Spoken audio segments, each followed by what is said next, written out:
Wake up! Wake up, wake up, wake up! Good morning, Vietnam! Hello there. What's happening? I feel the need For speed. Ow! Warrior, come to play! Here's Johnny! I have come here to chew bubblegum and kick ass. And I'm all out of bubblegum. Hello everyone, and welcome to another Cinemateq live stream. My name is TJ, but you probably already knew that. It is Wednesday, it is July 20th in the year 2022. And today is a good day, although today is also a very hot day. Not as hot as yesterday, though. Yesterday was like walking around in a convection oven outside. Not a big fan of that. Not a big fan of roasting alive while walking outside, although I imagine it can only be so much more worse for all of the people who are out there in the UK right now. So if you are in the UK and you're joining us, please stay cool. Also, I see we've got some people who are here already. Why aren't you in the chat yet? And more importantly, why have you not liked this live stream yet, my good people? Come on now. You know the drill. Saw ads play in front of this video for the first time, officially monetized. Hell yeah, Nick. We're doing it. We're doing it up big time styles now. Thank you very much for the probably 0.02 cents that you just sent my way. Hey, what's up? I came from the TikTok live. That's sick. Sakari, would I recognize your name? Do you have a different TikTok name? Congrats on monetization. Thank you, Cheyenne. Thank you so much. I haven't seen you in here for a while, so glad to have you back. Monetization happened. It's a thing that happened to me. It happened at 1,000 subs. I think we're around 1,170 or something like that now. Those shorts, those YouTube shorts are finally starting to do some work. That's basically where all the subs are coming from. Oh, you were busy? All right, well, you're here. You're here. That's all that matters. And also, like, I stopped streaming on YouTube for a while because I was focusing more on TikTok. And now we have people like Sakari here joining us because I spent so much time over there. So it's all good. It's all good. Busy mom stuff, but glad I caught this one. Absolutely. So, of course, today we are going to be looking at all of the films that are going to be coming out this weekend, specifically in theaters. After last week, I think I'm actually not going to cover Netflix stuff anymore, and that's mostly because they are the most ruthless when it comes to claiming videos that use their trailers and stuff like that. My stream last week got claimed like 3 or 4 times by Netflix because I had the audacity to promote their films for free for them. So I will not be doing Netflix stuff anymore for them. Like, why bother? Why bother? If they're just going to try to take the very small amount of revenue that these streams make, then they can fuck off. They can burn in hell. And it seems like a lot of other people have that exact same idea because it looks like Netflix is losing subscribers. Let me know if you're one of the 1 million or so people who quit Netflix recently. Dory's in here saying, hey, TJ, what's up, Dory? No opinion on the Gray Man. Well, Nick, as I was talking about yesterday was real hot. You know this. We live in the same city. You know what it was like in Toronto yesterday. And so I actually had plans to go see The Gray Man on Tuesday. I was going to see it. I promise, I was. But then I took a step out onto my balcony and I was like, you know what? This sucks. I don't like this. I don't want to go outside. So I just stayed home. I might see The Gray Man tomorrow after I see Nope, but I don't know if I'm going to end up doing a review for it. I think my Friday might end up being busy with content stuff because I think I am going to have a review of Nope going up on Friday, and I'm also going to have like at least one frame to cut. So maybe I'll do a Gray Man review. I need to figure it out in my head because I also have Fantasia Fest stuff to do for. Like, I've got 4 reviews done for Fantasia Fest stuff. I actually need to watch more Fantasia Fest films. That's something I need to focus in on. Fernanda's here. Hello, Fernanda. Welcome. And anyone here who has not been here before, please get in the chat. Let me know how you're doing. Let me know what's up, how you've been. Today I'm at a Tim Hortons, very on brand for this stream. Fernanda, did you know that I used to work at a Tim Hortons? I want you to look over behind the counter of the Tim Hortons and try to find like If there's a guy behind the counter, try to pick out that guy, and just imagine me being him like 15 or 20 years ago. That's what I was doing with my life. Are my comments coming through? So Sakari, I've only seen your one comment come through, which was your first one. If you're trying to post links, then they wouldn't show up. I am the only person here allowed to post links. That's just like a weird YouTube thing. Also, other things you're saying might be getting flagged, although I have no idea why you would be getting flagged for stuff like that. So yeah, if you can see yourself in the chat, actually no, I guess that's not a good indication because you would see yourself in the chat no matter what you post. So yeah, I've only seen the two. Walking in Toronto right now is like being cooked in a giant rotisserie. It's awful. Yo, it was worst. It was so much worse yesterday because like it was hot, but we also had the wind, but it was hot wind. It wasn't relaxing wind. Like it was literally a convection oven yesterday. It sucked. Oh, it seemed because I'm saying my username on TikTok. Fair enough. I can guess all of them. Or you can do like a letter space. That'll probably get through too. It's in the 90s over for me. Can't stand this heat. That's coming from Tang. Tang, have you been in the stream before? I can't remember.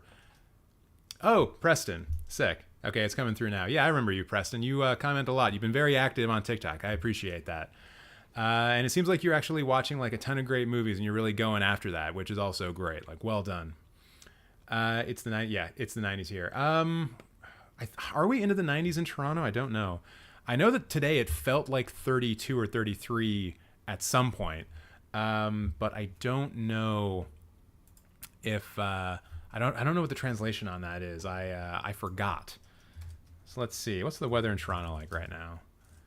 So apparently it's 29, but the humidity is 61. Remember that. Toronto's humid, y'all. Ontario sucks. Oh, also we're under a heat warning and we're supposed to get nailed by like a thunderstorm at some point today. So if I suddenly disappear because the power went out, it's Mother Nature's fault. Dory, you've seen 21 out of the 56 movies from the New York Film Festival. 7 more days to go until the festival ends. That's the New York Asian Film Festival, right? It's not NYFF, which is usually in October. It is one hot tamale out there right now. Oh, no doubt. It's not good. I was saying like just like I hope everyone who watches this channel. I know there's probably a couple from the UK, and I hope that I hope it's going okay for them because I hear it's like real bad. Hey, how's it going? Trey's here. What's up, Trey? It's going well for me. I'm staying inside. I'm staying cool. I just did a TikTok live stream for about an hour that went over very well. A lot of cool people over on TikTok enjoy the content I make, and it's always nice to chat with them. Always nice to chat with you guys as well. Yeah, thunderstorm is coming, batten down the hatches. Yeah, I mean, I've got some chairs out on the balcony, but they're heavy enough. Like, if they're getting thrown, we're in the middle of a hurricane, and I'll have some other things to worry about. Oh, yeah, in Toronto right now, it's 29, but it feels like 38. That is fucked, man. It's crazy to see other countries that are colder have the same weather as me. 37 degrees Celsius here is normal heat. Fernando, where you are, is it humid as well, or is it a dry heat? Like, yeah, it's 29 air temperature, but it feels like 38 right now, which is awful. Just awful. But it was worse yesterday. I think we might have gotten over 40. Yeah, it feels like 38 right now. That's according to the Weather Network. That's good to know, and I enjoy watching your TikToks, especially with the framed ones. Yeah, I mean, those I really love doing that series, and it kind of helps. The series like does pretty well for the most part. Kind of owe all of my audience on TikTok to that series for the most part. So yeah, I'm a big fan of that, and I just love doing it every single day. Here it's humid. I live on the north of Mexico. Okay, all right, fair enough. I mean, that sucks. Humidity is the worst thing.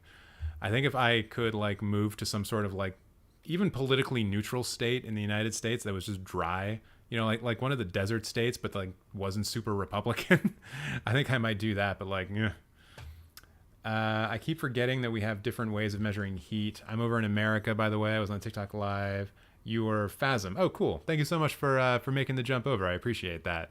And for you new TikTok people, make sure to subscribe to this channel as well. You will, if you do, I will warn you, if you subscribe to this channel, you will mostly just see the TikToks in your feed, but they are about a week later. I guess I tried catching them up over like a period of time, and then I could just never get the timing to work properly. So yeah, the TikToks come up here about a week late. The reviews all come up about the same day, and then I would love to have more long form content on this channel. I'm just struggling to figure out how to make the time work, right? I only have so many hours in the day when I want to be working, and if I'm committing like 4 hours to cutting something down or making a long thing, that's like 2 TikToks I could have made, right? So it's a weird balance to try to hit. Tom's here. What's up, Tom? How you doing? Sweet Star Trek poster. Oh, you mean that guy? That guy? I don't know how directions work. Yeah, that's it's an alternative poster for the original Star Trek. I might be able to show you a better image of it. For Star Trek the Motion Picture. So the poster you're probably all aware with, or at least the people who are into cool things like Star Trek, is this poster. This one over here. Which is like honestly a pretty sick poster. Like low-key love how this is I low-key love how this is like a pride poster, basically. Star Trek being as progressive as fuck for like decades and decades and decades. But yeah, this is actually a pretty sick poster. In fact, I should probably get this frame too. This is real sick. But then there's also like alternate posters, and I think mine is like the A or the B one. Alternate poster. Have you made any super early Oscar predictions yet? Not really. The only one, oh yeah, here's mine. I guess this one came on, like this one apparently is on Etsy, but I didn't get mine from Etsy. I got mine from a very reputable seller at a comic book convention in Toronto. So it's definitely officially licensed. Man, I thought there'd be better Star Trek stuff. This one's actually not bad. Although that's kind of like just a modern version of it. What about this? Yeah. Ooh, alternative poster for Wrath of Khan. Nice. But yes, have I made any super early Oscar predictions yet? I'm hoping against hope that Everything Everywhere All at Once will make it into the ceremony in some way. Best Picture would be amazing, and I think it's the one that it probably has the best shot at, considering it's a wider field.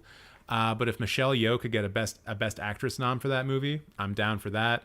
If the lead dude or the co-lead dude could get what do you call it? Best supporting nomination, I'd be all about that, and I think it would be well deserved for him. I think it could get into a lot of other places. I think it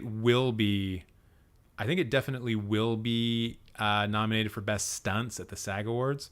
But getting back to the Oscars, aside from Everything Everywhere All at Once, there hasn't been anything that really like stood out to me. Like the Batman has a shot certainly at getting nominated for a lot of the technical awards. I think The Northman has a shot at like Best Cinematography, maybe Best Editing, maybe some more of the technical awards. But I don't think we've seen like a clear-cut front runner come out yet, right?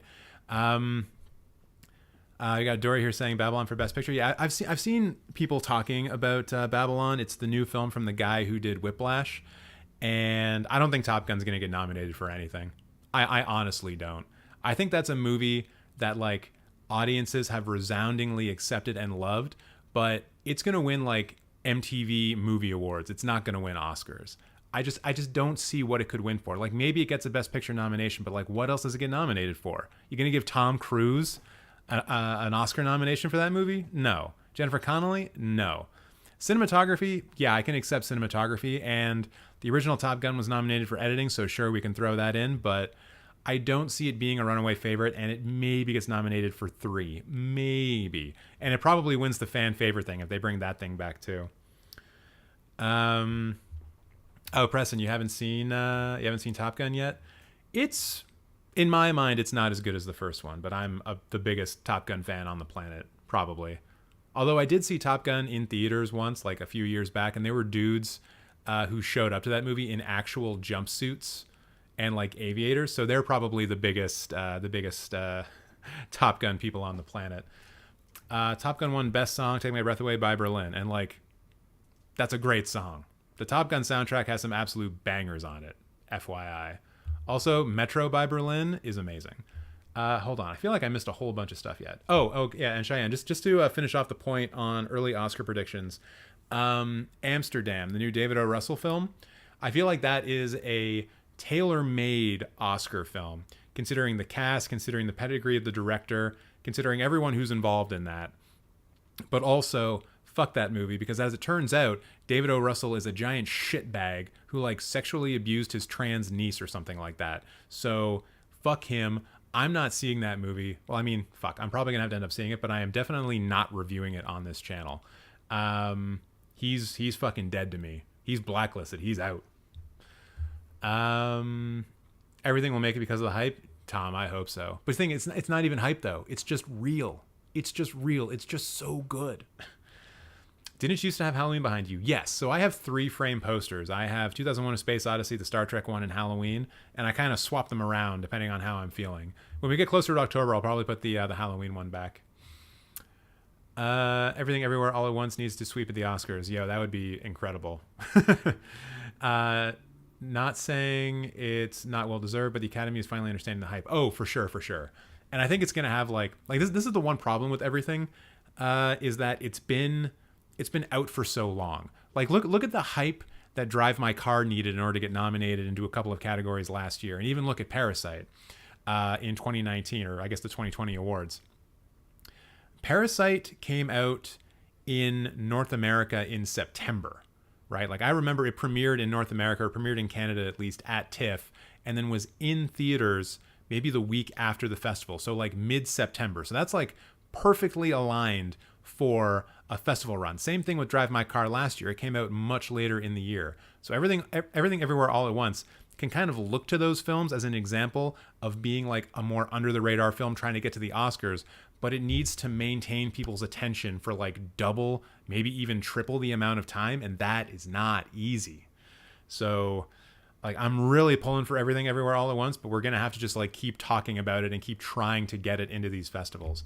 Also, I see we got a good amount of people watching here. Please make sure you like this live stream. Also going to let you know that I stream and I put out content on TikTok. I'm on Twitter. I'm on Letterboxd. And hey, I've got a Patreon now too. You can check out the link for that in the description box below. Some fun little things you get access to if you become a Patreon supporter. So check that out. Let's see where we are in the chat. And I'm going to get to Nope. I promise I'm going to get to Nope. I'm just more in the mood right now to just do like general chill, general hangs, talking about movie stuff. I just did a TikTok live where I did that for like an hour and it was super great. So we're going to get to the good stuff. And this is also the good stuff. So we're going to keep it going. I still need to see Everything Everywhere All at Once. Cheyenne, you must. I think maybe it's at the point where it might be a little bit overhyped for you to enjoy it like on the same level that people who saw it early on did, but at the same time, it delivers in a lot of ways. So I think you'll be all right. Maybe Lady Gaga. Oh, for what? Is she in Babylon? Why are we talking about Lady Gaga, Nick? Top Gun. Oh yeah, we already talked about that. Contenders have yet to come. Yeah, there's a lot of films that we don't know about yet. I think Amsterdam is the first like fall contender, like the first real contender, or at least the first traditional contender that we've had so far. But as like the TIFF world premieres, and obviously when TIFF ends, we're gonna have a much better idea of who like the big films are and who the big contenders are gonna be. Leaked MCU cast is reporting Hangman from Top Gun will play X-Men Cyclops. That is great casting, actually. I love that guy as Cyclops. That makes a lot of sense. Good for them. That's a good one. Honestly, I'm not sure if Ambulance will ever get any Oscar nominations. Oh, it definitely will not. Like, the only thing it might have going for it is cinematography, and that is only because of some of the drone work that was done in the film. So maybe that gets like one of the technical Oscars. It's not even part of the like 23 or 24 normal Oscars that get handed out. But I don't see Ambulance getting nominated for anything. Halloween posters is one of the best posters of all time. Or to be honest, I mean, you're not wrong. It's a wonderful one. You saw Top Gun and 4DX. Nick, I wanted to see Top Gun and 4DX, but it was out after, I think it was done after like 1 week. So like, it was bad. Needed to be there longer. Have I seen Sea Beast? No. I don't have a Netflix subscription. So I don't always see the Netflix films right when they come out, unfortunately. Let's see. Oh my God, the chat's coming fast and furious. I love it. Keep the chat going faster. Ask more questions. Put me under the gun. I love pressure.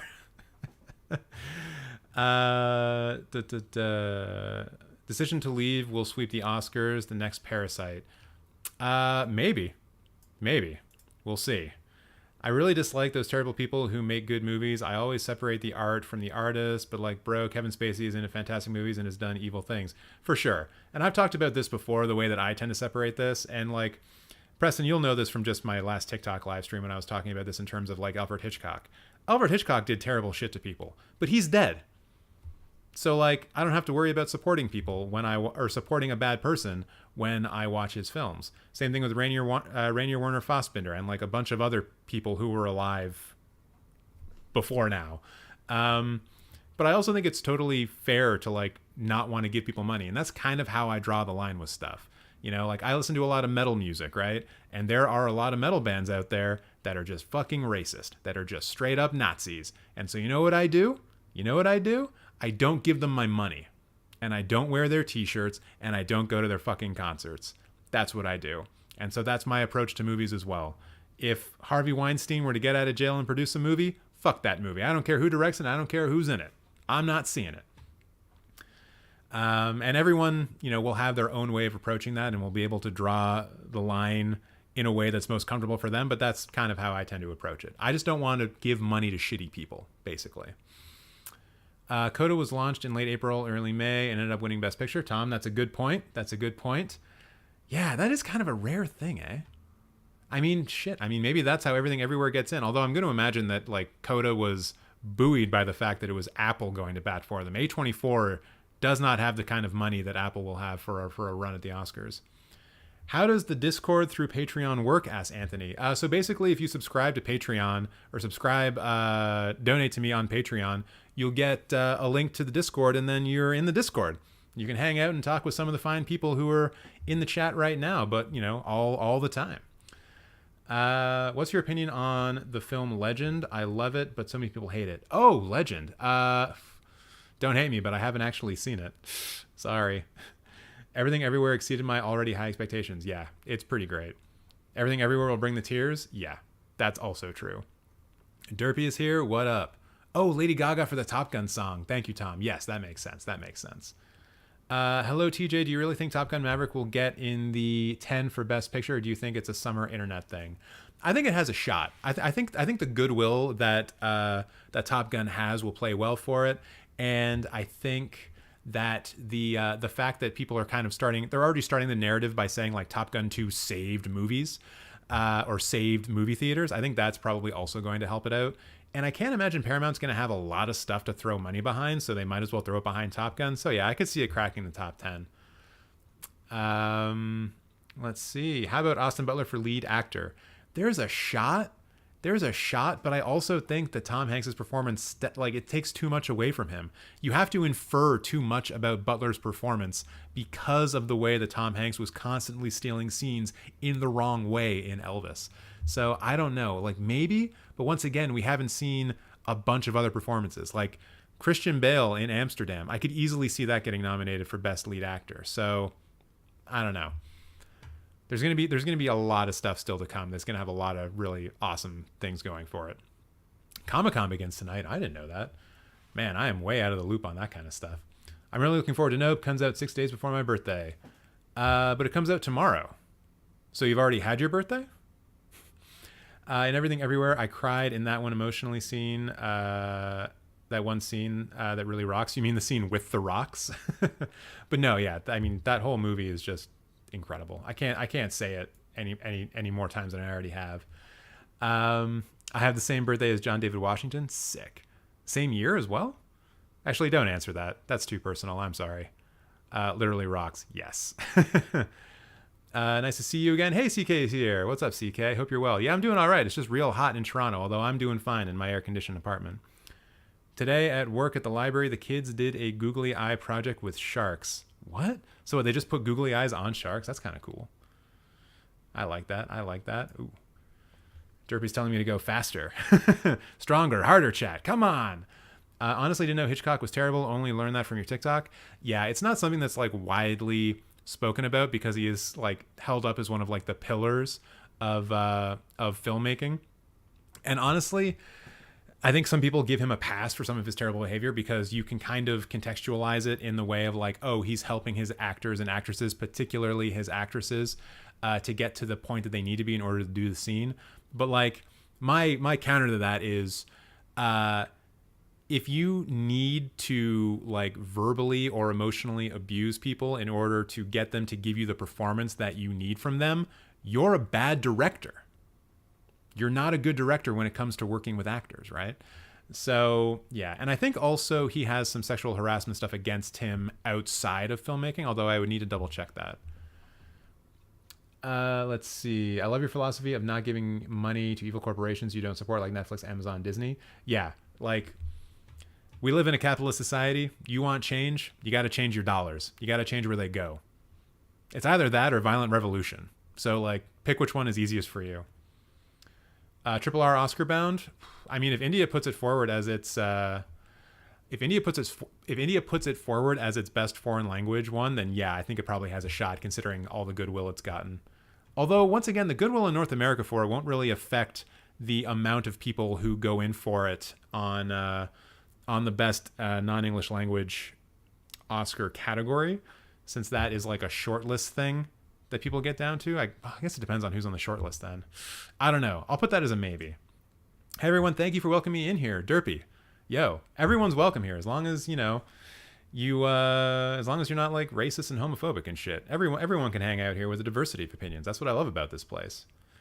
I like to buy secondhand, especially the American Beauty. My money went to a thrift store, not the studio. Preston, great idea. That's another good one. Support your local businesses.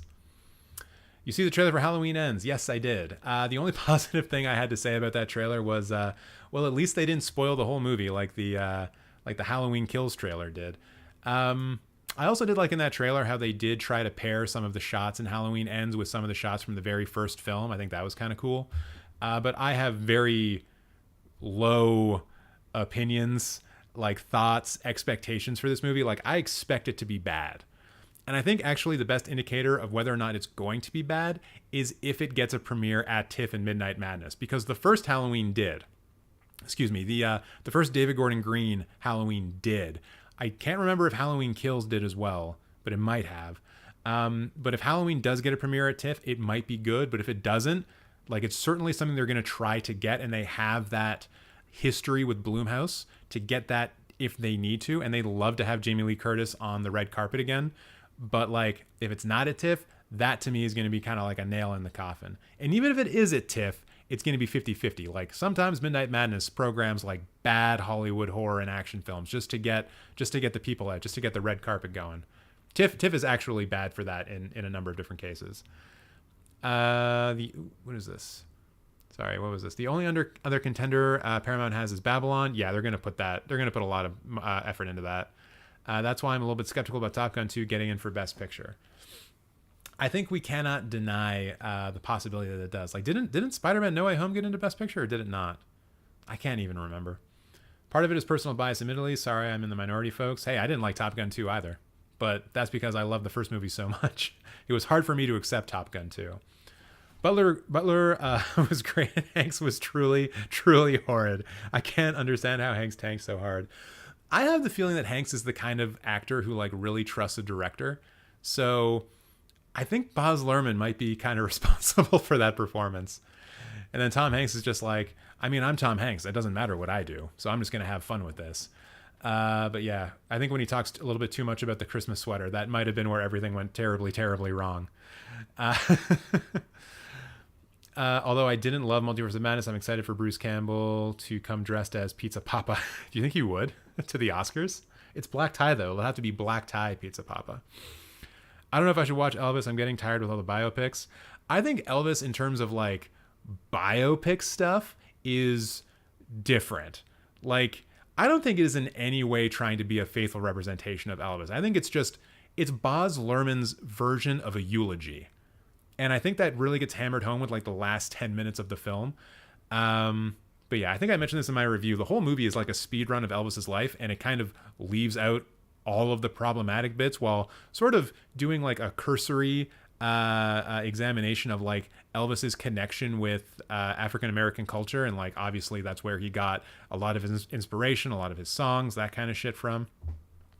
So yeah, but some of the cinematography and some of the presentation is fantastic. Like specifically the scene where Elvis plays at the baseball diamond, when they're kind of like, is he going to be the new Elvis or is he going to be the old Elvis? Like, is he going to rile up the youth or is he not? And then you know what he does? He riles up the youth, and then the cops go crazy and it's all nuts and mayhem and chaos. Like, that scene is shot really well. Love that scene. So like there's moments in that film that I think are really worth watching. But overall it's just kind of okay. It's certainly more style than it is over substance. Let's see. Top Gun is going to do great in technical categories. Yeah, I think it'll probably pick up editing, and I think it'll probably pick up cinematography, probably end up in the sound category as well. I think I tend to also include like hair and makeup and costumes and production design as like the technical awards. But yeah, I think Top Gun slots into like the three ones that I just mentioned like pretty easily: cinematography, sound, and editing. Maybe editing. We'll see. Probably editing. Is it me? Is he very delayed? I'm delayed? Oh, sorry. I'm going like, because I take so long, like I address every single person in the chat. So it just means that it takes me a while to get to everybody. So I apologize. If I'm a little bit late. I can try to go faster. There's a lot of people here. Please keep going crazy in the comments. I will get to them. I promise. I love this. This is a great crowd. I haven't had a crowd this big since like the Oscars or something like that. So this is sick. And to this great crowd, I'll just remind you to please like this live stream if you're having a good time. And also get in the chat if you haven't already. What are you waiting for? I will reply, I promise. Heat wave for CK as well. So I'm in a bit blurry. Oh, actually, you're pretty close to the UK, right? So like, how bad is it in Europe right now? Yeah, I'm just scrolling up the chat. Thank you, Trey, for that. What is the worst best picture in your opinion? Crash, Green Book. I think Crash is not a good movie, but I also think that Green Book is also not a good movie. Those would be the ones that I would go to, although I'm sure if we went through Oscar history, we'd find something that definitely did not deserve to win. Although Crash is a pretty egregious one. He's taking his time to answer. Okay, looks like everyone here is doing my job for me. Thank you, everybody. TJ, Marcel the Shell, Oscar bound. I would love that. I would love it if it would. But I think that A24 is going to have all of their attention on Everything Everywhere All at Once. And I don't know what other categories Marcel would get into other than Best Picture. And that's usually a good indicator as to whether or not the film is Oscar bound. If you can think of another category that it could be nominated for, like Top Gun 2 with the technical awards, then yeah, it becomes a bit more possible. But with Marcel the Shell, like, it's not going to get Best Animated because it's not a fully animated film. That dude who's in it's definitely not going to get an actor nomination. Does it get director, screenplay? Probably not, but again, some of the other people are going to have films coming out this year. So yeah, I would say that Marcel is like a huge long shot, and I wouldn't even like it. It's probably not. Which movie scientist would likely win a Nobel Prize? I'm going to stop right after the first one. Dr. Emmett Brown. Dude invented time travel. Are you kidding? 100%. With Dr. Selinsky from Honey, I Shrunk the Kids right afterwards, because he invented shrinking stuff and blowing them up also. Don't forget, there was a sequel to Honey, I Shrunk the Kids called Honey, I Blew Up the Kids, I believe. Kubrick did that with The Shining, a masterpiece movie with some terrible stuff behind the scenes. Oh, yeah. Yeah, that's the tough part about Kubrick. But also, he's dead. So I'm okay paying money to see The Shining now. But yeah, the shit that he did to Shirley Duvall was pretty reprehensible. The thing with Kubrick, though, is that he's terrible to everybody. So at least it's not like misogyny. He's just like, he loves torturing actors in order to get like the quote unquote best take. And for those of you who don't know, Kubrick is famous for doing like hundreds of takes. When Nicole Kidman and Tom Cruise signed on to do Eyes Wide Shut, they signed an open contract, which basically meant that like they were available until the film was finished. So there was no set end production date, right? Like when you sign on for an MCU film, they say like, okay, we're going to start shooting here and we're going to end shooting here. And we're going to need you on these particular days of the shoot. And we're going to get everything we need from you. And then we're going to move on. With Eyes Wide Shut, Nicole Kidman and Tom Cruise basically just signed their life over and said, for as long as it takes, we will make this movie. And that film had scenes in it, like scenes, not the entire film, but scenes that took weeks to shoot. I believe the scene that takes place in the billiard room, for those of you who remember it, that scene took 3 to 4 weeks to shoot. Just that billiard room scene. It's not even an active scene. It's just two guys talking in a billiard room. Took weeks to shoot because that's what Kubrick does. So yeah, he knew how to fuck with people, but I guess he eventually got what he wanted. Let's see. And honestly, I'm very excited because the chat is very active. It's great to see the channel growing. Yeah. And I guess also everyone, please subscribe to the channel if you haven't yet. William Friedkin was also go nuts on set. He literally would shoot guns off randomly to ignite certain performances. Yeah, honestly, that's fucked. I don't like that. And I think, we can kind of, hey, oh my God, there's there's porn people here. Here, hold on. I'll take care of the porn people and then go back up to the chat. But yeah, I think I saw an interview recently with David Cronenberg, and he talked about like how he works with actors, and like he basically thinks that if he's working with a good actor who like knows how to do their research, there really isn't a need to do a bunch of takes because they show up prepared. They're professionals. They are actors. There's no like hidden inner truth that you need to find by like torturing your actors by doing hundreds of takes. They just show up. They're professionals. They know what they're doing. They play the scene. Maybe he gives a couple of notes on like enunciation or like figure movement, or like maybe there was a camera problem and they need to redo a shot. But like once you get the shot and you move on. You have to respect that the people that you're working with are professionals who know what they're doing, So they don't address Elvis being interested in teen girls. No, they absolutely did not at all.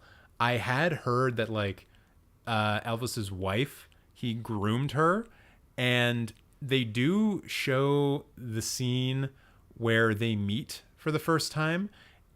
And I don't know if they ever really allude to either of their ages. So I think they like show how they met, but they don't really go into the age difference between them. But so yeah, it's not overtly addressed. I heard we could potentially get news on Netflix's Avatar live action adaptation tomorrow at Comic-Con, but who knows? Not that anyone cares. I mean, Netflix needs to do something. I don't know if you guys saw the news, but Netflix did recently lose another 1 million subscribers, which is super bad for them. And they also recently announced that they are currently looking for like their big franchise, like their big Star Wars, basically. Also, I think someone just subscribed to Patreon, so I'm going to give you a shout out. Anthony, thank you so much for subscribing on Patreon. Thank you. That's incredible. I appreciate the hell out of that. And I can't wait for you to get involved in some of these other cool things that you get to be involved with. But yeah, like Netflix needs to do something. And if that's a live Avatar series, cool. But I also think that's something they're going to end up spending a lot of money on that's probably not going to move the needle for them. Although Avatar 2 could end up being the biggest movie like ever. So what do I know? Halloween Kills, not so good. Evil Dies Tonight. Dude, I swear, if someone says Evil Dies Tonight in Halloween Ends, I'm just going to walk out. I'm not going to walk out, but I might walk out. Between Women Talking and Till, which film do you think will be MGM UA's bigger priority this award season? I'm predicting both go to TIFF.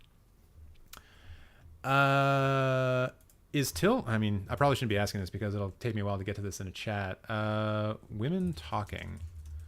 I know I should know what that is, but I just want to double check. Oh, okay. So Women Talking is the new Sarah Polley film. Shout out Sarah Polley, a good old Canadian lass.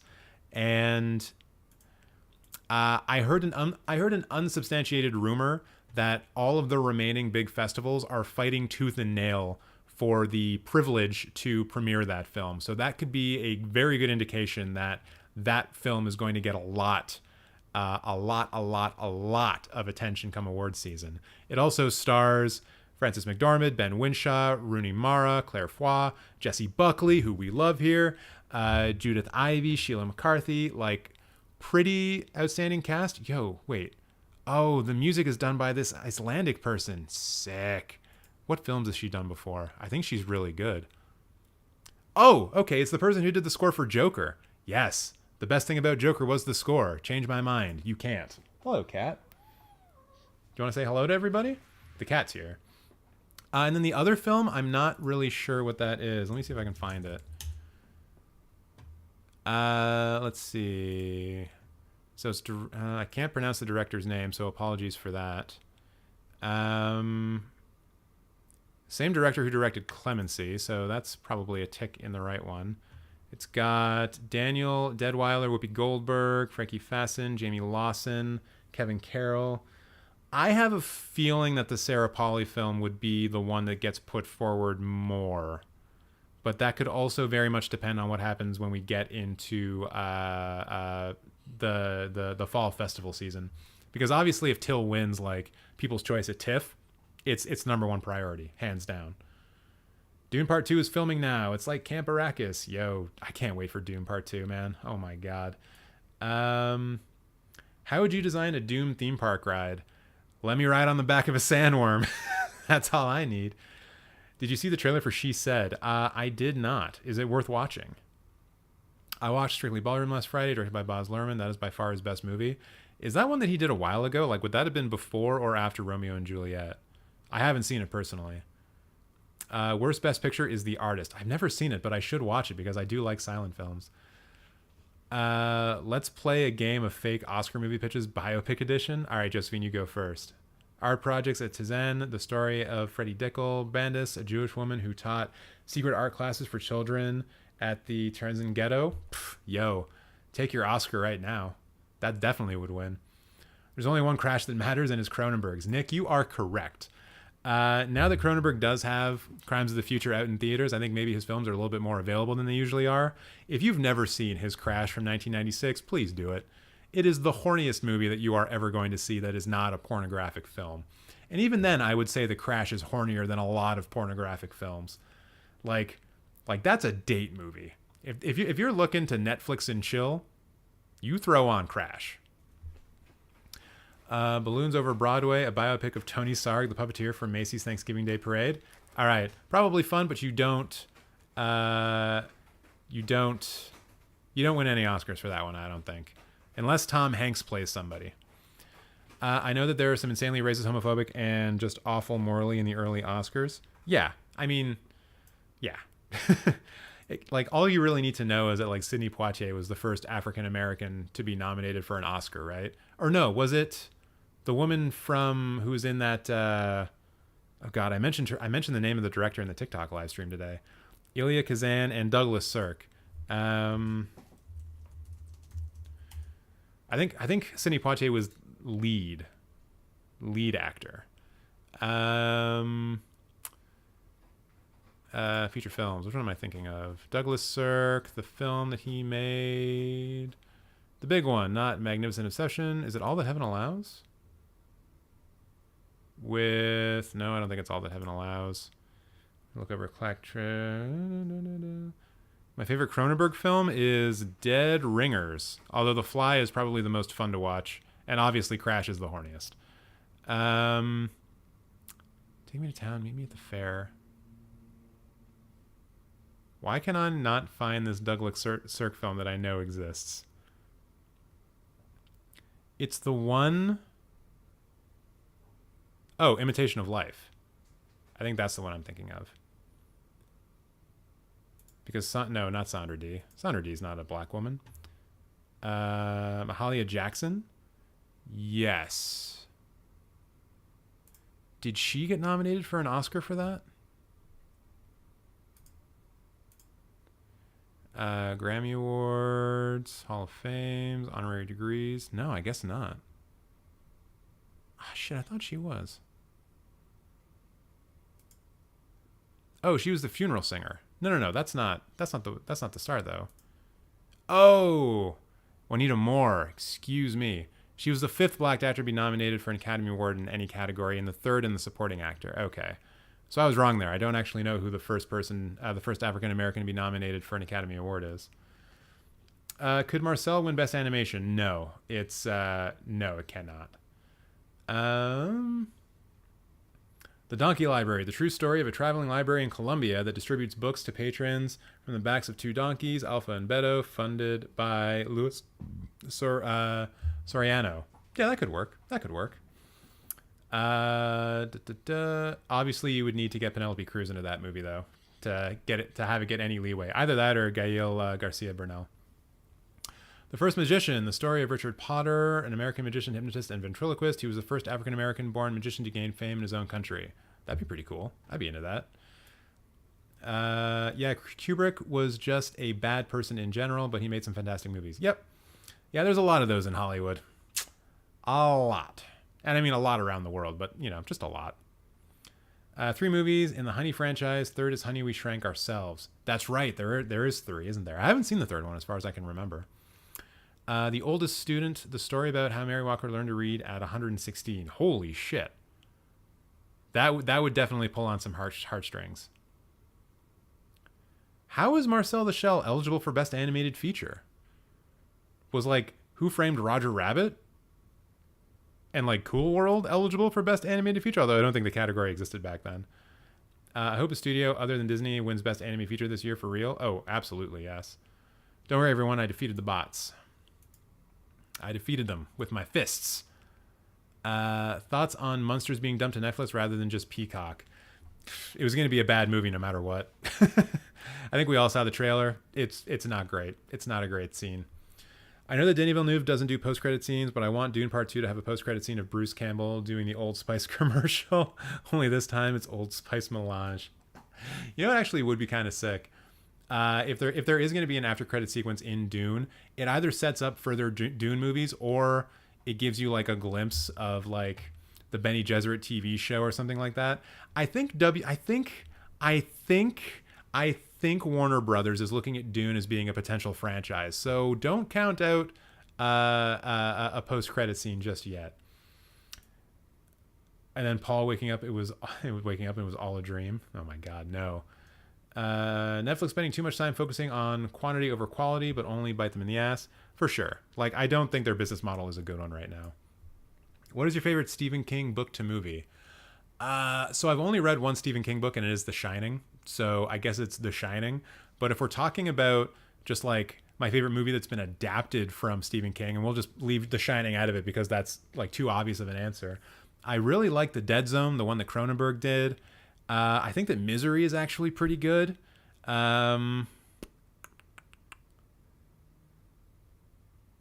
I mean the original Pet Sematary is pretty creepy too. So yeah, I'll say that. I guess I'll say either Misery or The Dead Zone. We have a book by Sarah Polley at the library called Run Towards the Danger. Have you read it? Is it good? Women Talking is produced by Brad Pitt's production company Plan B. I mean, that'll help it.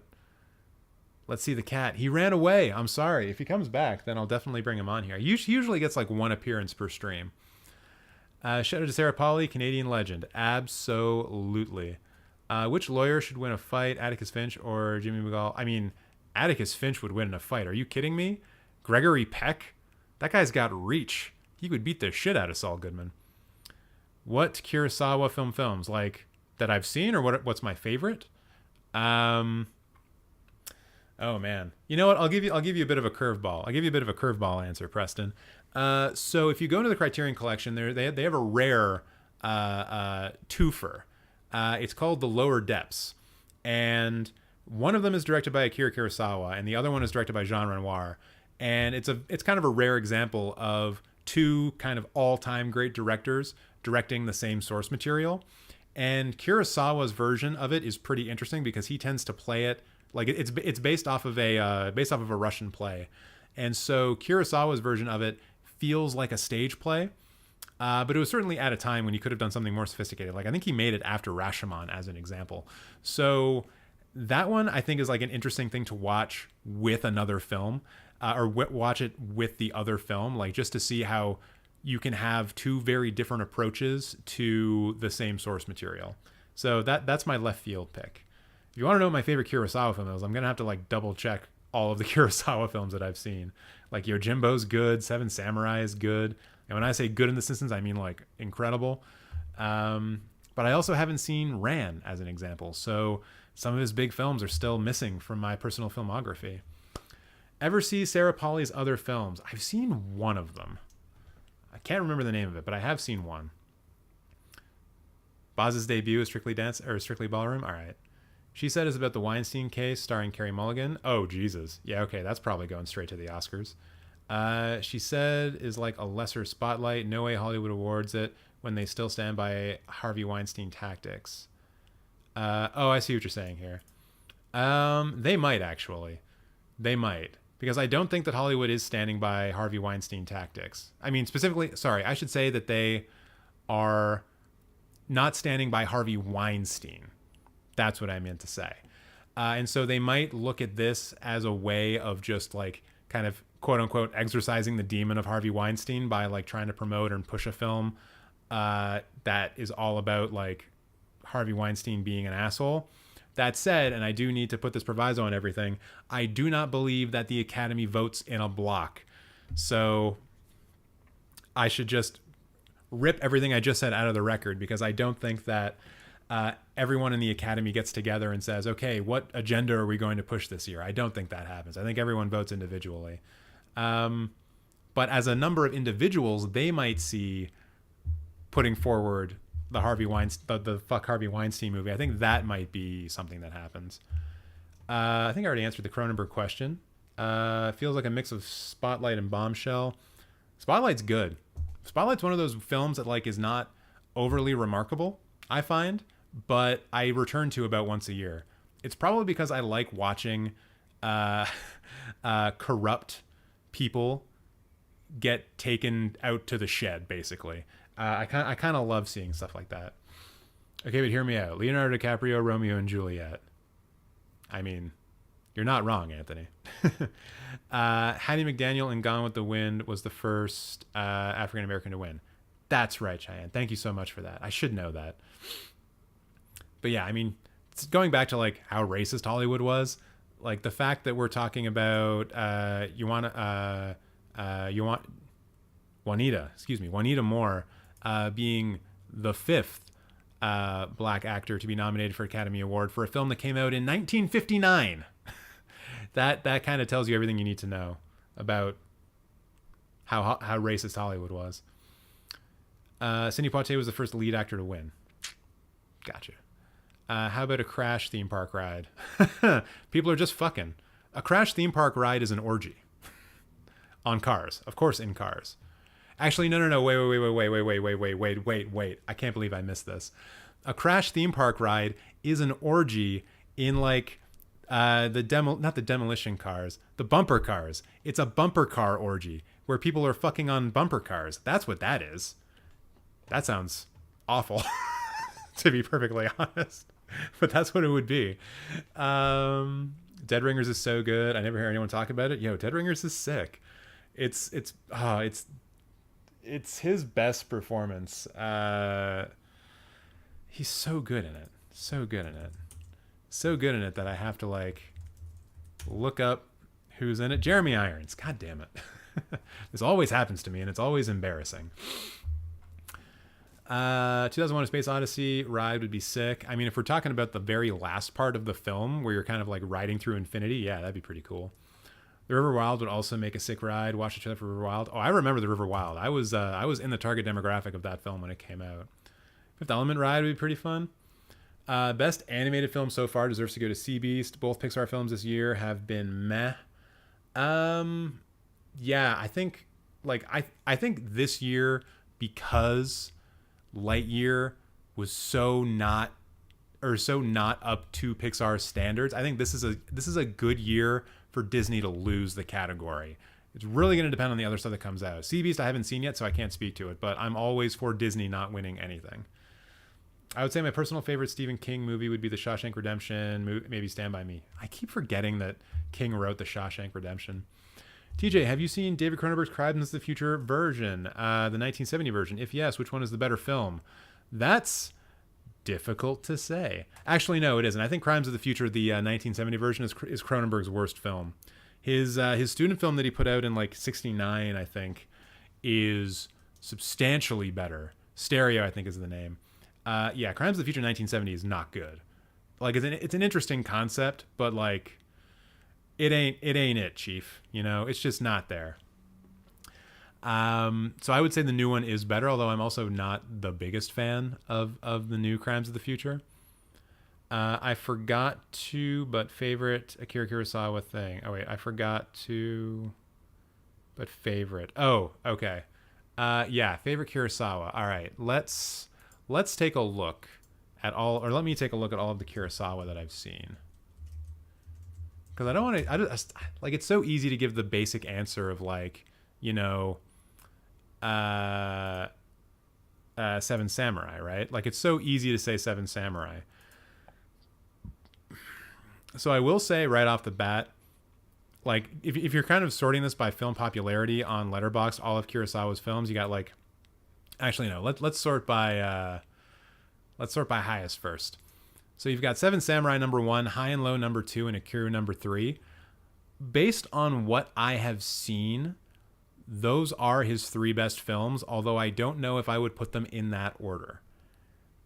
I think High and Low is fantastic, but also Akira is the emotional gut punch that, or at least it has that emotional gut punch that I think Seven Samurai and High and Low lack, although Seven Samurai kind of has it at the end too.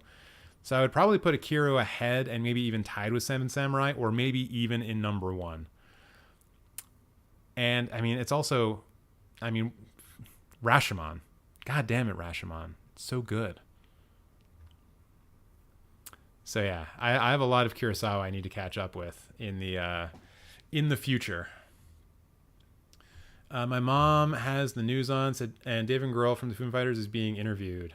Cool. What's the movie you're most embarrassed about never watching? Justy, this happens on like on the daily for me. Like, I think you're from TikTok, right? I think you were on the TikTok live stream, so you've seen The Solving Framed, right? Like, just the other day, I admitted to having never seen Roadhouse or Dirty Dancing. That to me is like an egregious sin. I have done nothing to correct it.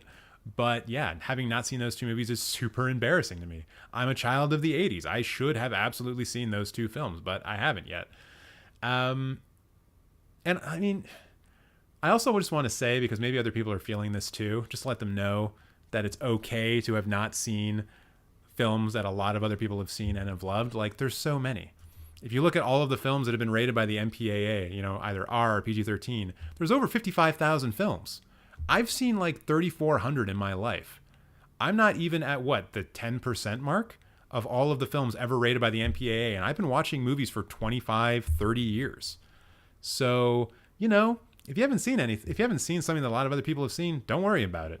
Just means you haven't gotten around to it. Doesn't mean you haven't. Just means you haven't had the time for it, or you just personally haven't prioritized it. But yeah, I do feel the embarrassment sometimes, but I'm trying to rectify it, right? Like, I'm going through all of Ingmar Bergman's filmography right now, or at least I'm trying to. Some of his stuff is just not available in the West, so I can't see it, but I'm trying to see as much of his stuff as I can. And so there are things in there that I just haven't seen yet, like Scenes from a Marriage. Haven't seen that yet. Wild Strawberries. Haven't seen that yet. I don't think I've actually ever seen The Seventh Seal yet, right? So, you know, is that embarrassing? I don't know. Was I supposed to watch all of these incredible films from a Swedish director who I hadn't even heard of until I was like 19 years old? I don't know. But, you know, I just think about it like I'll get around to it. And if I don't, then I don't. And in the meantime, I would have seen a bunch of other great movies. So, you know, I'm not too worried about it. Hey, my parents are calling me. I'm not going to answer this. If my parents are watching me on live stream right now and calling me, then you should know better, parents. Actually, probably not. Probably not. They wouldn't know any better. Please don't call me a misogynist, but I'm not interested in She Said. It seems like a vain Oscar baity way for Hollywood to pat itself on the back. It's too soon to make a Harvey Weinstein movie, in my opinion. Well, they've already made a Harvey Weinstein movie, right? They just didn't. It's just not named The character is not named Harvey Weinstein. There was that movie with Julie Garner. Julie Garner, yeah. What was that called? The Assistant. So that movie came out in 2019, and that is very much a film that is negotiating with the legacy of Harvey Weinstein, and better yet, how Hollywood institutions are structured in order to allow people like Harvey Weinstein to be able to do what they did for the longest time, or for the amount of time that they did. So like the legacy of Harvey Weinstein and the way in which institutions in Hollywood are set up in order to allow that to happen, that's already been interrogated, and that was happening in 2019. So I don't think it's too soon. Now, if the central point of the She Said film is like Hollywood saying, look, we actually police our own, that's bullshit. That's obviously bullshit. And if they do go that sort of self-congratulatory way, you know, after allowing this person, Harvey Weinstein, to abuse people for decades, yeah, that would be in quite bad taste. And I hope that whoever is making the film understands that and doesn't go that route. It'll always be too soon to make a Weinstein movie. I mean, like I said, they already did. The Assistant is great as well. Like, everyone should go watch The Assistant. It does interrogate the institution more than it does the person, but like, it's very obviously about Harvey Weinstein. Disney is scary. It seems like no one talks about how they own everything now. Justy, you're in the right place, because I often talk about how much I hate Disney because they're becoming a virtual monopoly in the entertainment space. I was vocally against their purchase of Fox Studios, however many years ago that happened. Also, now a lot of the big production companies are pushing against vertical integration, and the Paramount decision that came out in like the 1940s that no longer allowed movie studios to own movie theaters. That's kind of falling by the wayside now. So we're just going to get more segmented, more bullshit. Like, we're going to head back into a worse place that's less consumer friendly, and the more power that Disney is able to gain, the worse it's going to get for everybody. Like, look at how bad the MCU has been getting. Partially that is because Marvel knows that they can get away with a certain amount of stuff now, because when it comes to tentpole films and films that are like big budget blockbusters that people want to see, they're almost the only game in town, with the exception of like the Dinosaur franchise and the Plane Go Fast franchise. And like, already Paramount's talking about like, well, what can we do for Top Gun 3? Did you think we needed a Top Gun 3 after Top Gun 2? I would have said we didn't need a Top Gun 2 after Top Gun 1. But like, these other big studios, the Universals and the Paramounts, they're trying to figure out how they can go up against Disney, and also Warner Brothers to a lesser extent, because Warner Brothers is much more franchise rich than Universal and Paramount. Universal especially is looking at Fast and Furious and knowing that that's coming to an end and thinking, what are we going to do? How are we going to compete? So like,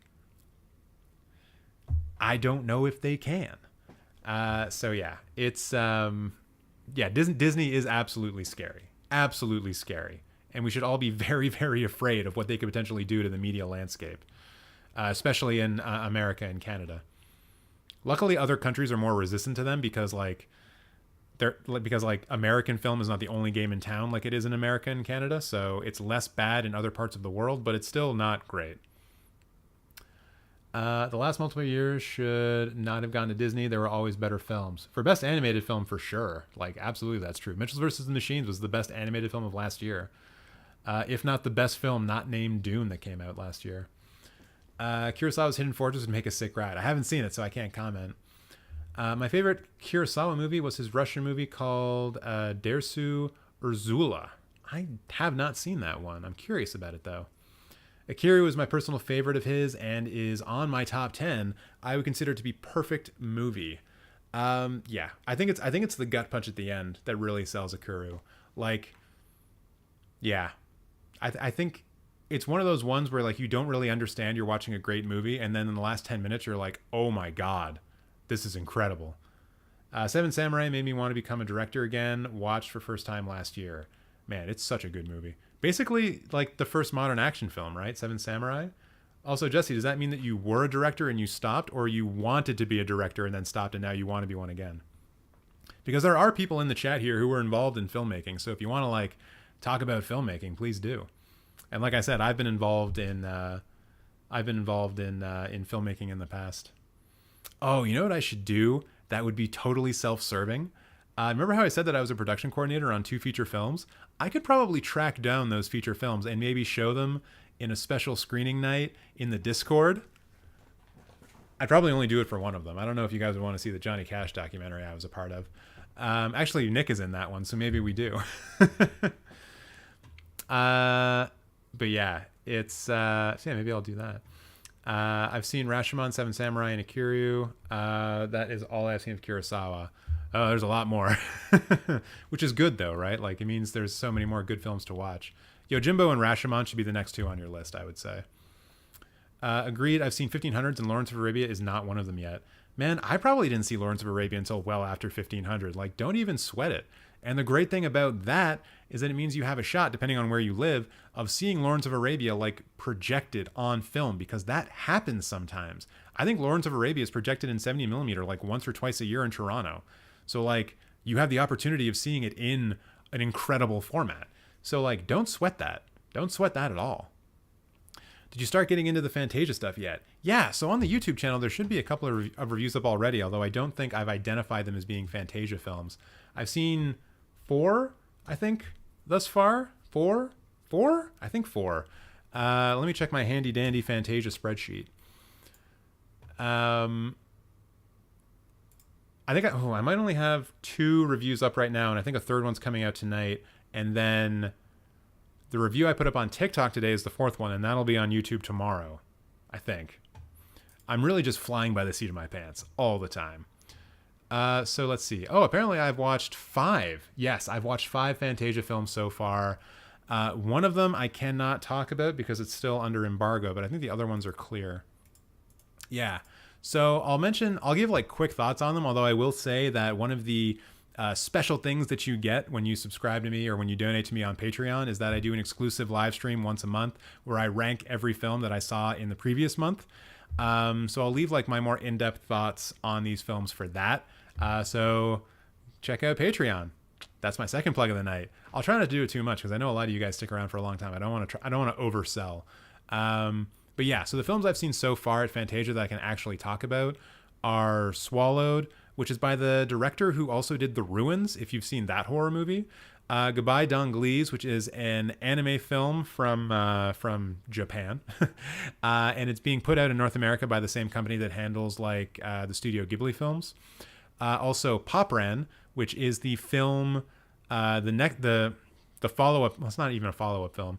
It's by the same director who made One Cut of the Dead, which is a really great Japanese zombie film from a couple of years ago, which I highly recommend. It has an excellent long take in it, like a 45 minute long take in it. Super good. And then also Fast and Feel Love, which in a world where everything everywhere all at once does not exist, might be one of my favorite films that I've seen this year. It's good. It's a Thai Edgar Wright movie about cup stacking. That's all I'm going to say. It's super sick. Plane Go Fast. What about Car Go Fast? Fast and Furious are like 10 movies now. Yeah, but that franchise is coming to an end. That's what I mean when I'm talking about Universal. I think I said that, so I don't need to reiterate it. But you know, Paramount and Universal, they're gonna try to figure out where their franchises are, like what they actually own and what they can put out and what they think is gonna work in the current environment. I think Paramount's got Top Gun and they've got Star Trek, and I don't know. Actually, I don't even know if a Star Trek movie were to come out today, would it be Paramount? I don't remember. What is your favorite legacy film? Preston, what do you mean by legacy? I don't know what you mean by that. She Said is made by Maria Schrader, who did Unorthodox, and it seems like being an investigation drama. I mean, if you have not seen Unorthodox, the Netflix short series, I highly recommend it. And if Maria Schrader is making it, like you're saying, then like, yeah, She Said's probably going to be quite good. Unorthodox was not shy about interrogating what the creators of it at least thought were not not great cultural traditions, let's say. So I think if Maria Schrader is going to bring that kind of energy to this film about Harvey Weinstein, I think that's going to turn out to be pretty good. Let's see. Part of why I didn't see Thor Love and Thunder is because I don't want to support a studio that is not supportive to their VFX artists. Yeah. And honestly, Josephine, like, I agree with that. I'm kind of in a position now where, like, most of the reason I want to start getting press credentials for even more and more films is so I can stop giving Disney money. So, like, I can stop having to pay to review their films. Because, like, from a creator standpoint, I kind of have to. Like, my Thor Love and Thunder review has like 75,000 views on TikTok. I can't just ignore that kind of reach and that ability to build a new audience. So like, I always have to do Disney reviews, but if I could not pay for that, that would be super dope. Dune franchise, baby. Yeah, I'd be down for a Dune franchise, straight up. As long as Denis Villeneuve is in charge of it. Although, I think Denis Villeneuve's next film after Dune Part 2 is going to be Rendezvous with Rama, which is an adaptation of an Arthur C. Clarke science fiction book, which is quite cool. So, really looking forward to that. LMAO, the Cars Go Fast franchise. See, those are kind of the things that I end up saying when just certain words leave my brain. I saw a tweet earlier today talking about how someone was still thinking about the person who ordered their like caramel macchiato on the rocks because they forgot to say it, because they just couldn't say the word iced instead. And I'm kind of like that way too. Like, if I just for some reason cannot remember the words Fast and Furious, I'll be like, hey, you guys know the Cars Go Fast movies. You know what I'm talking about. The Planes Go Fast movies. That's the Top Guns. The Cars Transform movie. I mean, that one's probably more obvious. That's the Transformers movies. Oh God, yeah. We're probably gonna end up getting more Transformers movies, aren't we? Def do not need a Top Gun 3, and I love Top Gun 2. Leave it the hell alone. All right, you know what?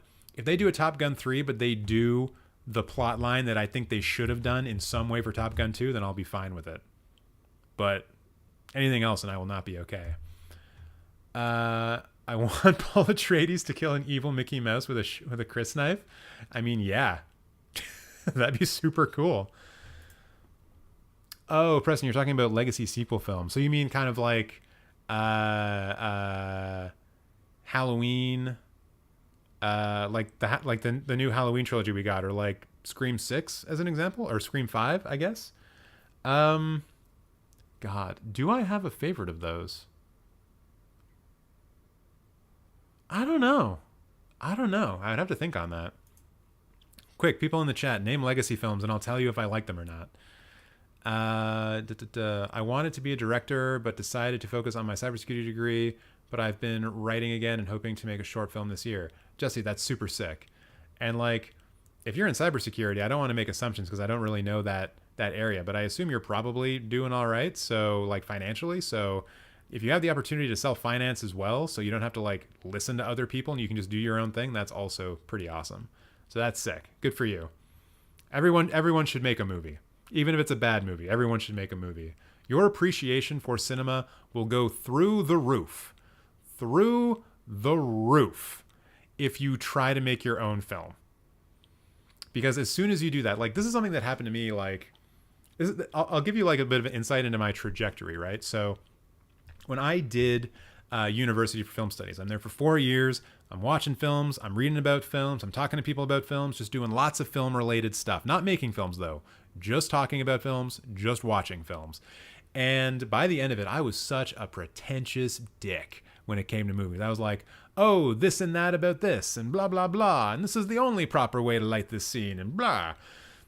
And like, it was very easy for me to be super critical about any film. Like even a bad Hollywood movie, I would be like, you know, I mean, especially a bad Hollywood movie, but even like, you know, the prestigious Oscar films or like the films that people were putting forward as like some of the best of the year. I was like, no, they're trash. They're bad. Screw that. Don't watch these. They're not as great as the stuff that Tarkovsky was making or like Hitchcock or blah, blah, blah. Like I was insufferable. Right. But then when I actually went to school for a year to make films, I was like, oh, wait, I'm bad at making films. I'm not Quentin Tarantino. And making films is really hard. And the fact that like, you know, you can get a bunch of people together and get them coordinated in a way that at the end of it, you have a piece of art is like pretty wild. So yeah, as soon as you make a film, you start to really appreciate how difficult it is to make these things. And the fact that like films in general get made is kind of astonishing. The Lighthouse would make a great ride. I don't know, man. Unpopular opinion, but I don't like Lady Bird or Greta Gerwig or No Mum. Sorry, folks, don't cancel me. Ain't no one's canceling. I think it's better if you explain why you're not into it. But like, the only cancelable opinions here are of the racist, homophobic, etc. Variety. Also, if you just like harass people in the chat, like don't do that. I'll ban you instantly. My fave A24 film is probably Lady Bird, with Everything Everywhere All at Once at a close second. Oh yeah, sorry, Preston, you were asking me what my favorite A24 film is. The Witch. The Witch is my favorite A24 film. I have a tattoo based on The Witch.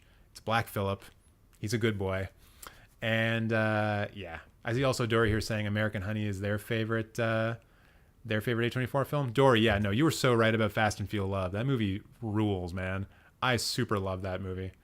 The acting was super great. The female lead, like, get her in English-speaking roles over here in America. Like, please. She's so good in that movie. Let's see. Oh, Alexis is here. Hey, Alexis. What's up, yo? Good to see you back.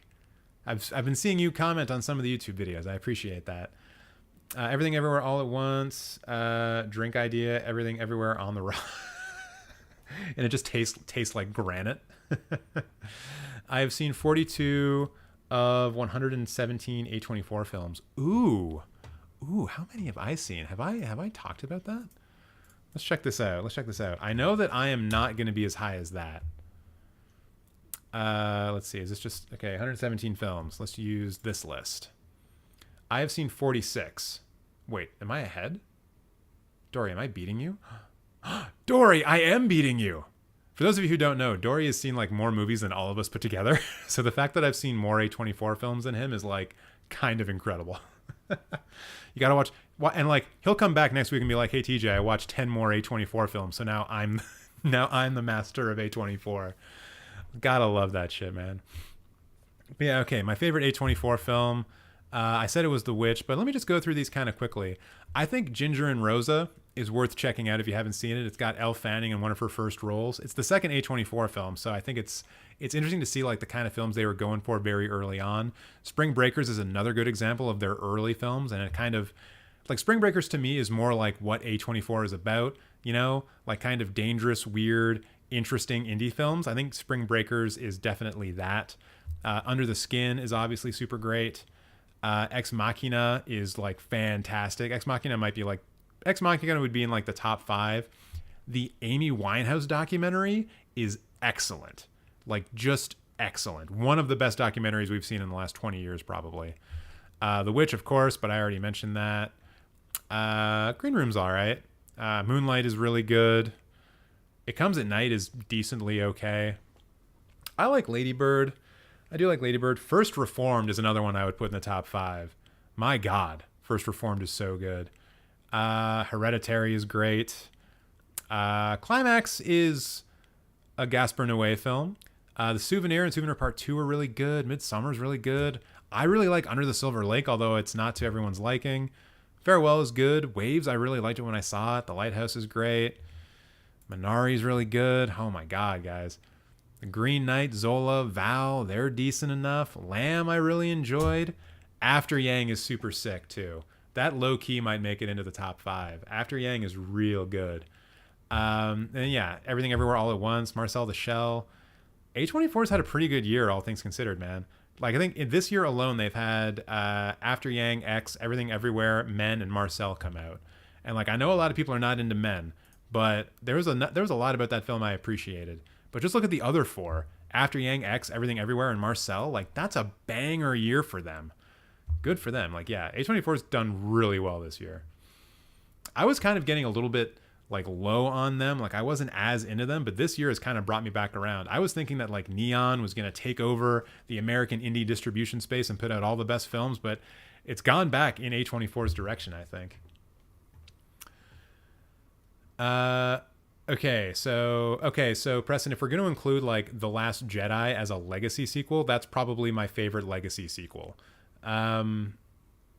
With other stuff, yeah, not as into that. Top Gun 2 is misogynist. Why didn't they ask Meg Ryan to return? I kind of have a feeling that they would have, but then they just turned her down, or like she turned them down. And I think the same might be true for the actress who played Charlie. Like, I know that was kind of like a meme on Twitter where people were like, "Oh, look at the difference in aging between God, what's her name? I should know her name. Kelly McGillis, excuse me." People were putting that up, like the difference in aging between Tom Cruise from Top Gun to Top Gun 2 and Kelly McGillis from Top Gun to now. But like, I think you could probably get Kelly McGillis in this film if you wanted to. Like, she was always going to be someone who was involved in the military industrial complex. Even if her character didn't come back as a love interest, she could have been like part of the military machinery, for lack of a better word, the industrial complex, and like been there as part of that film, right? So I think you probably could have brought Kelly McGillis back. I think Top Gun 2 is more misogynistic than the first one, which is weird considering the first one came out in '86. But yeah, I think the fact that like the main female pilot is pretty much sidelined and doesn't get like a good moment at all in the film, and I think the fact that like Jennifer Connelly is just kind of there and she runs a bar and she has like weird cuddling scenes with Tom Cruise and that's basically it. Like, yeah, I think you could make the case that Top Gun 2 is a pretty misogynistic film. What do you think the plot should have been for Top Gun 2? Oh, have I not talked about this on live stream? Maybe I will. Maybe I'll let you guys know. Hold on, I think I missed a couple of things. Anna's here, and they just left the theater watching Minions 2. Which Minions 2 screening was that? How many has that been? All right, Nick, I'm going to try to go through more of the chat, but then I'll get back to what I think the Top Gun 2 story should have been. I started to explain to my friends how Top Gun Maverick had a little bit too much plain go burr. It does have more plain go burr than the first movie, I think. But I don't know. What do you think? Oh yeah, okay. I'll get back to that. I started NitRam. Thanks for the recommendation. It's really good. Yo, wait until the ending. Talking a little bit about how Ikiru, the Kurosawa film, is like a gut punch film. Wait until the end of NitRam. That's a gut punch. That'll have your gut like coming all the way out the back. And I don't mean through your butt. I mean through your back, through your spinal column. As far as my endeavors, I've been writing a lot of poetry lately. Right now, I'm writing poems in the form of fictional science articles. That's pretty cool. I dig that. Everyone's got to have their own creative outlet, right? Like, I have the content that I make on here. Josephine's got her poems. Sounds like Justy's going to get into filmmaking in some way. That's sick. You got to have an artistic outlet, man. Either that or you're just going to be a depressing suit when in your 40s, you know? And it's an even more depressing suit to be wearing considering the state of the economy and where we're going to end up in the next 10, 20 years. I'm only 20, so still a student, but that's exactly the plan. Right on, man. First thing you need is a plan, so you're doing good. I have a special place in my heart for The Lobster. I haven't seen it. I should watch The Lobster. Spring Breakers was meh, but Ex Machina was amazing. Yeah, Ex Machina is incredible. Spring Breakers, I will say I have like not a special relationship to that film, but I think I've explained this on stream before, like a long ass time ago. But when I saw Spring Breakers initially, I was in a theater of mostly teenagers because they were showing up for like Vanessa Hudgens and like all of the other teen Disney people who were in the movie. I was showing up because it was a Harmony Korine film, and I know the kind of stuff that Harmony Korine does. And so as I was like waiting for the theater to start, I was in the theater waiting for the movie to start. And I'm looking around, and I'm basically surrounded by teenagers, and I'm like, these kids have no idea what's about to happen. So that was fun. But yeah, I think Spring Breakers maybe deserves another watch. I don't know. I think it's pretty great. I want Yorgos Lanthimos themed restaurant. What would they serve at that restaurant? People forget about how the very, very first A24 film was so bad. Everything after that was gold, basically. Dude, the very first A24 film is terrible. It's a Charlie Sheen movie. Do I have the list up here still? Yeah. It's a Charlie Sheen movie that only gets made because I think Charlie Sheen and Roman Coppola are friends. It's directed by Roman Coppola, so the son of Francis Ford Coppola. And it's called A Glimpse Inside the Mind of Charles Swan III. And so I think the rumor that went around is that like the people who started A24 were trying to figure out like how to make money so that they could actually buy the distribution rights for films and put them out there into the world. And I think what I've heard is that they ended up getting a bunch of money from people because no one else wanted to make this film, or it was kind of like a, hey, you pat my back, I pat your back. And then that's how they were able to get the ball rolling. So I guess A24 wouldn't exist if not for A Glimpse Inside the Mind of Charles Swain III. But also, my God, is it a bad movie? And like, not even bad in a fun way. It has maybe like tied with Jay and Silent Bob Strike Back, the most celebrity cameos you will ever see in a film. Like here, this is not even the entire cast, but it has Charlie Sheen, Jason Schwartzman, Bill Murray, Catherine Hennick, Patricia Arquette, Aubrey Plaza, Dermot Mulroney, Mary Elizabeth Winstead, and more. Stephen Dorff is in it as well. Like it's a big old mess. But if it's true that it gave us the rest of A24, then hey, that's not so bad. What is the longest movie you have ever seen? Ooh, the longest movie that I've seen parts of is Shoah. That is a 9-hour-long Holocaust documentary that is essential viewing, but I've only seen about 3 hours of it. I know that I've seen a 3.5-hour-long film, but I can't think of it. Can you sort that way? Can you sort by film length on Letterboxd? Hold on. If so, then I can answer this very easily. Service, release date, sort by film length. Oh my God, you can. So apparently the longest film that I have seen, aside from Shoah, which I probably shouldn't count here because I've only seen a third of it. But like if you see 3 hours of Shoah, you've seen a lot. Still an excellent film though, must be seen. So yeah, after Twin Peaks and Shoah, and that's Twin Peaks the show, I don't know why that's here either, is the film Carlos. But I think I've only ever seen the 2.5-hour version of Carlos. What they're listing here is the 339-minute version of Carlos, which I think is like 3 like made-for-TV films for French TV stitched together into one thing. So I'm not going to count that, which then means that the longest film I've ever seen is actually Zack Snyder's Justice League at 242 minutes. I did watch that one front to back. So yeah, I guess that is the longest one I've ever seen. Also, quick shout outs to other very long films I've seen, like Once Upon a Time in America, the Sergio Leone film, Lawrence of Arabia, no doubt, Seven Samurai, Sholay, the Bollywood film that's like super awesome. What else? Apparently D.W. Griffith's Intolerance, but fuck Griffith, super racist dude who made a super racist movie called Birth of a Nation, which is also listed here, but also fuck that movie super hard. That movie sucks, and we hate it here. Let's see. Sorry, I think I just got more notifications checking in. If anyone like subscribes to the Patreon or donates to the Patreon during the stream, I'll make sure to shout you out as best I can. To the moon. To the moon, as they say. Shout you out to the moon. That's a thing that people say, right? Let's see. The best years for A24, in my opinion, were 2016, 2019, and this year. This year certainly is doing really good. I'd have to go back and check on 16 and 19, but I don't doubt it either. I guess, well, The Witch came out in 16, so yeah, that would make sense. I watched A Brighter Summer Day in one sitting. Unbelievable movie. Yeah, I need to watch that. I totally need to watch that movie. I was talking about it a bit in the TikTok stream as well. Justy, I don't know if you were the one who was talking about it, or maybe it was Preston, but yeah, it was pretty. It's on my list. Definitely need to watch that. It's just also kind of hard to find, like, how long is that movie? 5 hours? And I know that I'm like saying that, and like I could very easily sit down and watch like 4 hours of Dungeons and Dragons actual play. So like, you know, oh wait, it's only 237 minutes. Yo, I could do that. That's shorter than Justice League. Although that is close to 4 hours long.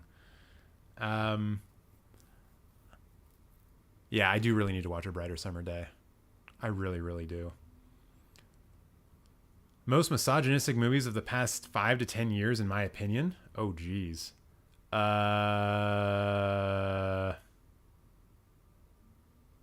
I don't even know.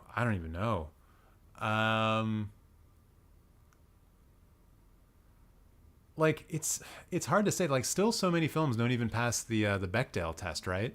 And for those of you who don't know, the Bechdel test for a film is you pass the test if your film contains two women having a conversation with each other where they do not talk about men or a man, usually the lead character. And so many films fail the Bechdel test or the Bechdel test. I'm not sure how it's pronounced. Honestly, Josephine, I don't know the answer to that. Most misogynistic movies. I'd love to hear what other people have to say on that topic, but I'm not sure. It took me 10-ish hours to watch A Brighter Summer Day, and it is truly amazing. Also, I watched it 2 days ago for the first time. Right on. So, Preston, you like take breaks when you're watching longer movies? That's probably a good idea. I'm kind of like I need to sit down and watch the whole thing in one sitting or I don't do it kind of guy, which is why for films like Brighter Summer Day, I prefer to go to the theaters to watch them, because then I'm like not allowed to go to the bathroom, basically. I can't pause the film. I think I become more immersed in that way. Or maybe for, I guess, a longer film, there would be, what would you call it? An intermission. So, yeah. Knitram is legit haunting. No doubt, Nick. That is absolutely true. Ratatouille fails the Bechdel test? Yeah, probably. A lot of films fail it. Like, a lot. Like, off the top of my head... Ooh, I was about to say the new Star Wars films, but maybe not actually, because Daisy Ridley would have talked with Leia, right? I imagine Rise of Skywalker doesn't pass the Bechdel test. But that movie doesn't pass a lot of tests, so maybe we move on from that one. The Jesus Rolls is the most misogynistic movie. Wait, was that the movie made about the Jesus from, like, The Big Lebowski? Did that movie come out already? I forgot it existed. I was going to theaters to watch Rashomon for the first time, and the projection had a technical problem, so now I'm waiting to see if they'll repair it for Argento's Inferno soon. Oh, so the projection problem was with the projector itself, and not the film. That sucks. It is not easy to repair projectors anymore. Like, those parts are not really being made. For those of you who don't know, I, at one point in my life, interned for a couple of months at the... What do I want to call it? The Canadian National Archives, I guess, in their film department, and they have a guy like a wacky German guy who is able to fashion parts for like tabletop editing machines for 35 and 60 millimeter film, as well as like projectors and things like that. Without this one wacky German dude, no one else in Ontario or even in this sort of area of the world makes those parts. So like, if your tabletop editor that you use to look at old 35 millimeter prints breaks, you might not be able to fix it. Or if you are fixing it, you're cannibalizing the parts from another one, which means there's one less. And like, that stuff is not gonna, like, I don't know who's gonna start building that stuff from scratch for when we need them like 50 years from now, but that stuff is gonna be super necessary. Those tabletop editing things are super essential for preservation. So yeah, that's not great. Let's see here. Trash humpers. We don't talk about trash humpers anymore. Although actually for the Discord movie night, maybe we'll do trash humpers one time. I watch Spring Breakers merely because I'm such a big fan of kids. True. I'm a huge fan of The Beach Bum, directed by Harmony Korine. Yeah, I like The Beach Bum. I had a good time with that. I watch Spring Breakers on my phone in the middle of the night. Probably not the best way to watch Spring Breakers. But I also understand, like, if that's the only opportunity you have to watch it. So basically, Charlie Sheen gave birth to A24. Thanks, Charlie. Yeah, I guess. The longest movie I ever saw was 600-minute cut of The Godfather. Yo, what? There was a 600-minute cut of The Godfather? Isn't that a 10-hour film? What? Is that just all three of the Godfather films cut together into one movie? Or is there actually a 10-hour version of the original film? The longest I have personally seen is the extended Lord of the Rings Return of the King. Yeah, I've seen that. Like, I've seen all of the Lord of the Rings. That I think is close to 4 hours, right? Or over 4 hours? You need to watch Satan Tango. Or War and Peace or Fanny Alexander extended version. I think I have Satan Tango. I'm sure I'm saying that way wrong. But it's also the fun way to say it. I think I have that on my watch list as well as Fanny and Alexander. Like, I'm going to get to that eventually with my Bergman watch through, War and Peace, I don't think I have in my watch list, but I'll probably get to it at some point. Longest film I've seen is Hamaguchi's Happy Hour. Oh yeah, that's a real long one, isn't it? Lord of the Rings 3 extended is 4 hours and 22 minutes. Well, then yeah, that's the longest one I've seen then, because that will be longer than Justice League extended cut. The extended versions of Lord of the Rings commentary got me through college. Love those versions. Yeah. Top Gun plot, go. All right. So I want for you guys to imagine, if you will, a future or a time period where I have movie making power decisions and I get to decide what the plot of Top Gun 2 is going to be. Now, I'm going to base a lot of what I'm going to say on the plot that we currently have in Top Gun 2, right? So I'm just going to be making like minor alterations that I think will make a big difference to the film. So we start off. You do the whole opening montage thing where planes are landing and taking off from an aircraft carrier. That's all cool. I love that throwback to the original film. Great. Except we then do not cut to Tom Cruise doing something completely different that has nothing to do with planes taking off. We cut to being in the sky with the planes that had just taken off, because it's a Top Gun movie, for goodness sakes. And it's Maverick up there, obviously. And what is going on is some kind of drill or maneuvers where manned fighter jets and drones are flying together, right? And something happens, something screws up. It can be whatever you want. It doesn't really matter. The only thing that matters is that there is a mistake, and that mistake is Maverick's fault, right? So right off the bat, we're kind of going back to, Maverick blaming himself for Goose dying and shit like that. So something bad happens, it's Maverick's fault, or at least Maverick takes the blame for something that he did. So then we're in the aftermath of this, and we find out that the person who is in charge of the drone program is Goose's kid, Rooster.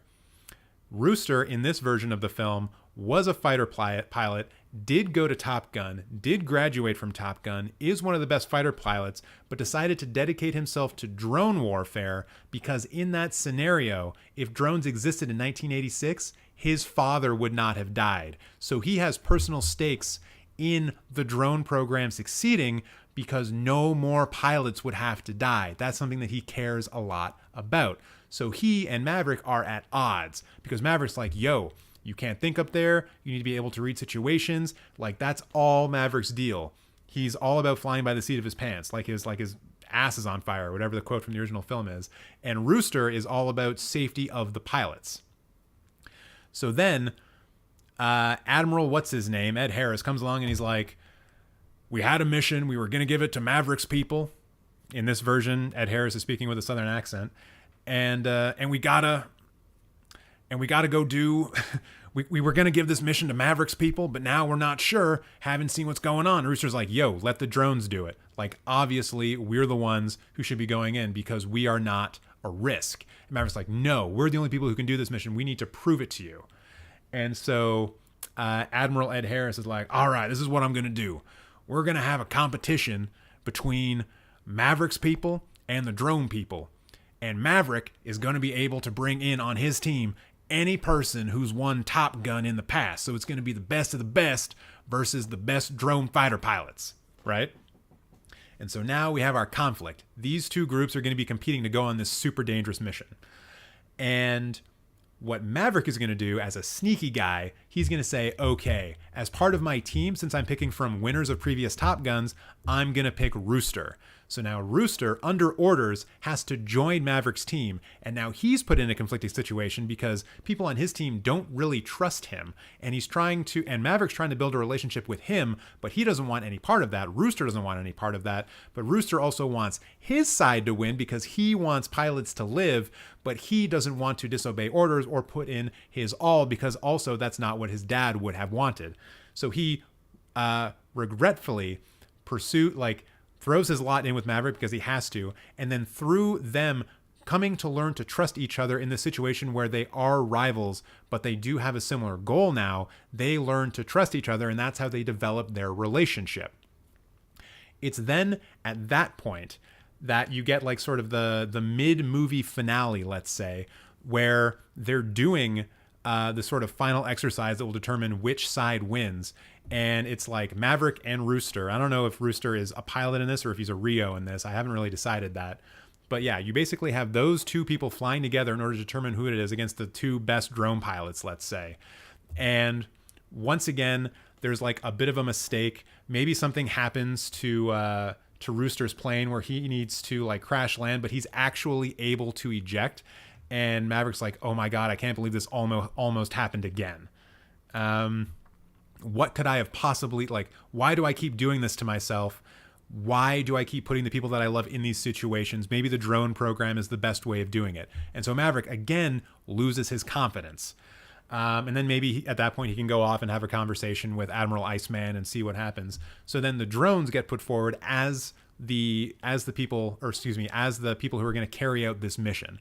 But just in case, Maverick's team are put on standby in case something happens with the drones. And of course, everyone's being sort of, they're kind of like on the same ship, right? On the same aircraft carrier. So of course, what's his name? Rooster is not with Maverick. He's overseeing the drone operation. Maverick is on the Alert 5 like he was in the first film. I'm not mad at having callbacks to the first film, but I just want them to be put in different contexts, right? That's key for me. And so what happens then? Obviously, something bad has to go wrong with the drones. They all drop out of the sky, and so Maverick is like forced to launch on the Alert 5. So he goes with a few other his people. Immediately after the drones fly out of the air, Rooster starts to suit up, and then he gets to make the rescue save at the end, just like Maverick did in the first movie, when Maverick gets overwhelmed with the odds of whatever is going on this mission. It's Rooster that gets to make the save. He gets to have that full circle moment where he gets to save a fighter pilot because he had the option of getting in a plane and going to save his father's best friend. And then Maverick realizes that he did a good job of like teaching or helping Rooster become like a better pilot through like their adversity or whatever. And they both have these sort of like complete arcs where they're then able to just be friends at the end of it, or like be comrades at the end of it. And then we basically finish the movie with the two of them getting onto the flight deck and having that emotional hug that Iceman and Maverick had at the end of the first movie. Once again, I'm okay with playing with nostalgia. Just put it in a different context and put it in the right context for the film. And then that's where we end. That's the ending of the movie. That's the movie, right? Like, you don't need to make a Top Gun movie that's all about just the fighter pilots. Some of the best stuff in Top Gun is the relationship stuff, is building of trust, is the secrets that people tell, how, the relationship between Maverick and Charlie, how that could affect Charlie's career, like shit like this. So yeah, that's what I would do. That's my long-winded way of saying that's how I would make Top Gun. That's the story for Top Gun that I would put forward. All right. Thank you everyone for being quiet in the chat while I went through that, but please keep going. Is that a good idea? What do you guys think of my Top Gun idea? Does that work? Does that sound okay? War and Peace is the most epic, impressive, beautiful looking film I've ever watched. Wow. Okay. That's pretty sick.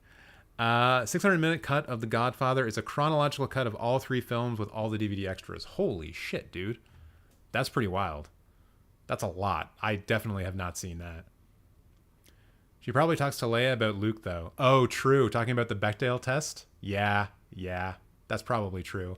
Although, isn't there a thing in The Rise of Skywalker where, like, Rey's like, oh, Leia, I want you to train me or something? So that would have been, like, an interpersonal chat. Although Leia was just saying, like, random shit. So, who knows? Ratatouille fails the Bechdel test? Yes.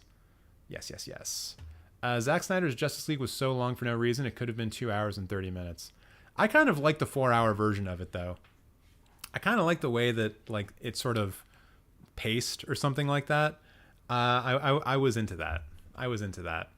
Like, I guess when I watched it, I was kind of in the mood to just chill with a 4-hour movie. And that was the 4-hour movie of the time. One of the criticisms of Marvel, speaking of misogyny, is that they have a problem writing women, and I would agree. Oh, absolutely. Absolutely they have a problem writing women. They have a problem keeping them all alive, too. But maybe that's going to get better in the future. Who knows? How about Tom Cruise's character is married to Carey McGillis, and they have kids, and he is a teacher at the academy, and one of the students falls for his daughter. That's interesting. I mean, that's definitely putting more of the relationship spin onto it. I think what's important about Tom and about Maverick and Charlie, though, is that I think they're together at the end of Maverick, but I always got the sense that it was a doomed relationship because Charlie was going to go off and pursue her career, and Maverick was going to stay at Top Gun and teach. And I don't know. She was going to work in DC. They mentioned that in Top Gun. So I don't know if they would have had the opportunity to continue their relationship.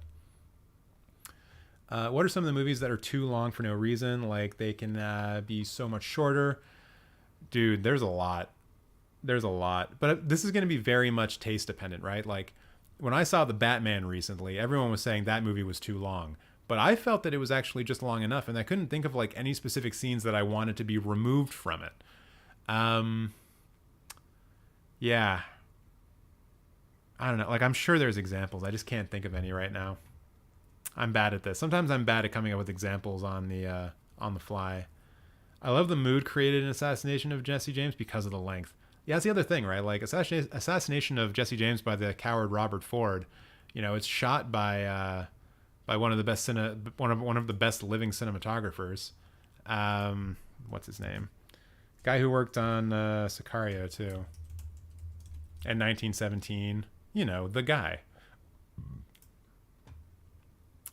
Roger Deakins. So I'm okay with a movie being too long if I get to look at Roger Deakins' cinematography for a while. I love the movie. Yeah, okay. Had a great time chatting with you, TJ. Josephine, thank you so much for stopping by. Hope you have a good one. Watch more Better Call Saul with your mom. That sounds like fun. It sounds like I already wrote this Top Gun 3 script. I've been thinking about this for a while. and I was thinking about this before Top Gun 2 came out. This is the plot that I wanted, and it felt so obvious to me. And even in Top Gun 2, Admiral Ed Harris is in charge of the drone program. It's right there. And they just didn't go for it. So yeah. Preston thinks it's a great idea. Thank you so much. You've put a lot of stuff into this Top Gun plot. They should peg you for the screenplay. I mean, I'll take a story credit. I've written screenplays before, and I am not good at it. Sounded pretty great, to be honest. Thank you. Then in part 4, add an AI, and you can have a 3-way competition. Yeah. I mean, I didn't mention this in my going through, but maybe that's the thing that goes wrong with the drones during the mission, right? Is that the AI acts up or something like that. And then so not only does Maverick need to complete the mission, but his people need to go head to head with the drones and defeat them and show that manpower is better than AI power or whatever. Do that. That's fun. And you're not, and you can have enemies at that point and not have to worry about what country they're from, because one of the things that just really bothered me about Top Gun 2 is how they were oh my God, look at this breakaway Soviet state or whatever that just happens to have 5th generation fighters. No, they don't. No, they don't at all. And also this kind of cowardly way that the Americans are oh no, another military has 5th generation fighters. What are we gonna do?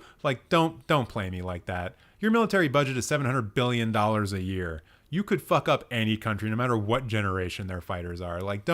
Don't try to tell me that America is in a weak position in Top Gun 2 movie. Don't even try that. So yeah. Oh yeah, so that's what I mean. If you have AI drone planes that Maverick has to fight against, you don't need to worry about, the quote unquote enemy, because the enemy comes from within. But then also, you have the PG-13 goldmine of being able to kill things that aren't actually real people. It's just drones getting shot down. It's beautiful. It's beautiful. TJ, I want you to change careers immediately and do voice acting for a Goofy movie. Yo, that movie got made a while ago. They're not going to want me to voice act for it. Or are you saying that I should be the new Goofy? Oh my God. Is that a good Goofy? It's fucking terrible. What are you talking about? What were the things in Top Gun 2 that you did like? The fact that they shot in planes. Like the fact that they actually had actors in planes, the cinematography generally, their approach to stunts, I did like that. A lot of the rest of it I was not super into. Like I may go back to it and I might have a better time with it the second go around. But I was really distracted by all of the callbacks to the first film. Really, really distracted by all the references. And like dumb little references. I know in my version of Top Gun 2 that I just gave you, I was making callbacks to the first film. But the ones that annoyed me the most in this one, in Top Gun 2, were like the little things. Like when Rooster says do some of that pilot shit. Like somehow that line was genetically passed down from his father to him. I don't need that. Or like when Maverick goes to see Admiral Iceman, Admiral Kaczynski, and he says, what is it? I'm a pilot, I'm a naval I'm a pilot, I'm a naval aviator. That's a line for line thing that he did when he was hitting on Charlie in Top Gun 1 in the first part of the movie. Like, I don't need that. It was bad enough in that scene having Maverick go to an admiral's house, be greeted by his wife, and then have Maverick go have a heart-to-heart with his superior commander. Like, that happened in the first movie. And then putting that kind of reference in that kind of scene, it's too much. It's too much. Though it might be too close to stealth. No one cares about stealth. No one's gonna remember.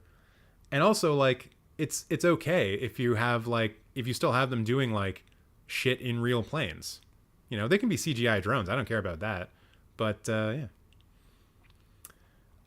Say some China got unmanned AI ships with AI drones already made today. See, this is like, Dory, I think you probably already know what the problem with that is that they desperately wanted Top Gun 2 to go to China to preview or to screen, which is why they took like Maverick's Taiwan patch off of his jacket, because that would have offended the Chinese, right? So any movie that puts the Chinese military in a bad light would not have gone to China, so it wouldn't have been in the film. I think it might have been interesting if, let's say, China was shown as being technologically advanced or more advanced, like maybe they have a 6th generation fighter that uses AI, and then the Chinese eventually ask the Americans to help take down like a rogue AI or something like that. Maybe something like that would have flown, but I don't know if they would have gone along with it. So stand out above the crowd, even if I got to shout out loud. Is that from the song in Goofy Movie? Like the Power Glove song? No, it's not Power Glove. Power Trip? No, Power Trip's a thrash metal band. Never mind. My issue with Top Gun 2 is that it felt cheesy and corny without the 80s charm. Yeah. And I think that's partially because, like, movies nowadays, even if they're PG-13, are made for teenagers, right? Like, Top Gun 2 is a movie that's made for teenagers, whereas Top Gun was a PG or PG-13 film made for adults. And that, I think, is a big difference between how movies were being made in the 80s then and how movies are being made now. It seems like when it comes to target audience, the rating has a lot to do with it. Like a PG or PG-13 film, like the MCU or DC films, those are aimed at teenagers specifically. And so if we ever get an adult film or a film made for an adult, that's a rated R. That's a movie that's made for adults and not necessarily for younger audiences. And I think a lot of studios are starting to get into this habit of making the target audience be who is actually able to see the film, as opposed to just saying like, hey, why don't we make a PG film that is for adults, right? I think yeah, it's a good point. And this is kind of like the first time I've sort of thought about it in these terms, but I think there's something to be said about that. In the 80s, we were getting PG films that were made for adults. You didn't have to have a bunch of F-bombs in a film to have it made for adults, right? So, yeah, I think there might be something to that. What are a couple of movies that you think deserve a Criterion release? Oh, my God. So, Preston, you might not know this about me, but I am a big believer that the Criterion Collection is severely underrepresented in Central and South America. In fact, they just announced in their October releases that they're doing La Lorna, not like The Curse of La Lorna, not like the Blumhouse film, but like actually a film that was from Guatemala, I believe. It's the very first film from Central America that's going into the Criterion Collection. So yeah, that was way overdue. So I would say there are several films from Central and South America that probably should go in there. City of God, 100%. If they could ever find like a really good print of a Brazilian film called Macunaíma, I would want that to go into the collection as well. I don't even know how you would watch it now. I don't even know where you would find the materials for it. I saw it in university, and I think that was kind of like a rare privilege that I was able to see that film. But overall, I just think that that part of the world is severely underrepresented in the Criterion Collection, and like they need to dig into that, because there's such a rich filmmaking tradition from those countries. Like there have been they've been developed countries for so long. They have filmmaking traditions that go back to the 60s. Like or even further back than that. Like there's good shit.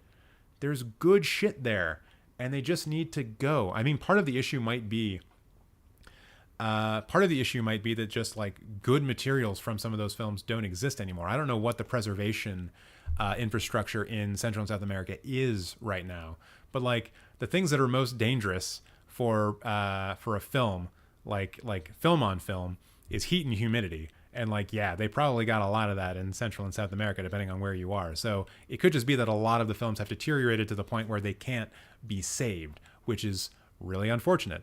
But I also find it hard to believe that like not even super rich countries have film foundations and film institutions that are dedicated, or at least have as part of their mandate being film preservation. Like TIFF, as an example, does film preservation. They have films on site. Maybe those films are kept at the University of Toronto. I'm not sure, but that is part of what TIFF does. So yeah, it's like just find the South American films. And I think like even recent South American films, like just look at the stuff from South America, Central America that's premiered at TIFF. There's good shit there, you know? Like I saw, like I'm not going to say that like Medusa, a film from Brazil that I saw last year at TIFF, I don't think that should go into the Criterion Collection, but that's a good movie. It's a good movie. It gets almost no play in North America. Good films come out in Europe, good films come out in Asia, they will make it here eventually. Good films come out in South America, much less of a chance, which is wild when you think about how many Spanish-speaking people there are in the United States. It's ridiculous. It's ridiculous. So that's my long-winded answer to say, like, anything from the continent that's south of me. Powerline, yes. Powerline, that's the name. That is exactly the reason I love The Incredibles so much. It's a film about a man in his midlife crisis and his wife worried is having an affair. Yeah. Yeah, that's a good one. It's like, it's a kid's movie, but it's also made for adults. Like, it has a very adult theme to it, right? I don't get aiming stuff at teens when adults are the ones with jobs and money. See, this is the thing, though. Teens have disposable income, right? Like, when I was working my Tim Hortons gig back in the day, I was making minimum wage. Like, I was making $7 an hour if I was lucky. But I wasn't paying rent. I wasn't paying expenses. I wasn't paying for my food. So that, like, $200 a week I was making or whatever, I could spend it on literally anything I wanted. So going to see a movie for $8 when I'm making $200 a week, no problem. Why wouldn't I do that? Why wouldn't I go see 3 movies? Why wouldn't I rent a bunch of movies? So, like, you know, teens have so much disposable income that, yeah, that's why they're one of the most sought after markets. And the kids dealing with their parents struggling, and it's all disguised in a superhero film. Yeah. Incredibles is great. You'll find no argument from me. It's a really well-made film. Very good story, as you mentioned.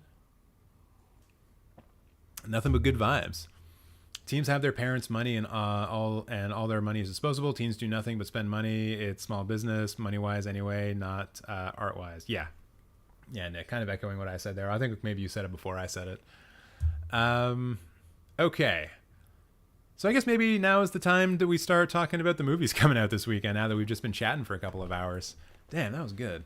That felt good. Oh, and I read all the comments. Woo! Let's see here.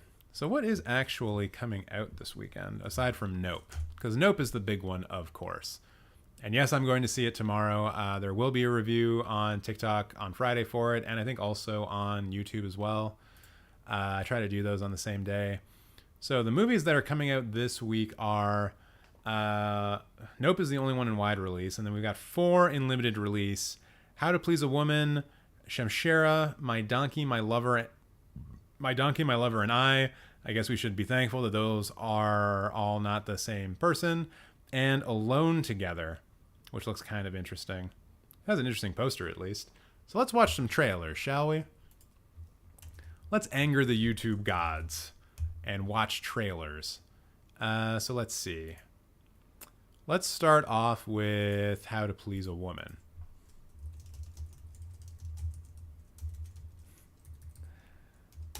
So many jokes I could be telling. They're all going through my head, and it just none of them made the cut. All right, so this is Madman Films. Where's my trusty headphones at? God damn it, it is hot in here. My place is air conditioned, but I am cooking right now, y'all. I hope you're not cooking wherever you are. Let's see, headphones. God, I hope this actually works. Let's flip it on over to the internet. Hello, internet. Did y'all hear that? I think you did. All right, so first trailer of the week. This film is called How to Please a Woman. Let's find out. Let's find out together. Gina. Yes? Am I going to get a takedown for this? Is this too sexy for YouTube?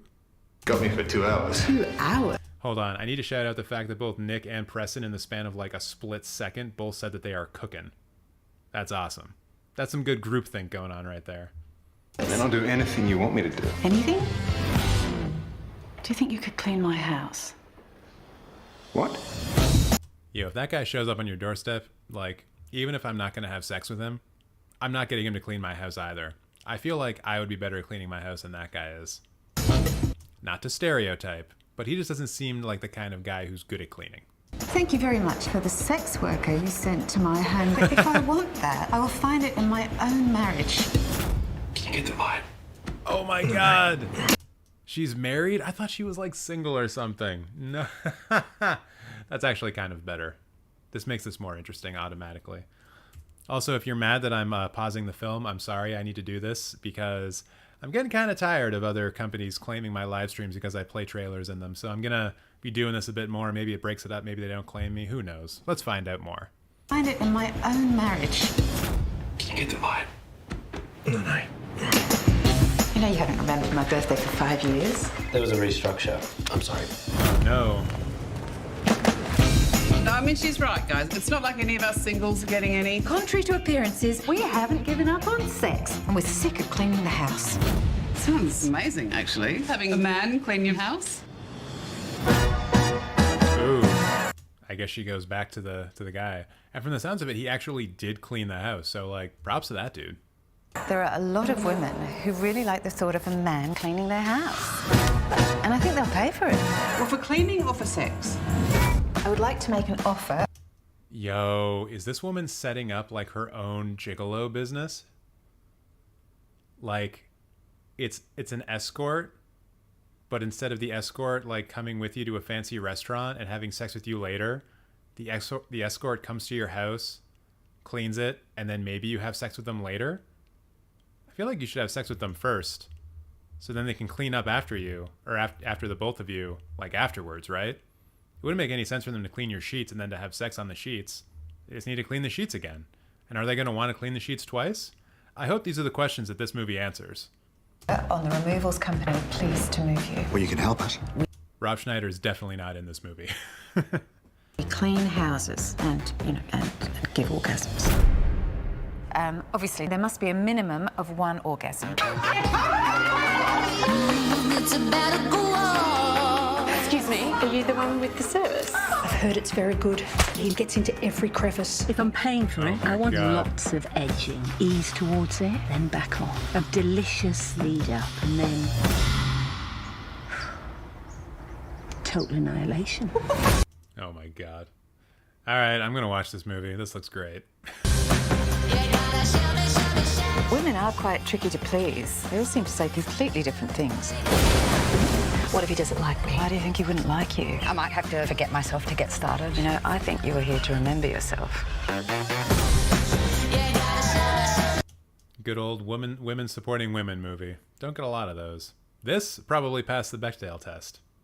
I think the trailer probably passes the test. Your job is to give orgasms. It's not actually illegal. We checked.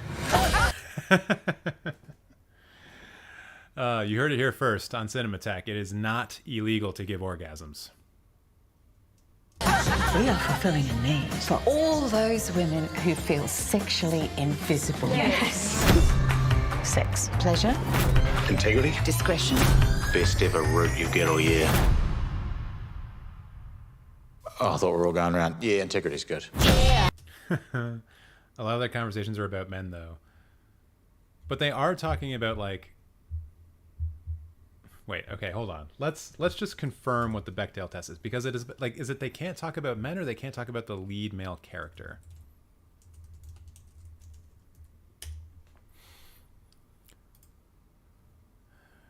It asks whether a work features at least two women who talk to each other about something other than a man. Ooh. Yeah. I mean, there must be something in this movie where they're not talking about, like, having sex with guys, right? There must be something besides that. I know it's the major narrative throughway of this whole thing, but there must be something else. There must be. There's gotta be. Right? Right? My mom would love this movie. Yeah, Nick, show your mom this. I'm sure she... I mean, I would never show my parents this movie. I do not need to sit down and watch a movie with my parents that talks about, like, orgasms all the time. I don't need that trauma in my life. But yeah, maybe it would be fun. I don't know. They'd probably get a kick out of it. I just don't need to be there. Dream Criterion releases that'll probably never happen are any Satoshi Kon film. Yo, Satoshi Kon Criterion box set would fucking rule. I just don't know who owns the rights to all the films. Like, I know the original production house was is it Madhouse? I think so. And I just don't know who owns the North American distribution rights to those films. It might be G Kids, because G Kids owns, like, a lot of those distribution rights. But I know that Perfect Blue was distributed by Manga Entertainment back in the 90s. And I don't know if that still exists. Maybe, maybe not. So, yeah. I mean, I would love that as well. Like, I would definitely love that. Oh, yeah, I have a fan directly on me to make it bearable. Guys, yeah. I mean, now imagine having a bright light shining at you this whole time and being in front of a hot computer. And wearing a thick black shirt. What am I doing? Also, what is the threshold to pass a test? Does it just need to be one conversation to pass? Yeah, yes. Can it literally be, hi, how are you, good, thanks, and then cut and that passes? Yeah, like, I think that's literally how low the bar is. Any conversation between two women that doesn't talk about a man at all. So yes, that conversation would pass based on those merits. And then just think about how many films don't pass it. That's one of the reasons why the Bechdel test is so not like incendiary is probably a word I'm thinking of because I'm so warm, but that's why it's so damning, because of how low the bar actually is and how many films fail it. Preston, you watch Gone Girl with your dad? Jeez, there's so much more sex in that movie than I ever remember. Yeah, that's kind of a weird one to watch with the parents, especially when you see Neil Patrick Harris's penis. That's a weird one. Nick, you can suggest a trailer. I'm going to go through all of the new movies first, and then maybe we'll watch some other trailers after that. Let's check out Shamshara now. Shamshara trailer. Oh shit, is this a pirate movie?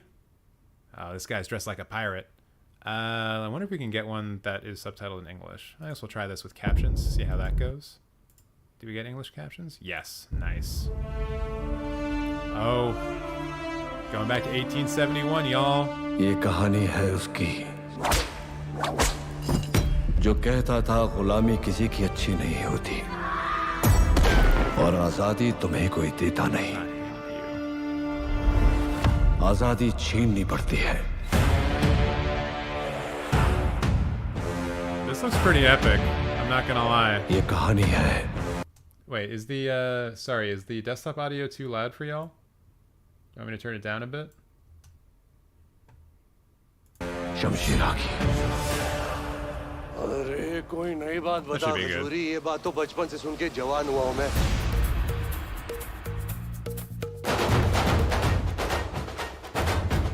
Alright, looks like we're getting something a little bit more like a traditional Bollywood film. सुना है काजा में कोई नया नकाबी लुटेरा आया है? त्योहार शादी ब्याह कुछ नहीं छोड़ा उसने. Nice few edits there.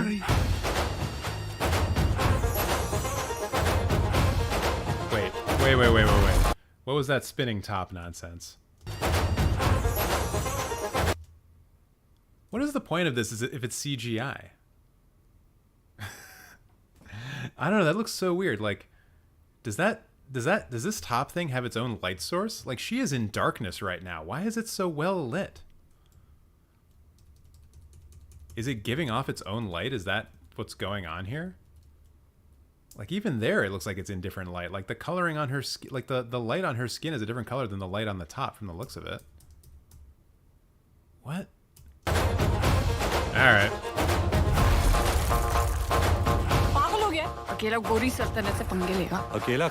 It also seems like there have been more Indian films, or at least Southeast Asian films, coming out this year that are very much about, like, saying fuck you to the British. Like, for people in here who have watched more Bollywood films, how prevalent are British people, like, depicted as the bad guys in those films? Because it seems like there's been more this time around. Maybe I've just been paying a bit more attention to, like, the promotional stuff for Bollywood films, but it just seems like there's been more British hate in these films than there has been in the past.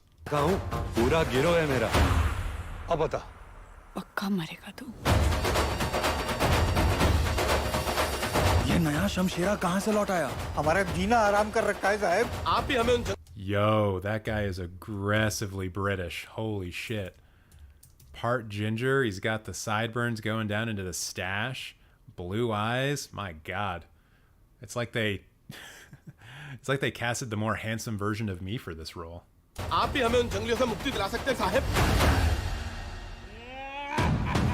Indian dirt only Indian hand can clean. White hand get black, sir. Uh-oh. Collaborator. Boo collaborators. Ooh, you never want to see Purified in a movie about slaves. आ गया है दरोगा Sahib.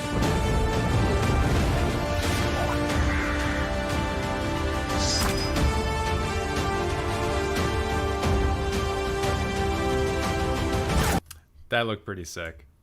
I assume this is, like, almost entirely CGI, but, like, that looked pretty great. This looks pretty great. Yeah, I like that shot. Guy's a professional wrestler with those moves. What the hell was that Spider-Man type stuff? Look at this. He's just like, oh yeah, I'm gonna spit out my web shooters and get on this train. Holy shit! Did that guy just get his head crushed into the crown jewels? Yo. Oh wait, that CGI glass looks real bad. That's a pretty terrible looking glass. Oh man. तेरी माँ का मुकुट queen crown sir. तुझ में शमशीरा का खून है. निडर, बेबाक.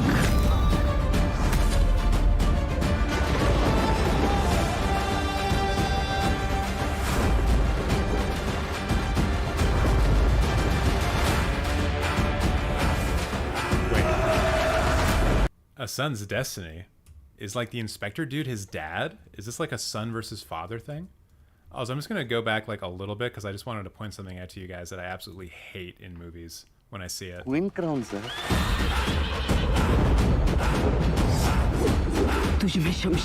That was kind of a good example, but I think there's a better example coming up. Maybe that was a good one? Okay, so yeah, like, you can kind of see here, there's, like, very visible motion blur. This is not actually what I thought it was going to be, but there's very visible motion blur right here. You can see how, like, there's the outline of the guy's head, but then there's, like, a fainter outline of his head.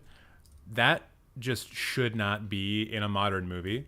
Like, there's no reason for this.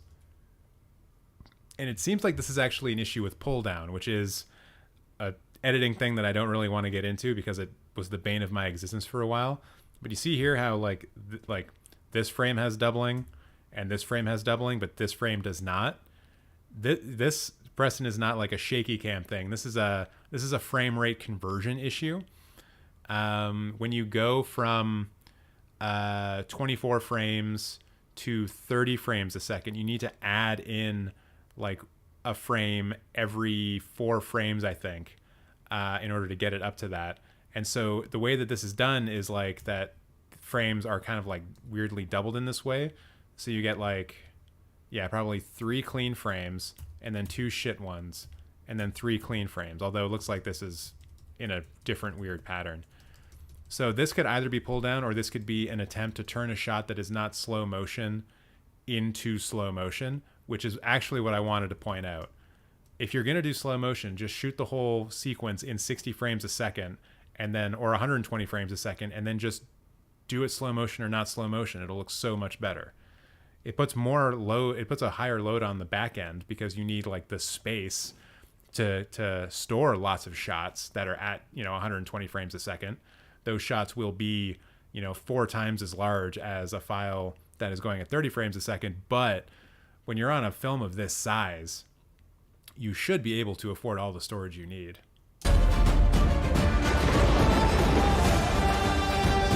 Oh, no, this is the shot I was actually referring to.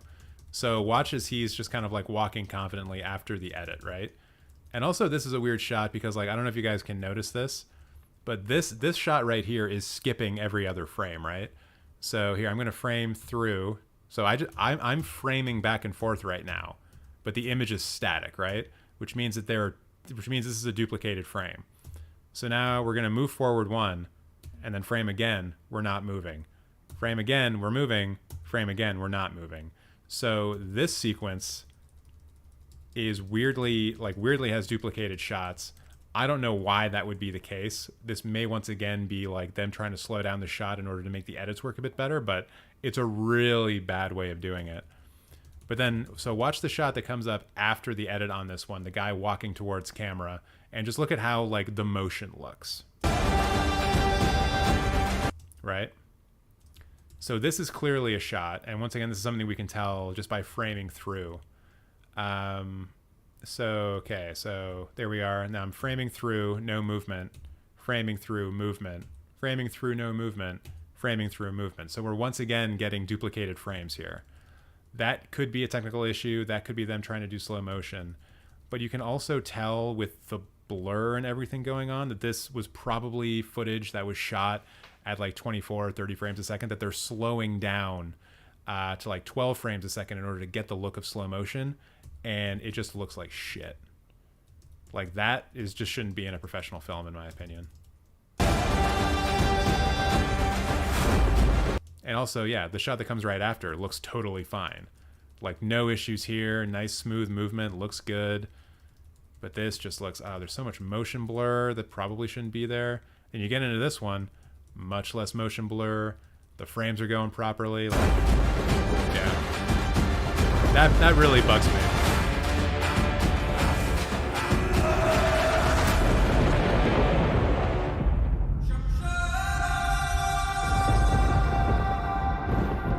कर्म से डकैत, धर्म से आजाद.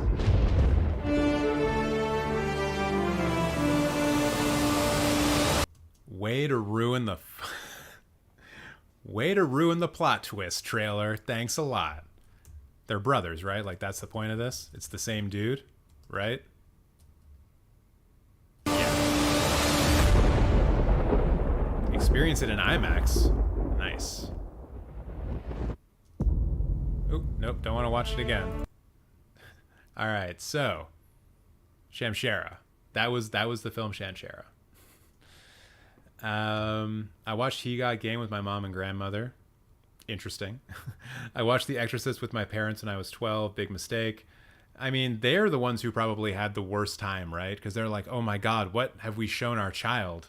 I think my parents had a similar reaction when they showed me Pulp Fiction when I was like 10 years old, 10 or 11 years old. Yeah, they probably thought that was a terrible idea, but I was like, this is great. Everyone's swearing. It's so much fun. Pan-Indian movies for the win. The spinning top might be the Tony Stark arc chest power tops. The MCU is everywhere and it's always expanding. Disney, when will they stop? Shaky cam sucks. I mean, shaky cam is good if you're trying to, like, it depends, right? If you're using shaky cam to hide the fact that your actors don't know how to fight properly, then yeah, it's bad and it looks bad. But if you're using shaky cam in order to, you know, like visually tell the audience that what is going on is chaotic, then I have no problem with it. And there are good and bad ways of doing shaky cam, right? Like if you look at Mad Max Fury Road, there's a lot of shaky cam in that, but they frame the action in a way so that you don't get seasick. All of the action is centered in the frame. You don't feel like your eyes are jumping all over the place. It's not like a fight scene in a shitty action movie, right? So there are differences. There are differences.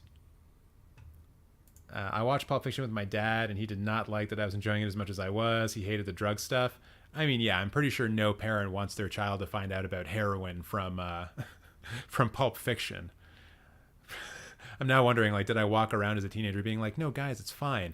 We can do heroin. We just need to have adrenaline around so someone can stab it into our hearts. Then we can do as much heroin as we want. It's totally cool. I saw a PG-rated Poltergeist at 6 years old. Isn't the Poltergeist, like, PG-rated? Or was it the first film that was ever rated PG-13? Mommy, why is that man dressed in all leather? You'll know when you're older, son. Oh, yeah, that would have been a particularly interesting film to talk about with a 10 or 12-year-old. I don't even know how my parents handled that, or if they did.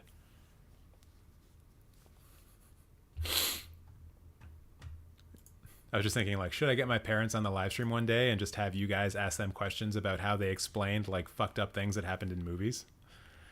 My donkey, my lover, and I.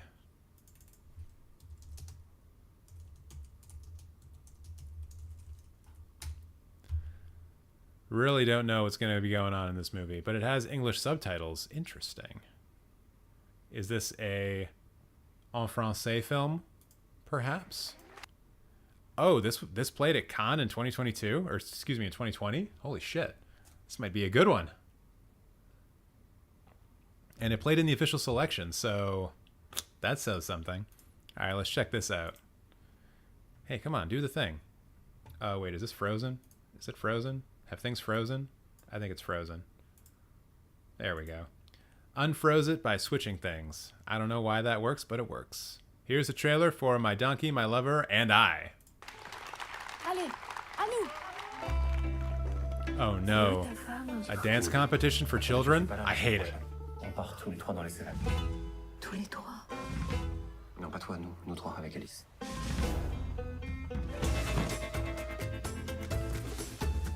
6 jours de marche, on est d'accord? Oui, c'est ça, mais 870 €. 870 €. Vous marchez avec un âne? Pourquoi? Pas vous? Non, on n'est pas les fous. Bonjour, Patrick. Voilà, s'il prend de la vitesse dans les descentes, hélicoptère, hein, il a peur, il s'arrête. Et pour avancer? Allez, Patrick, avance. Là, il faut vraiment que tu t'imposes. Hein. Avance.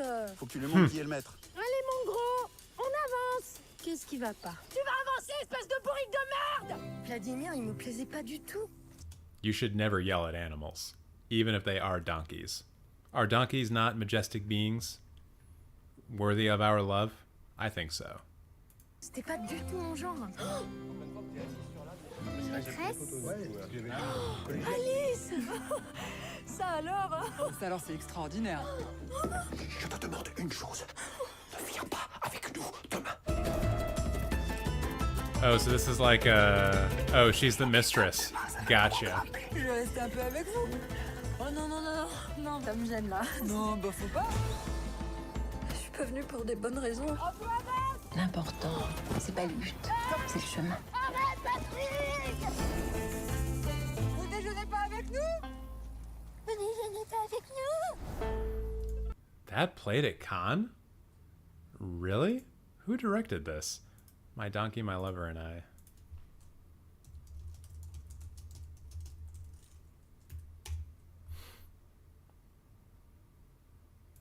Caroline Vignal.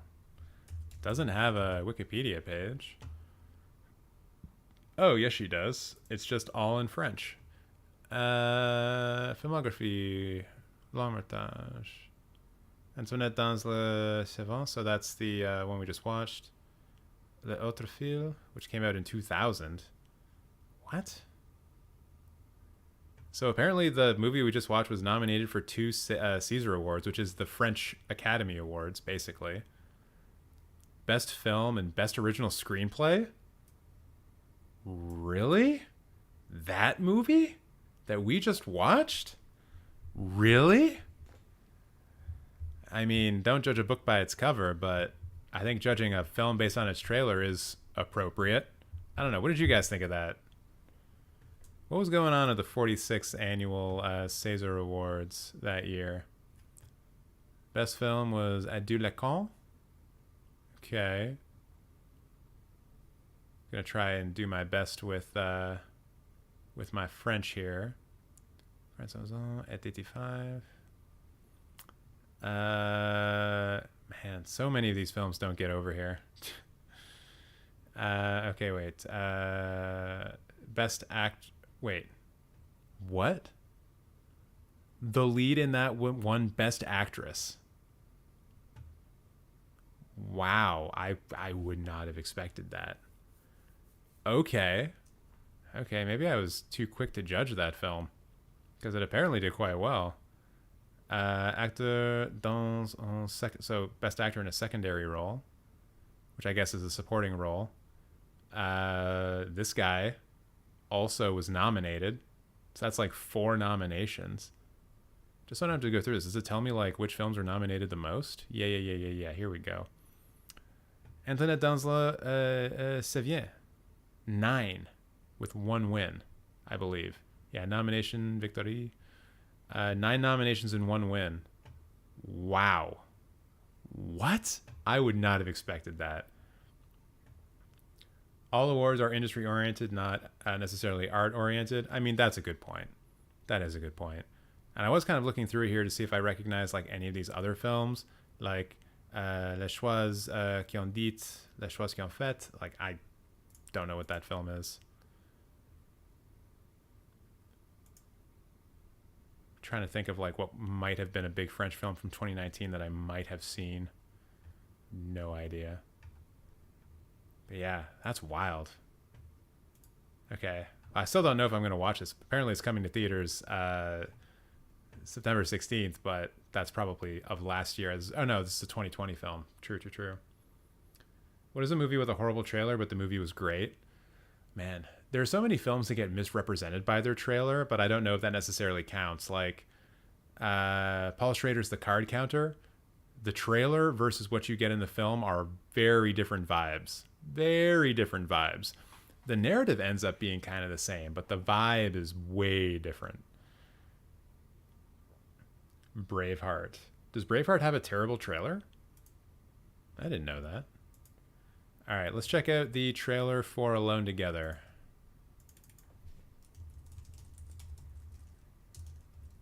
Uh-oh. There's a Fall Out Boy song with the same name.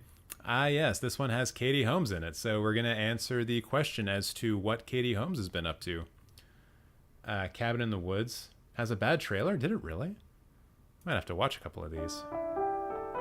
Uh-oh, my old nemesis Vertical. Let's see if the live stream gets taken down by their shenanigans.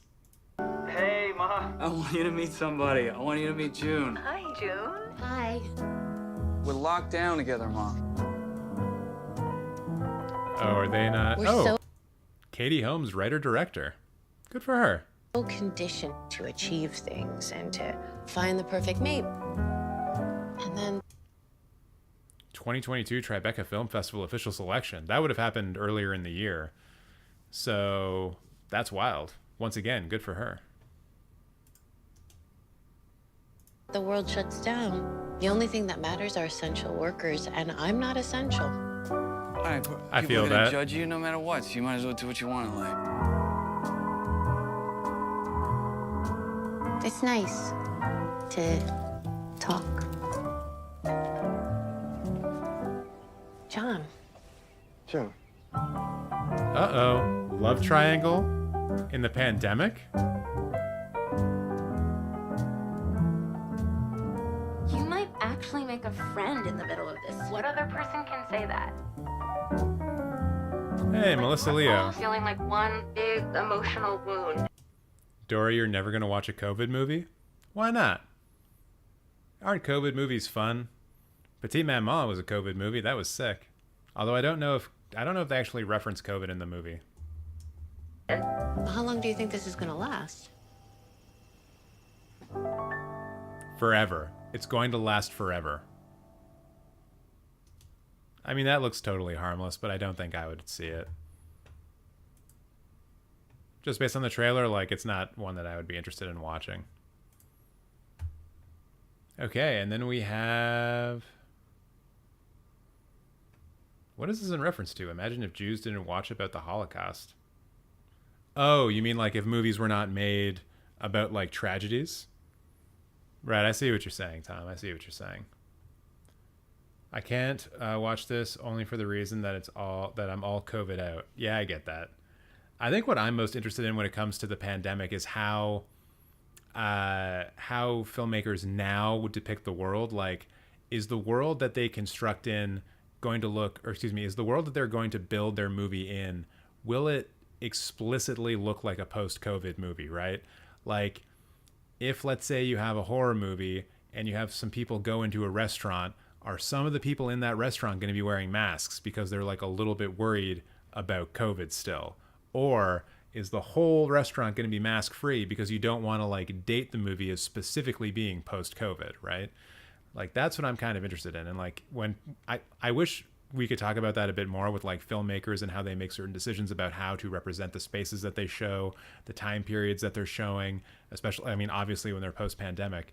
Like, I would love to see more of that decision making kind of happen. Like, if I was a director, I don't know if I would want people in masks if they're on screen, right? Like, I don't know if I would want to like peg this world as being in that world, or if I would want to remind people of the pandemic when I want them to be focusing on the film itself. If the film's about the pandemic, cool, obviously include that. But, you know, does the next James Bond movie need to include people wearing masks, you know, in MI5 or whatever? Most of the stream media, movies, TV shows got around COVID as if it didn't happen. Yeah, that was one of the ways of going about it, right? Just pretend like it never happened. Don't worry about it. Everything's cool. Or worse, that it's still a thing at some place in the world. I mean, it is still a thing in some places in the world. BA5, the new variant du jour, is starting to kick some ass. I recently picked up some N95 masks so I can go to a concert on Sunday and be safe, because I don't want to get COVID again. Fuck that. It was bad the first time. I don't want to do that again. And of course now it's also becoming more difficult to find masks again, so that's awesome. Anyways, let's watch the first trailer for Nope. And we can talk a bit about our expectations for Nope, because I am so excited for this movie. Did you know that I also love this. The fact that they start off with this. The fact that they start off with this, like this sort of little piece of film history, is so great. The Murray Bridge experiment, everybody. Did you know that the very first assembly of photographs to create a motion picture was a 2-second clip of a black man on a horse?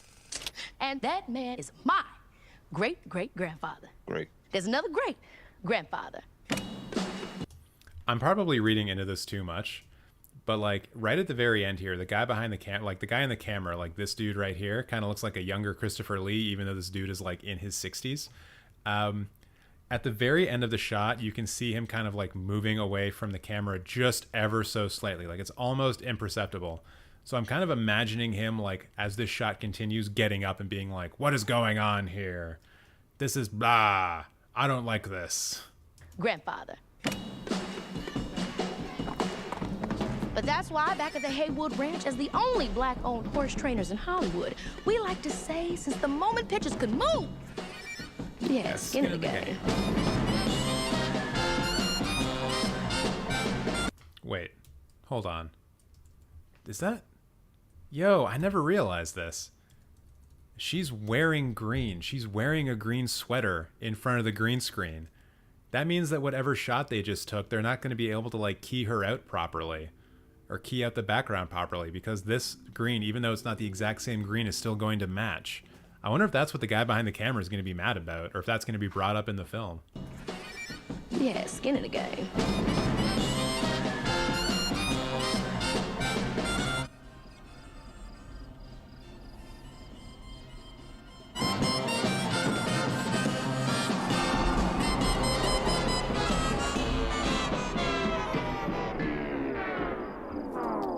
I feel like this is a longer version of the theatrical trailer. I don't remember the music carrying on that long.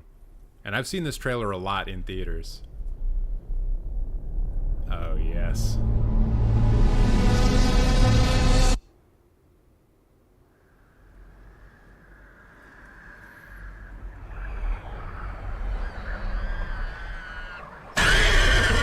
This is a really good trailer, actually. Like, I think there's been 3 trailers so far, and I think this one is my favorite. They show you almost nothing, and it's amazing.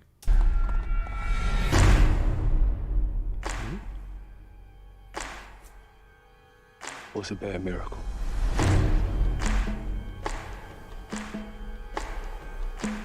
They got a word for that. What is a word? What is a word for a bad miracle? Anyone know?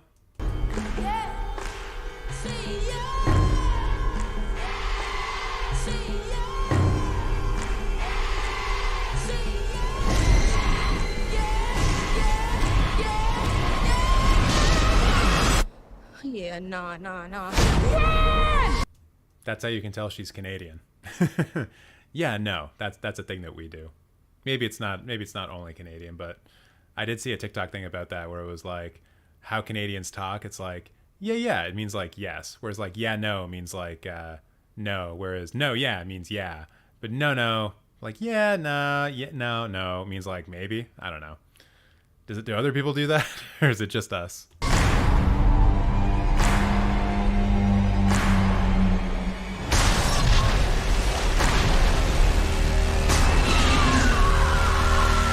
Ooh, that is a loud-ass trailer. I'm sorry, everybody. That one kind of crept up on me.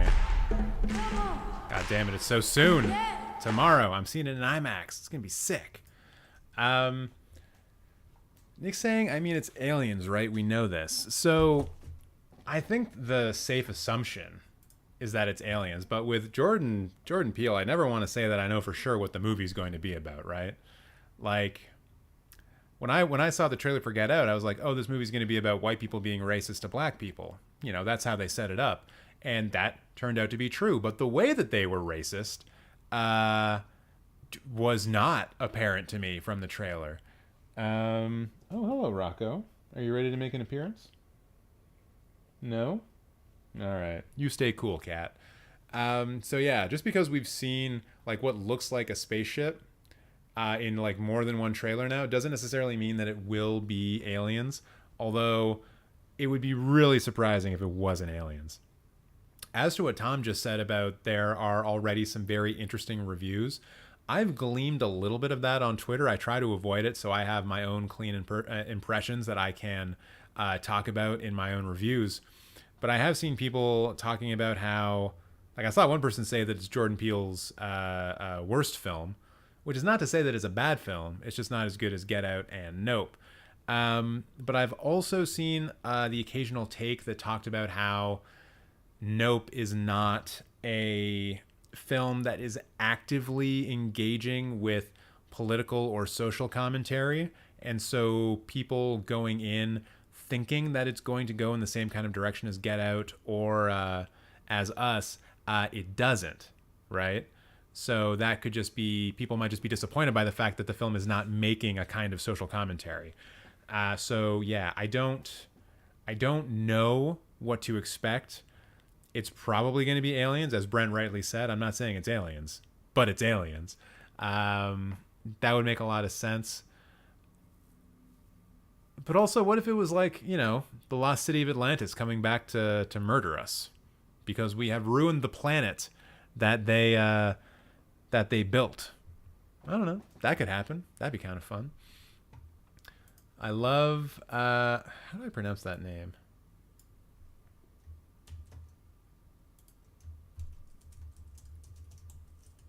Is it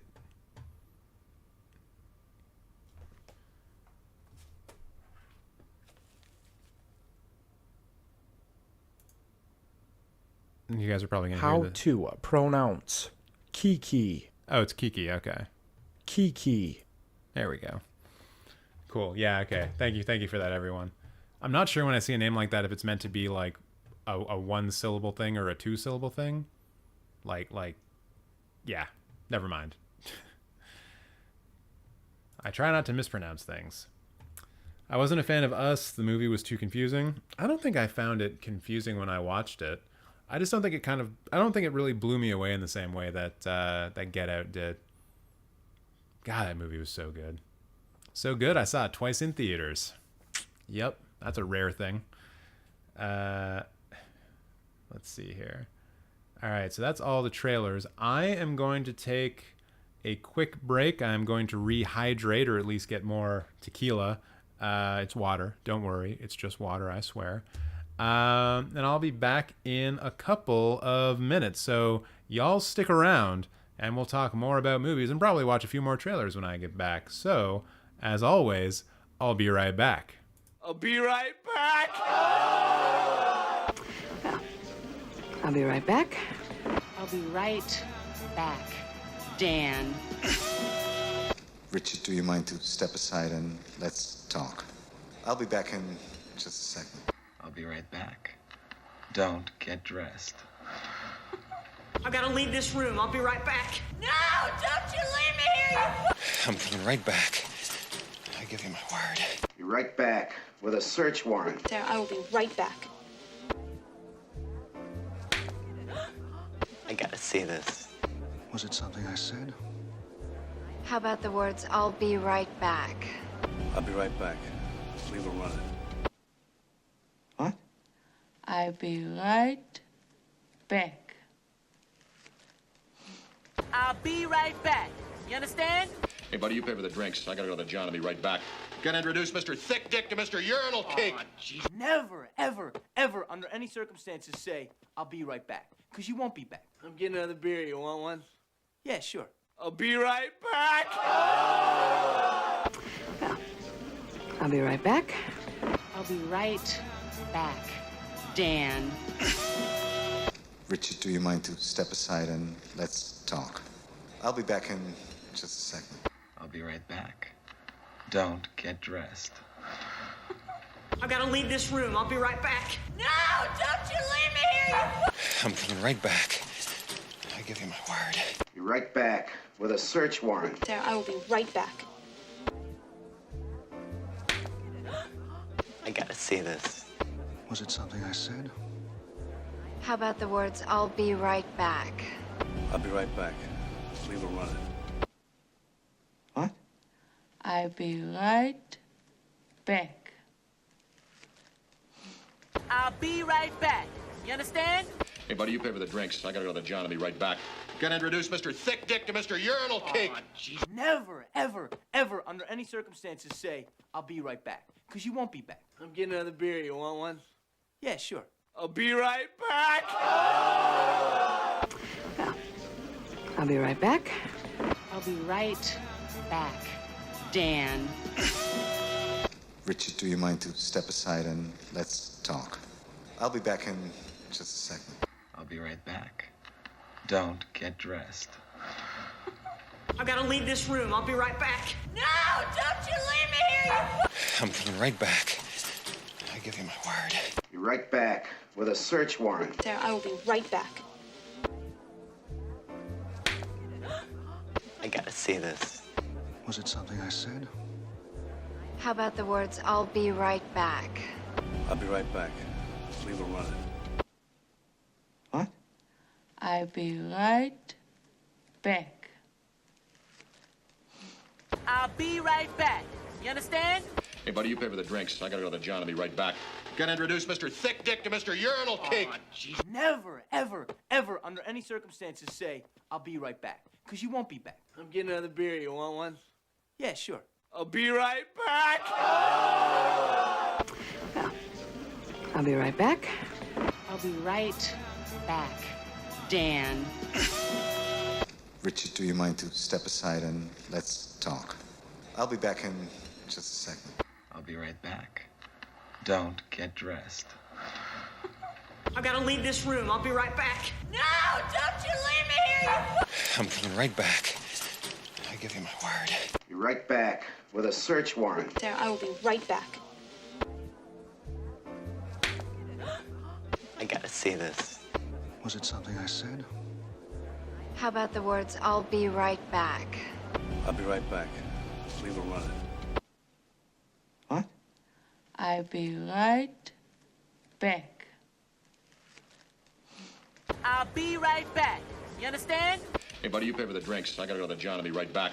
Gotta introduce Mr. Thick Dick to Mr. Urinal Cake. Oh, jeez. Never, ever, ever, under any circumstances, say, I'll be right back. Because you won't be back. I'm getting another beer. You want one?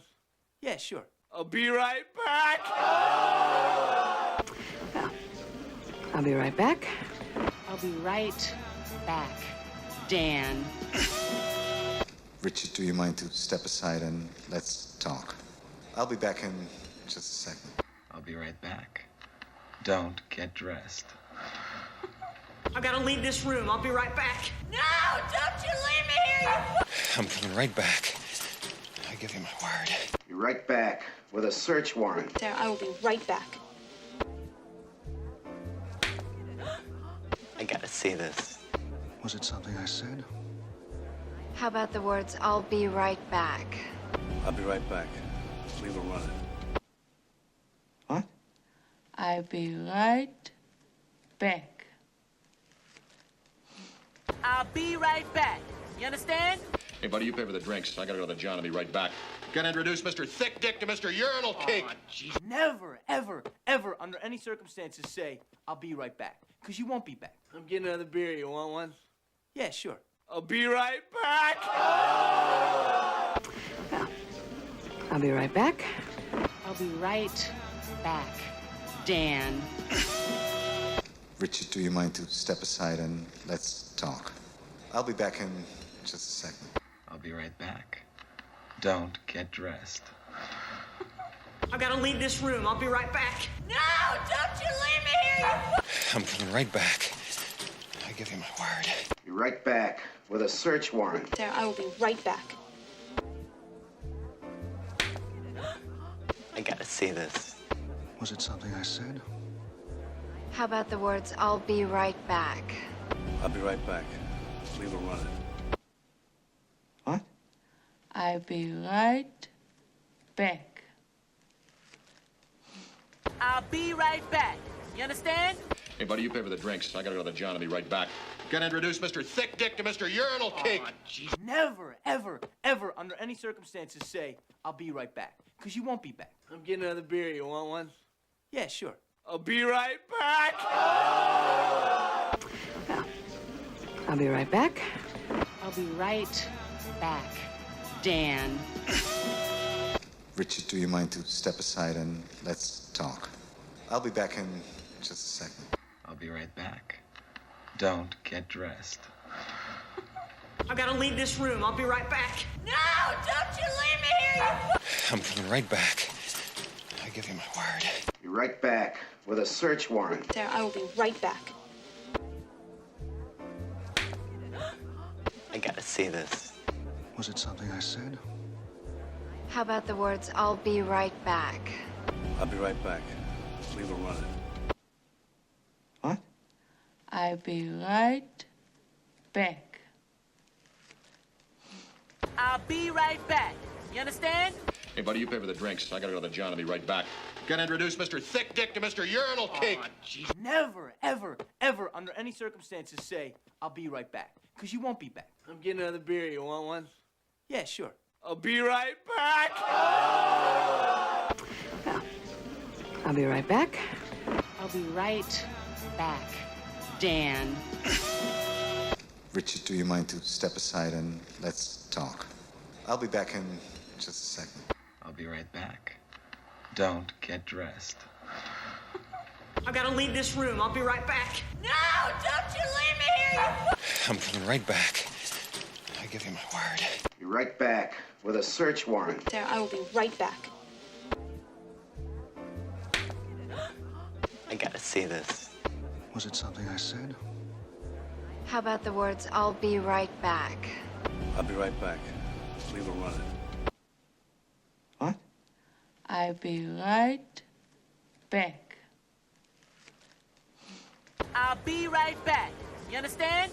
Hey, buddy, you pay for the drinks. I gotta go to the John. I'll be right back. Gonna introduce Mr. Thick Dick to Mr. Urinal King. Jeez. Never, ever, ever, under any circumstances, say, I'll be right back. Because you won't be back. I'm getting another beer. You want one? Yeah, sure. I'll be right back. I'll be right back. I'll be right back, Dan. Richard, do you mind to step aside and let's talk? I'll be back in just a second. I'll be right back. Don't get dressed. I gotta leave this room. I'll be right back. No, don't you leave me here, you... I'm coming right back. I give you my word. Be right back with a search warrant. There, I will be right back. Oh, hi there. Sorry about that. I think that was the longest break I've ever taken on this channel before. Yeah. Just, it took me a long time to pour this water. Had to go down to the lake, had to filter it, had to bring it back. Took me longer than I expected. But I see, based on these numbers, that a lot of you stuck around. So I hope you enjoyed watching that perfect loop over and over and over again. I see that Brent here was really into Jamie Kennedy's reaction. His favorite part. That's awesome. It is like one of the best parts of Scream, if we're being real. Like, it's pretty fantastic. All right, what were we talking about before? Oh, Aloni is here. Hello, Aloni. I hope you're still. Hope you're still here. Hope you stuck around. So let's see here. Shall we check in on the film news and see if anything interesting happened? Is that Lake Ontario water? Nick, if this was Lake Ontario water, would it be this clear? But actually, yes, it is. Lake Ontario is not that far away from me. Oh, Loney's still here. That's sick. Hello, hello, hello. Nick's got a trailer for us. Right on. I'm going to open up the Discord for a second and just see if anything is popping on over there. And remember, if you want to join the Discord, head on over to Patreon. We'll get it all worked out for you. Oh, it looks like someone's actually typing in the Discord right now. Should I show you guys the Discord so we can like watch people type stuff in real time? That'll be the stream from now on. It's just Discord watching. Anyways, looks like people are talking about their favorite horror movies. What's going on in physical releases? What is that? Oh, yo, that's pretty sick. Yo, actually, I want to show you guys this. Hold on. Wait, did I just close Discord? No. Probably do this over here, but then I just switch out the window. Like I take that away and then I add one. I add a window capture. Call it Discord. Add source. I guess I could always like just open up Discord in a in a different thing, right? Okay, check this out. This is coming to you straight from the Discord, baby. Let me see if I can just get this in a size that y'all can see. So this, I guess, is like a steelbook or something. A new release of Men in Black, and this is the cover of it. That's pretty wild. That's pretty wild looking, man. That's kind of cool. I like that. I would never buy that because I don't really buy physical media anymore, but that looks kind of wild. Hey, look, everyone. Now Discord is on screen. You could be a part of this wonderful community. What kind of trailers are people talking about? I guess Dory just posted that one. And, oh, Preston, you went to TikTok for a second? That's all good. Oh my God, Dory, you're posting in the Discord and you're in the,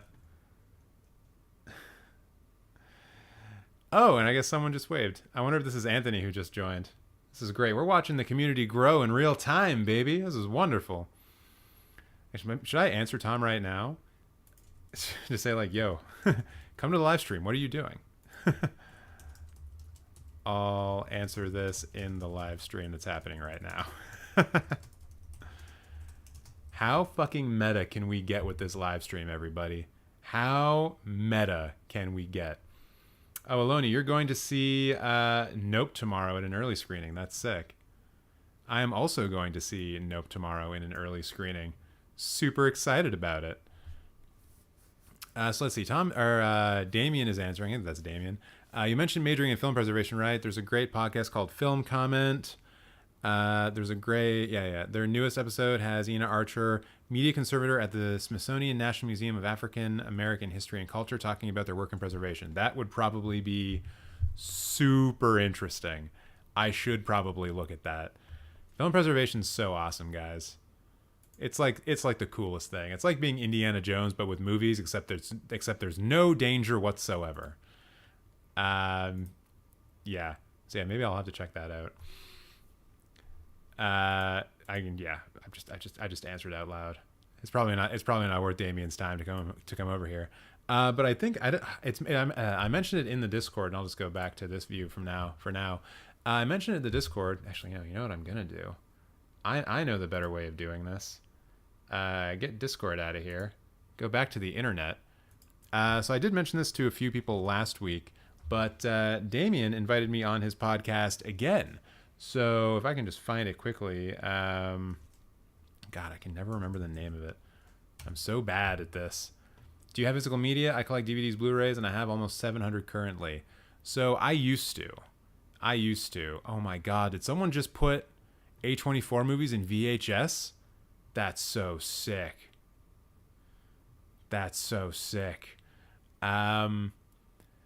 Yeah, so I used to have a lot of physical media, and then a couple of moves ago I just got rid of it all. I wasn't watching stuff. I was just kind of like buying it and putting it on the shelf and never watching it, or like rarely watching it. So there really was no point for me to buy stuff. With things like the Criterion Collection and like Arrow Video and like other stuff, I was buying those because I wanted to support those companies, because like I want the Criterion Collection to continue to exist. But I was no longer watching it. So then with the Criterion channel, I can still just give them money. And then if they even if I don't watch anything, I'm still supporting them, which is great. So let me just check this message from Damien. Or wait, no, Damien. Oh no, that's Drew. I'm going to be doing a podcast with Drew at some point in time. So hopefully that pans out. Can I say something? God, I always mess that up. Can I say something? Let's see if we can find it on Anchor. Wait, is it not on Anchor? I thought it was on Anchor. Does he not do on Anchor?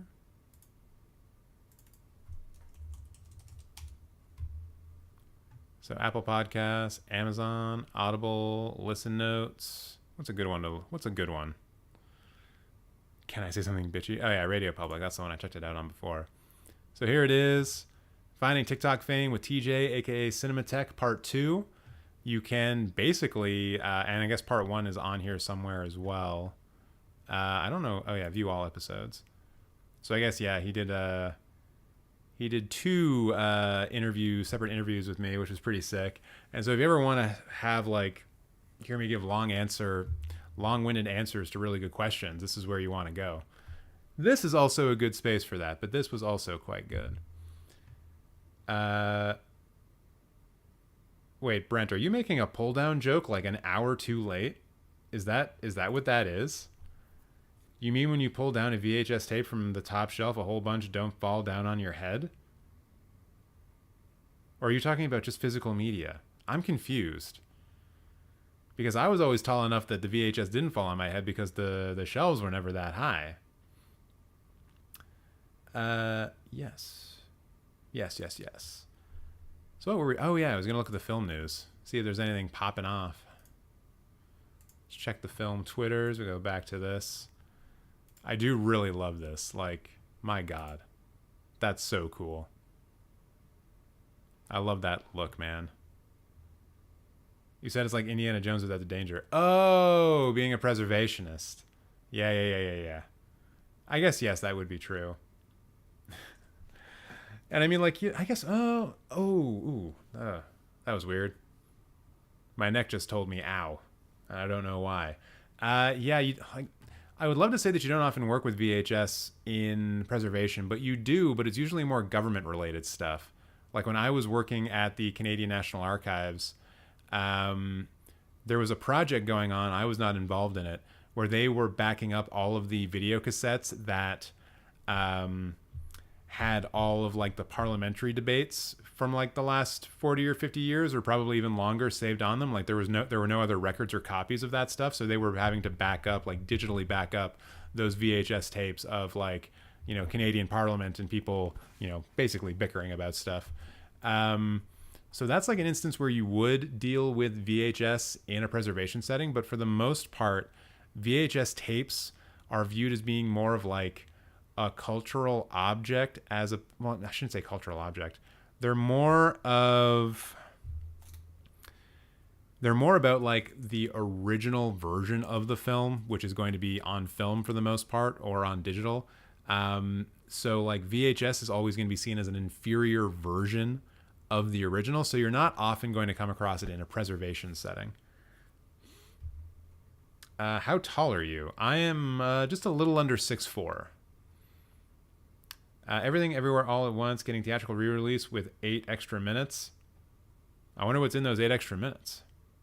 As long as it's not someone like explaining the logic of the dimension hopping, then I'm good. Because I thought there was a little bit too much of that already. Let's see. What's going on in Twitterverse? Wait, is the desktop audio playing? Yeah, maybe it is a little bit. I guess we're probably at the time of the night when like no new film news is hitting. Oh, did you guys see that Letterboxd just hit its 1 billionth movie watched, which is pretty wild. There's actually a lot of movies only available in the VHS format. So yes, in those cases, yes, those would be seen as the best version, as the original version of the film. But once again, in a preservation setting, you are less likely to run across those because movies only made on VHS, as opposed to being shot on film and then only released on VHS, the amount of films that are only made on VHS, like shot on VHS and released in VHS, those are the there's not a lot. There's not a lot of those. Also, hey, I think Damien's here, the film essayist. What's up? Thanks for getting into the preservation stuff. I checked out the VOD when I get home. Sick. Yeah, I talked about it very briefly, but it was right around this point in time. About 3 hours into the stream. Let's see. Anything else happening on Twitter? Have you ever seen a movie that hit too close to home? Probably. A movie that hit too close to home. Wait, what is this? Apple Original Films will distribute Jennifer Lawrence's next film, Causeway. The military drama produced in association with A24 will land in theaters and on Apple TV Plus later this year. There's a potential Oscar for you. Jennifer Lawrence in a military movie? That could be an Oscar threat. A24 and Apple behind it? Yeah, that could happen. All right. Oh, look at her. Look at Dakota Fanning, just doing Dakota Fanning things. And by Dakota Fanning things, I mean trying to be Fleabag in the latest Jane Austen adaptation, which I heard is actually terrible. But I'm still gonna watch it. Like, just try to stop me from watching a Dakota Fanning film. I dare you. Oh, is Lindsay back making content again? This is another good TikToker to follow, Lindsay Blair. What is her name on TikTok? So she does like really good film recommendation TikToks. Also this one where she like tries to mimic movie posters. This one for The Thing is sick. Oh, it's so good. Well done, Lindsay. But she does really good film recommendation videos. I highly recommend you follow her if you're on TikTok. All right, so Twitter looks a little boring. Let's check out the film news. What's your thoughts on Us? Wasn't a huge fan of the ambiguous ending, or unambiguous ending. I like it, but I don't remember why. It's kind of lost in the... Oh, did I say Dakota Fanning? Sorry, Dakota Johnson. You all know I meant Dakota Johnson, right? We stan her here. Yeah, it's been a while since I've seen Us, and so I don't really remember why I liked it. But I do remember enjoying it. I thought it was well made, well put together. obviously a story that we don't often see in theaters. So yeah, overall, I was into it. Perks of Being a Wallflower was too close to home for Dory. All right. I can't really remember what that film is about, so I can't infer anything about it. What was your least favorite film you saw that was released last year? Well, for that one, we're going to have to check in with our good friends at Letterboxd.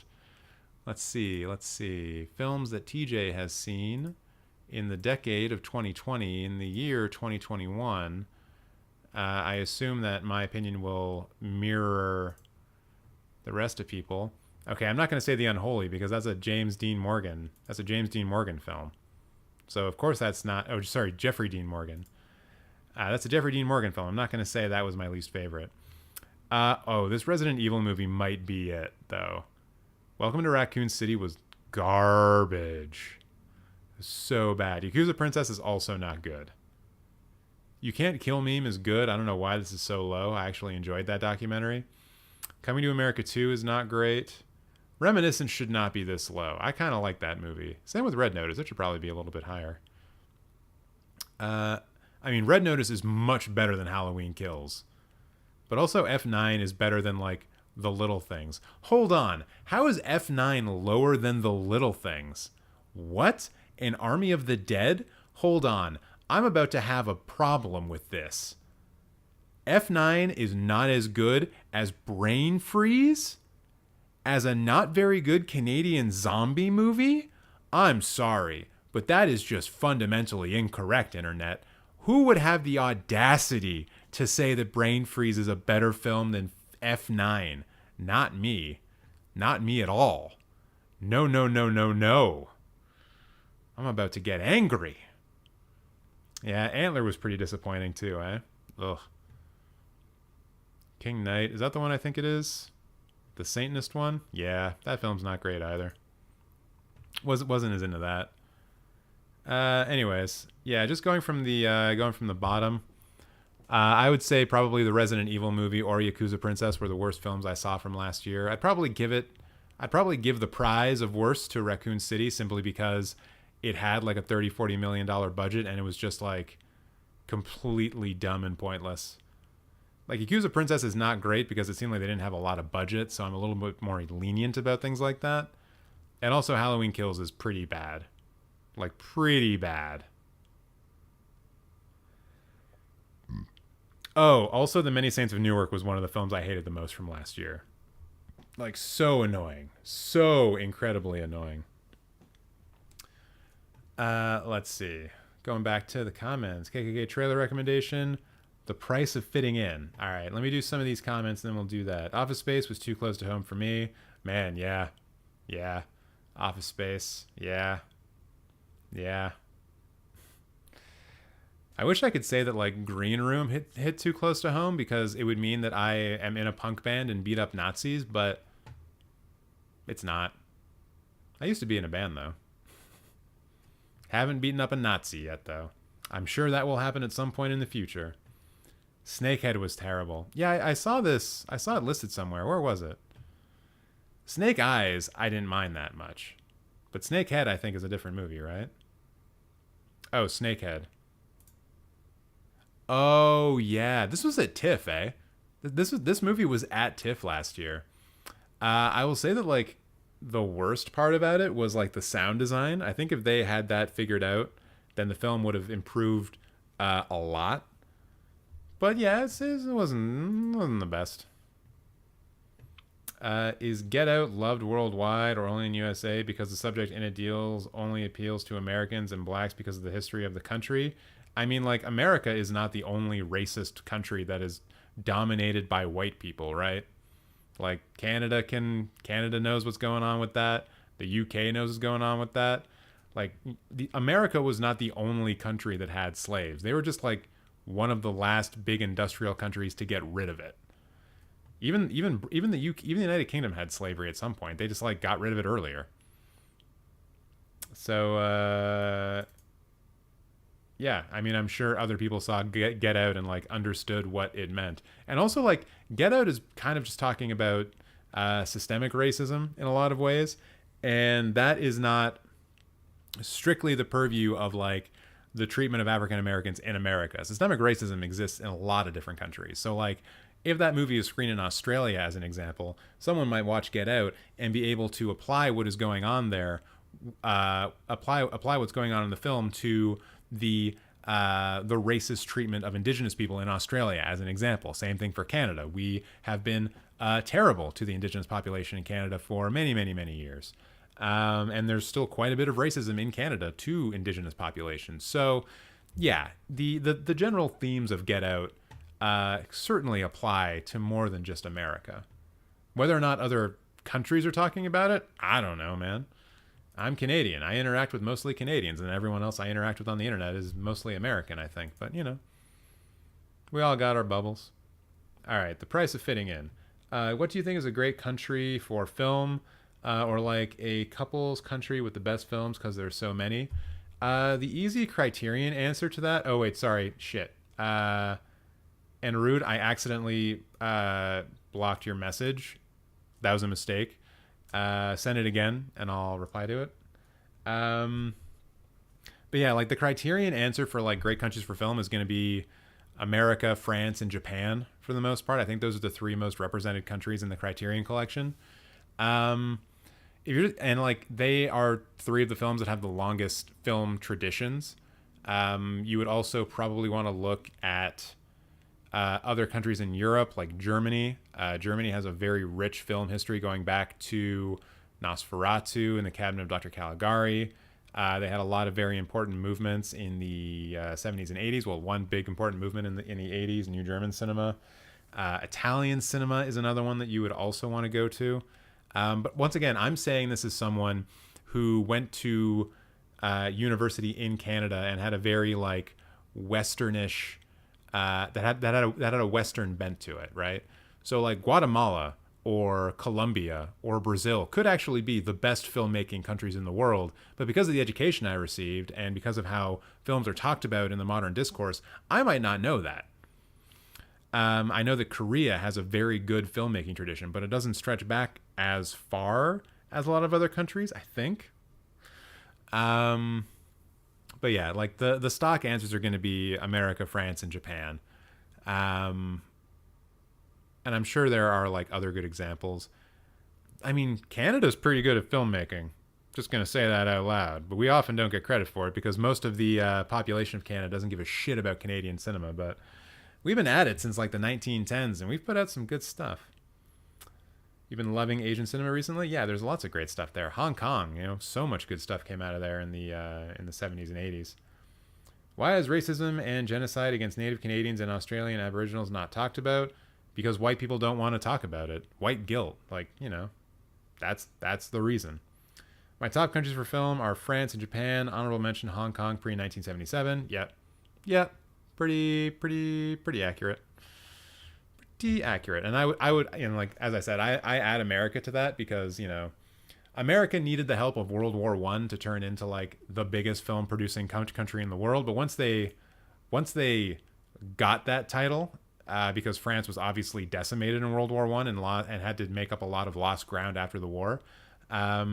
Once America like got that title, they never let it go, and they have since that point in time been the #1 filmmaking country in the world. Not especially in terms of quality, but certainly like the output, the cultural currency. Like Hollywood is one of America's best cultural exports, right? So yeah, America definitely took advantage of the fact that France was decimated in World War I and never really let it go. Support Canadian films, folks. Yep, support Canadian film, absolutely. Nick, if I were to look you up on Letterboxd, would you be here as a performer?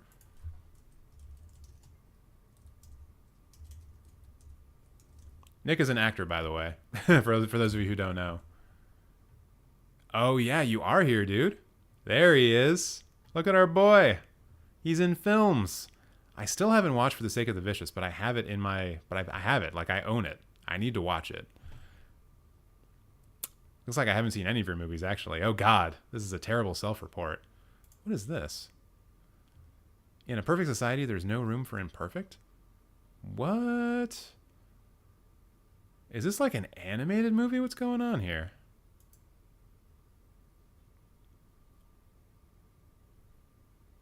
Genres. It looks science fiction. 101 minutes? That looks kind of cool. Like that poster, that gets me interested. Look at that robot person. So here are some of the Canadian films that you could support if you did so choose. Covenant looks kind of cool. I live in Canada, but I was born in the US, but both my parents were born in Canada. Right on, right on. More Canadians is always a good thing in the chat. More people in the chat is always a good thing too, but I always like having Canadians around. Yo, what? What is this? It just says witches in all caps? Are they trying to get me to watch this movie as hard as they can? After receiving word of his estranged mother's untimely passing, a reluctant former army lieutenant must travel to a secluded town in the Pacific Northwest to unlock the mystery surrounding her suspicious death. Ooh. Ooh. I mean, I do love myself a witch movie, that's for damn sure. Dory, you're going to go watch Motherly? Sick. I think that movie closed Fantasia Fest last year. Is that right, Nick? Like this film had a lot of stuff going for it, right? If I remember correctly.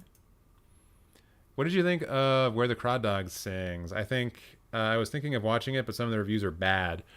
My basic review of it was that it is a very inconsequential movie that doesn't really matter.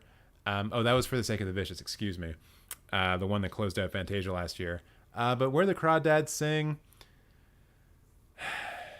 it's just your average Hollywood movie, man. I wasn't a big fan of the ending because I think they did a lot of work in the film trying to build up the... trying to sort of nail home a couple of themes going on, and then they hit you with the ending, and it kind of undermines all of the work that they did. And I don't think that with the way that they presented the ending, they really earned the ending that they wanted to have. And it kind of just sat weird for me. Like, I was just very much like, this is fine. This is 5 out of 10, whatever. And then the ending happens, and I'm like, it's not the best ending, is it? So, yeah, don't really know what to say about that beyond that. If you're just looking for a reason to go to the movie theater, eat some popcorn, and get into some air conditioning, like, whatever. There are probably better films you can do that with, but if you've seen everything else, then sure. But don't expect, like, a cinematic revelation from that film. U.S. benefited so much from these world wars. Even the Great Depression of USA happened between 30 and 40 when there were no wars happening. Yeah, that's true. Actually, Price of Fitting In was a Lifetime film that just dropped. Put that trailer up. It's TV movie goodness. Oh my God. All right. We're doing it. I was always going to do it. But now that you've told me it's a Lifetime movie, I'm definitely going to do it. This one from Mar Vista Entertainment. You said it just dropped. Yeah, Aloni, go see Minions instead. You'll find Minions love in the chat if Anna is here. Nick, let me know if this is the right one. The Price of Fitting In. It looks like it's the right one. I vote Hell's No to Crawdad Dog Sings. Daisy Edgar Jones is wonderful. That's true. She does a good job in it. But I guess we always kind of knew that she was going to do a good job, right?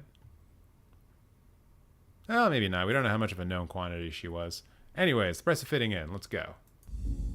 You must be Charlie from Andrew Fell. Oh my God. Oh my God. All right, right off the bat. Right off the bat. You know what I need to look for? You know what I need to look for? Yeah. Yeah. Yeah. Hey, it's a Nick Smith film. But I will say right off the bat, like, this is a still image that they're zooming in on. And you can tell if you look in the reflection of the windows, there's no movement in the trees. So this is something that I'm not a fan of. Anyways. From Andrew Fell, the guidance counselor here. Let's give you a tour. You new here? My first day. Oh, welcome. I'm Matt.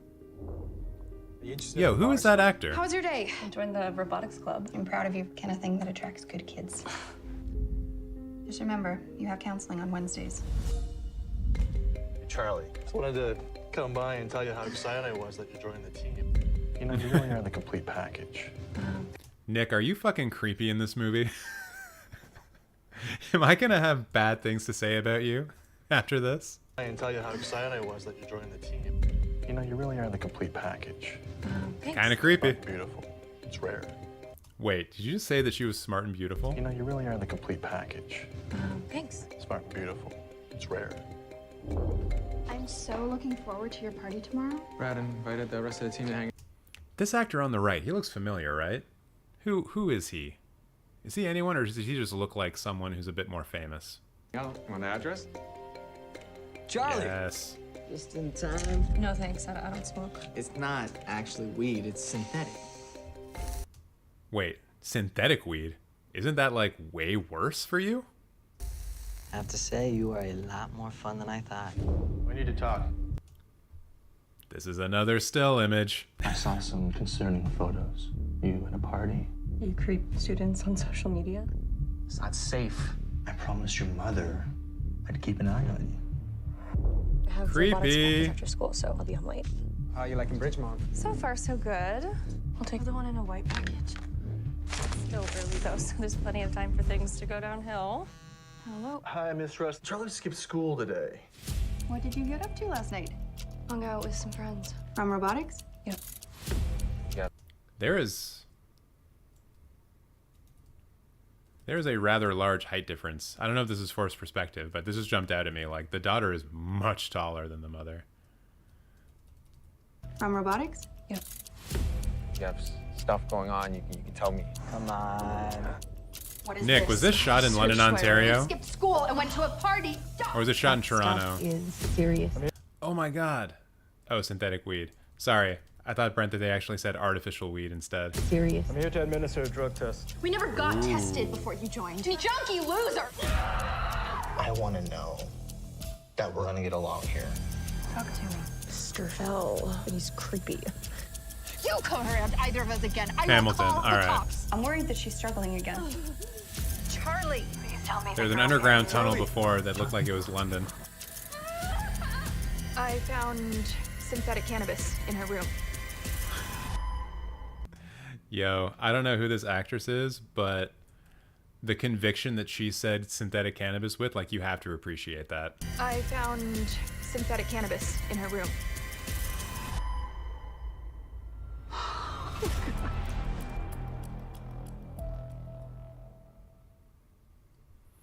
Right on. So that's like actually going to be on the Lifetime channel?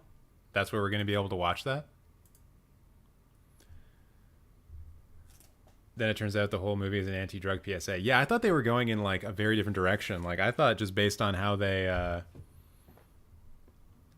were, or how your character was being shown, Nick, that you were going to be like the creepy teacher who gets like way too involved in the person's life. I didn't think it was going to spiral out into like a drug movie as well. Watch the Sham Shara trailer, please. We already did, Andy.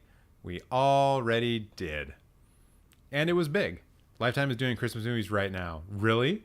Oh, they're probably doing like Christmas in July, right? That's probably what they're doing. Dory, you cried during Evan Hansen?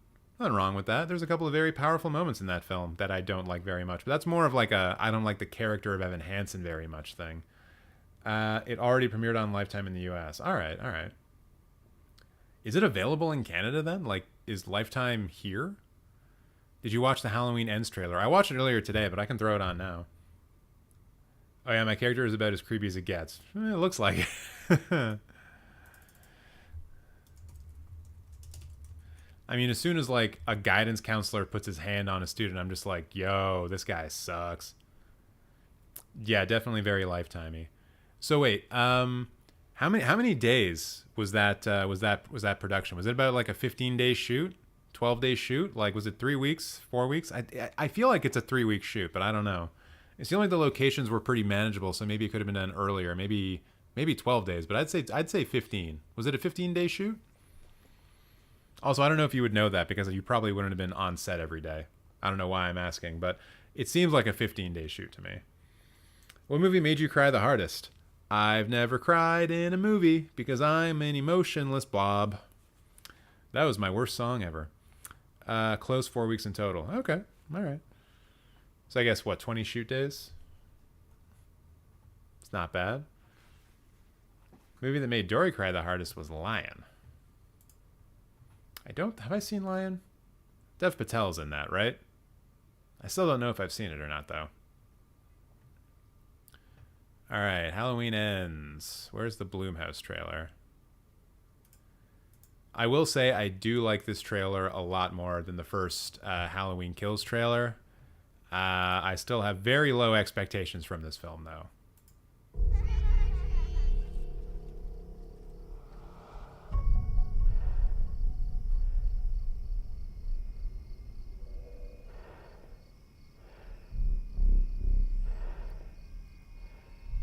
So I do kind of like this because they're recreating the very opening shot of the first film with Michael like creeping into his sister's bedroom.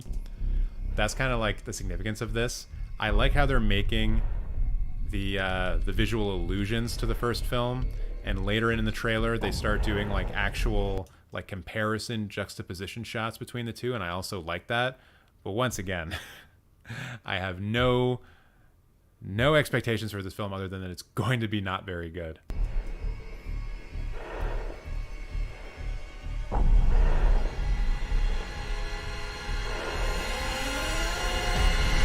Come on, let's go. How the hell are you gonna do anything against Michael Myers in a fist fight?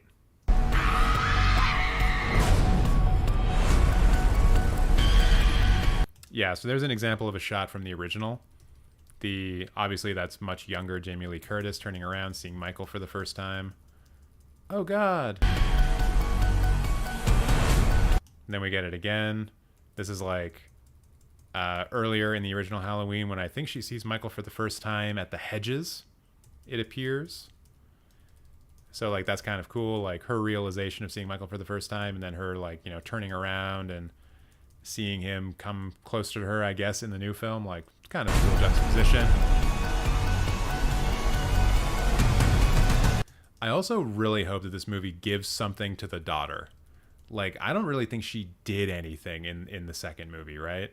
Like, she was kind of just not doing much, except for making bad decisions as teenagers are wont to do. But, like, I really hope that they give her something substantial in the film to do. Come and get me, motherfucker. Also, this is another visual allusion back to the original film. There's a shot like this where Laurie, Jamie Lee Curtis's character, thinks that Michael is dead, and then she's kind of just like leaning up against the wall, and then Michael pops up and like comes towards her, and so you're just like, no, oh my God, and then he like tries to grab her and she runs away, I think. And he grabs her again.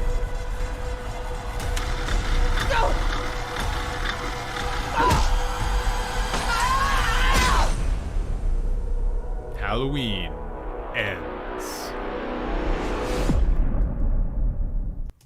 Ah, man, that would be a pretty big lead, eh? If it were to premiere at TIFF, it would probably be one of the opening weekend Midnight Madnesses, which would put it like somewhere around September 8th to 10th. A full month lead up, that would be a lot, even if the movie is good. So maybe it won't be at TIFF. My prediction is they both die/kill each other. Yeah, probably. The overall like vibe of the film is probably going to end off with something like, you know, we need to let the past die or whatever. There has to be a passing of the torch, some shit like that. I just hope it's better than Halloween Kills. That's all I ask. You know, the bar is not high, but also it's the same people who made the film, right? So I don't know how much better it's going to get. All right, people are talking about movies that made them cry. Let's take a look at these. Maybe I should turn this into a list on Letterboxd. Might have to do a Halloween movie marathon. Straight up, just watch like the first one. The original first one. And the original second one is actually kind of interesting too. As a direct sequel, it's not bad. It has like its own special place in my heart.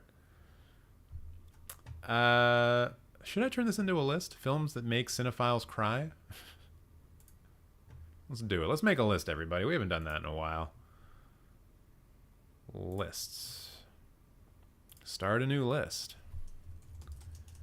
Films that made cinephiles cry.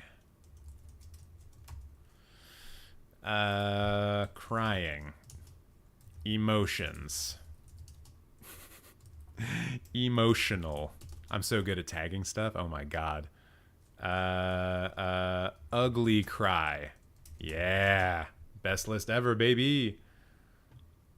Star is Born theme song always makes me sob. All right. Star is Born. Get that in here. Bradley Cooper, the director. What else do we get here? Everything Everywhere. I'm going to add in Cinema Paradiso. I don't think it made me cry, but man, that last part of the film made me a little misty. Hatchie. Hatchie. A Dog's Tale. Lion.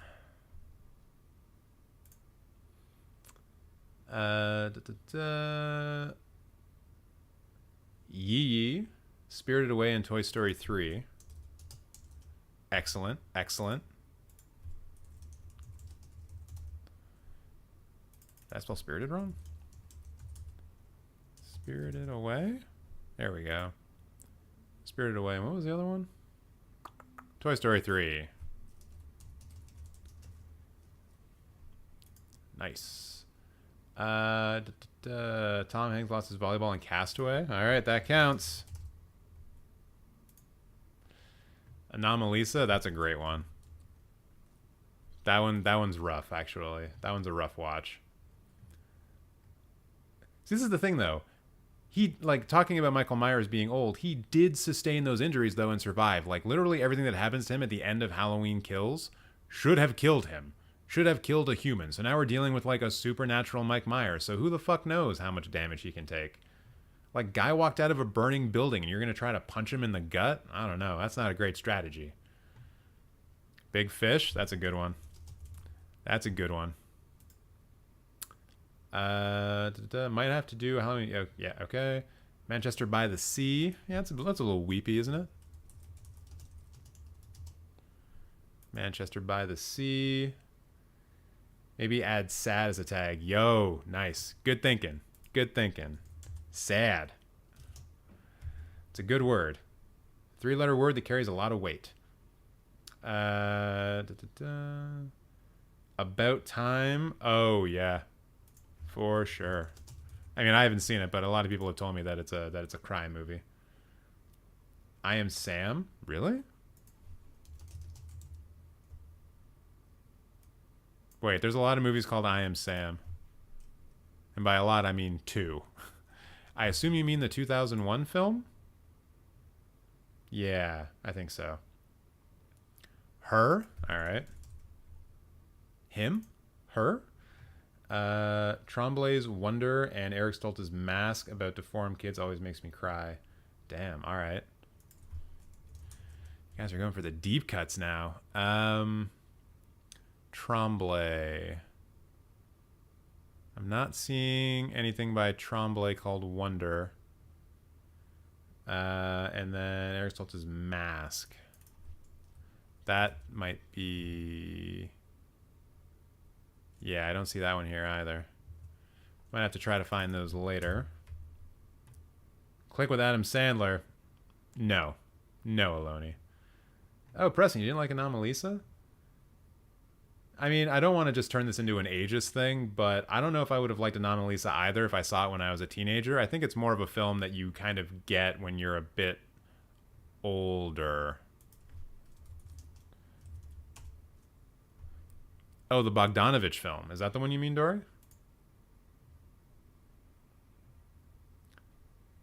Inside Out. Ooh, I think that's probably a good one. Inside Out. Forrest Gump. Nick, I am not putting Showgirls in. You can try to troll me all you want. I'm not putting Showgirls in here. Unless you're crying about how bad the film actually is. Field of Dream? Yo. If that made you weep, it can go in. Field of Dreams. The nude scenes turned you away?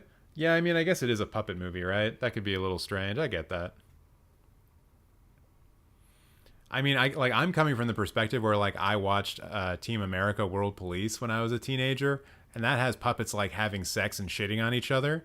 So what they did in Anomalisa didn't really affect me after that. Wonder 2017... So that one. The Green Mile, Pursuit of Happiness. Man, you guys are like super into crying, eh? I'm just kidding. I'm just joshing. It's a good thing. It's a good thing to be able to express your emotions in a healthy way. What's Eating Gilbert Grape? I'll accept that. What's Eating Gilbert Grape? The Cure. From 95, I think? Yeah, alright. Perks of Being a Wallflower. Yo, compartment number 6 for sure is going in this. Perks of Being a Wallflower. Actually, in the same vein as compartment number 6, I'm going to put in Cold War. Such a beautiful film. Such a sad fucking ending. Oh my god. Requiem, Moonlight. Alright, probably going to cap this at some point, because I feel like we could be here all night. Requiem for a Dream. Moonlight. Titanic. Should I add a note? Should I add a note right here? When the old people die only?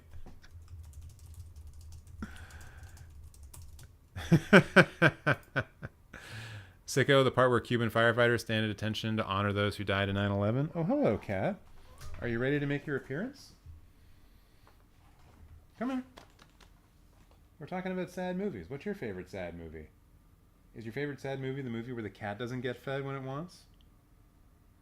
Yeah, probably. Hey, buddy.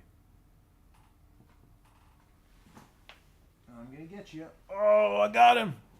I've captured him! The biggest cat in the world has arrived. Say hello to your Lord and Savior, Rocco. The big guy. The big boy. Oh, it's definitely a black cat. You think I would accept anything else? The biggest and blackest kitty in the whole world, isn't he? Yeah. For those of you who've never met him before, here he is. He's a big, handsome guy, aren't you? Oh, he was punching me in the face. Oh, such a good kitty. Oh, you've got a fluffy light orange cat? That's awesome. Yeah, I love cats. Nope, and he's gone. Yeah, he's very handsome. Very handsome boy. Not putting cats in this list. Get out of here.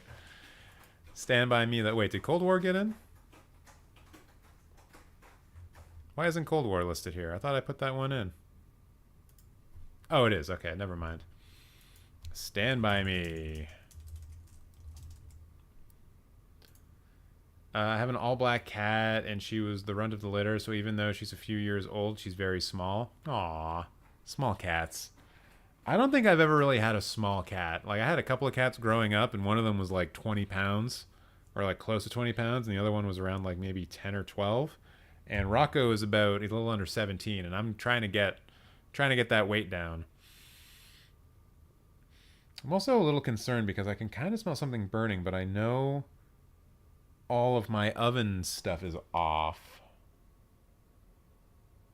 Let me just check the stovetop quickly.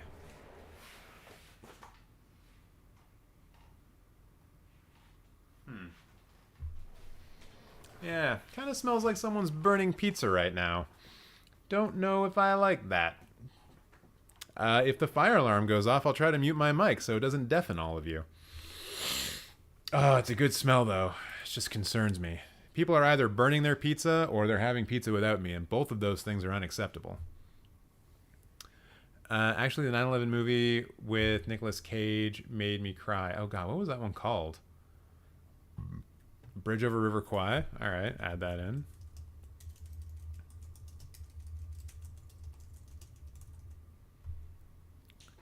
Bridge Over River Kwai. What?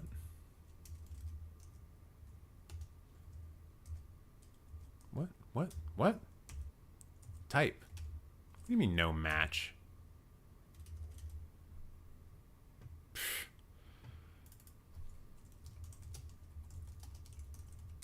Bridge over the river? That's weird.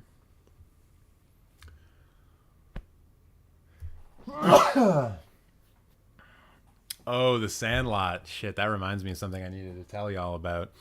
Hold on one second. I gotta go grab something. And he's back. Getting stuff off the top shelf like a champ.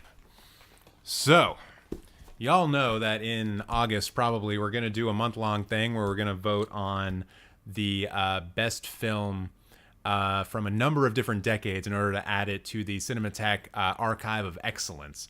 Right now, the only film in there is Star Wars, Empire Strikes Back. And so I want to add in a bunch of other films from like every decade cinema has existed up until like the 90s or the 2000s, whatever it may be. And because it's going to be a submission-based vote, we're all going to be voting on it, there's going to be a prize. Oh yeah, there's going to be a prize. And I feel like with Nick's mention of The Sandlot, this might be most interesting to him.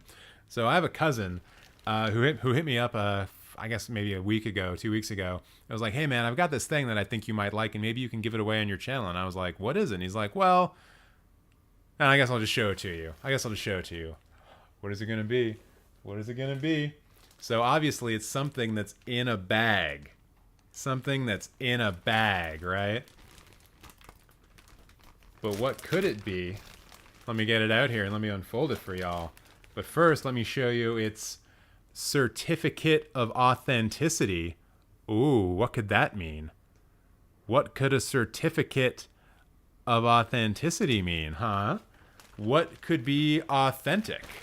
What could be authentic about this thing? Ooh. Ooh. Yeah, Nick, you guessed it. It is a jersey. It is a jersey. But not only is it a jersey, it is a Sandlot jersey, which looks fucking cool, right? Look at that text. That's awesome.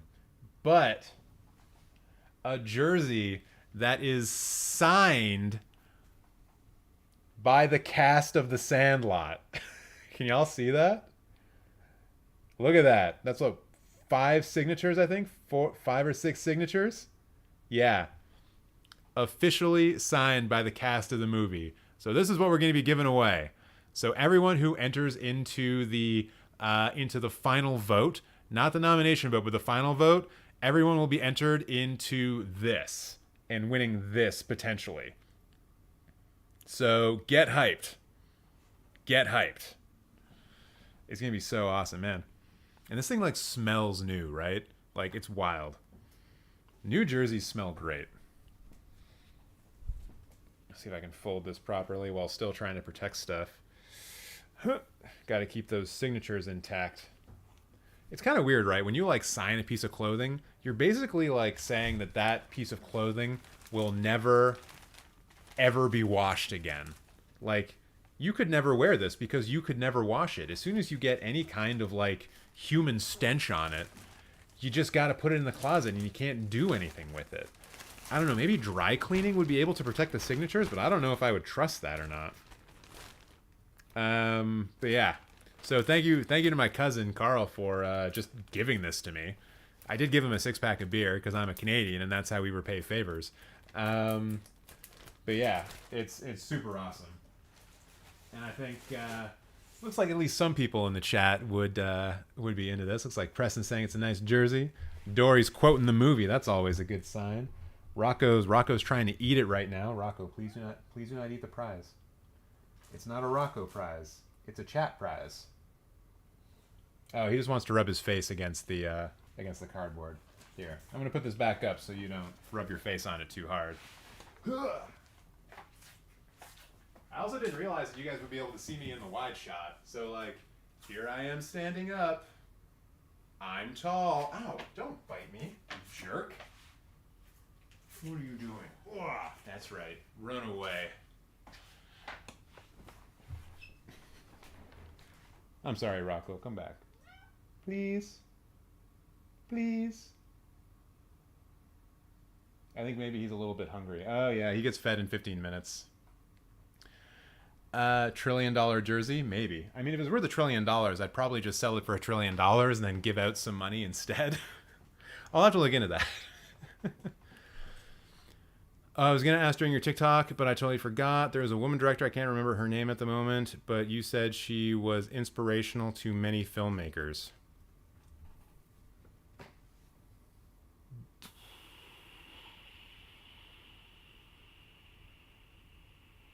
Agnes Varda? Was it Agnes Varda? She was like one of the only female members of the French New Wave movement. She was certainly inspirational to a lot of filmmakers. I don't know. I would need a bit more context because my memory is not good. My memory is not good at all. Chantal Ackerman. That's another one that came to mind. I just don't know how influential Ackerman is. Like Ackerman's like one of the all-time. Like she's an all-timer for French cinema, but like, or is she French or is she German? I think she's French. She's an all-timer for sure, but like, I don't know how influential she's been. Varda is a little bit perhaps easier to trace. Apu trilogy, Cinemateq archive excellence. Yo, it might make it in. Vote for the first film in the Apu trilogy. That'll be in the 50s, I think. Elaine May is Dory's favorite female director. I think like Chantal Ackerman, that's the one. Nice. All right. Well, I guess I said that she was influential at some point. Good for me. That's a good call by me. Let's see. Grave of the Fireflies. Yeah, we should probably get another animated film in here. But yeah, I'm going to close out the sad list for there. If you want anything else added in, just add a comment to the list and I will throw it in. But let's move on from that. It's a good list though. Good list, everybody. I was wondering where I should start with Chantal Ackerman's filmography. Ooh. So the best thing that I can do is just tell you about the films of hers that I've seen. So wait, was I not spelling Chantal Ackerman right? Portrait of a Lady on Fire makes you cry? Yeah, I'm gonna put that in the list. Oh, I was spelling her name wrong. Whoops. Where'd you go?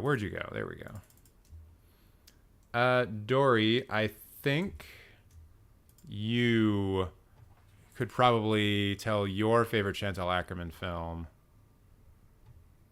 because I think you've probably seen more than I have. Release date, your rating.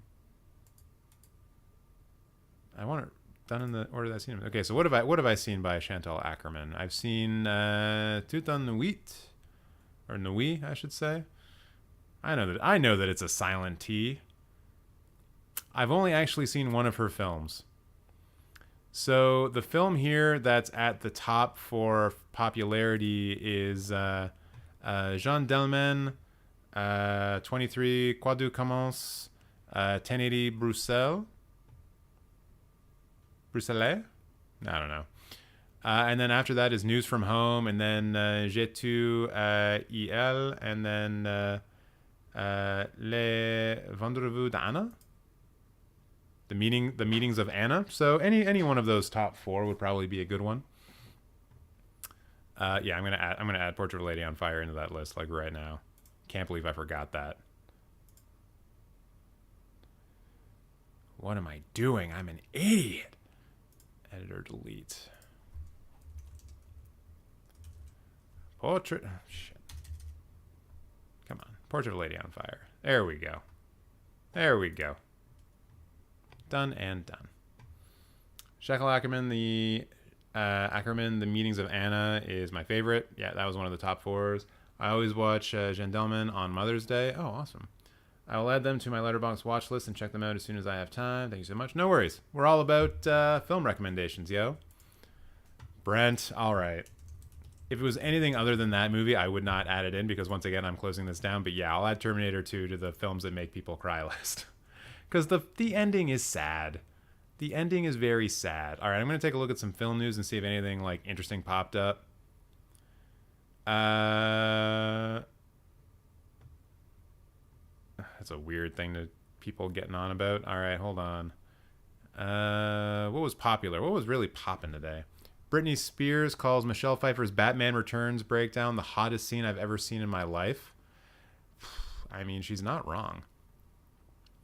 Oh yeah, this is something that happened today that I'm a little bit not happy with. The Mortal Kombat is getting a sequel, which I guess makes sense because like the Mortal Kombat that came out last year or the year before like did somewhat well. And the sequel is moving forward, but they're keeping on the same director. And I think that's probably a mistake. I think they probably should have brought on someone who is a better director. Like, I did not like the way that Mortal Kombat film was handled. Outside of the first scene, and even the first scene was not that good. Simon Pegg. Star Wars fandom is the most toxic at the moment, and it's really sad. Yep, that is true, Simon Pegg. No lies detected.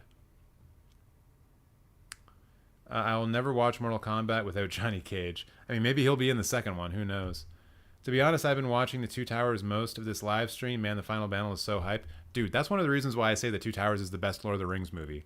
The final battle is so good. Like, it's just so good. Like, when the Rohirrim show up at the end and they charge in, that's awesome. The entire, like, siege of, what is it, Hell Hammerhand or whatever it's called, that's awesome. Like, the pace of the film, I think, is much better than the other two, and that's largely because they're, like, cutting in between 3 different plot lines, so it's kind of like you're watching a really nicely paced television episode that is, 3 hours long. Like, it's like, yeah, it's the best Lord of the Rings movie. Rob Zombie's The Munsters will arrive on Blu-ray, DVD, and VOD ahead of Netflix premiere? What? That's weird. You just can't beat Mortal Kombat 1995? I mean, that's true. That movie is just so good. It's terrible, but it's so good. I love Star Wars, but holy crap, is the fandom so toxic? Yeah, 100%. And like the thing that's weird about it, right, is that if you don't like it, you don't have to engage, right? So like I used to consider myself a pretty big Star Wars fan. I watched like even the cartoons they made for kids because some of that stuff had lore in it that was canon. And I wanted to see it, right? But now that Star Wars has been progressing, I heard the Obi-Wan show wasn't that great, so I didn't really check that out. There's a bunch of animated stuff that I know that like I'm not even bothering with. Like I've kind of just fallen out with Star Wars, and so like because now that it's not really something I'm interested in or want to like be a part of, I just stopped talking about it. I'm not going on long rants on YouTube videos about how like women are ruining Star Wars or some whatever bullshit the toxic idiots are posting about. Like I just don't do that, right? Like if I don't like something, it's usually something that has to do with like corporate stuff. I don't like how Disney is trying to monopolize the film market, as an example. I think that's actually something worth getting angry about. But like if someone does a story about space wizards in a way that you don't like, find another story about space wizards. Like, maybe it's a bit too reductive to say that there's easily just like another Star Wars you could go watch, but there's so much stuff you can watch. Just like, don't say stupid, bad, terrible, demeaning shit on the internet. I know that's why a lot of people use the internet, but like also, you don't have to. Being upset about a fictional universe not meeting your expectations is you. It's on you. So just like chill. Just chill out. Let's see. Halloween Ends trailer. Any more big news? I mean, this is a fucking clickbaity thing. Was Orson Welles a failure? ? Why the Citizen Kane director died a Hollywood outcast? No, Orson Welles was not a failure. Thank you very much. Directed like one of the most important films of all time in Citizen Kane. Come on. Todd Lieberman launched his film TV co-production Hidden Pictures with Lionsgate Film Deal. Corporate stuff. Oh yeah, this is one that kind of popped up today. Patricia Arquette is directing a movie. Check that out. And it's going to star Camilla Maroney and Willem Dafoe. Now, this one I think is going into production like very, very soon. So I've already kind of predicted that this movie will premiere at TIFF next year. I imagine the shooting, depending on how long it takes, if they're going to production now in July, shooting would probably wrap by August, like end of August, depending on the complexity of the film. And then it'll be done post-production probably by the end of December, maybe the end of, what would that be? The end of January, February. So maybe they try to get it at Cannes, but I'm pretty sure that if it doesn't go to Cannes, they'll try to get into the actually, maybe it'll try for Berlin as well, but I imagine they'll try to keep it for Cannes, and then if it doesn't, then they're going to be looking at the fall festivals, and TIFF just loves a red carpet. So if they can get Patricia Arquette and Willem Dafoe on the red carpet, they're going to do it for sure. So, Gonzo Girl, keep an eye out for it. TIFF 2023. I'm betting. Yeah,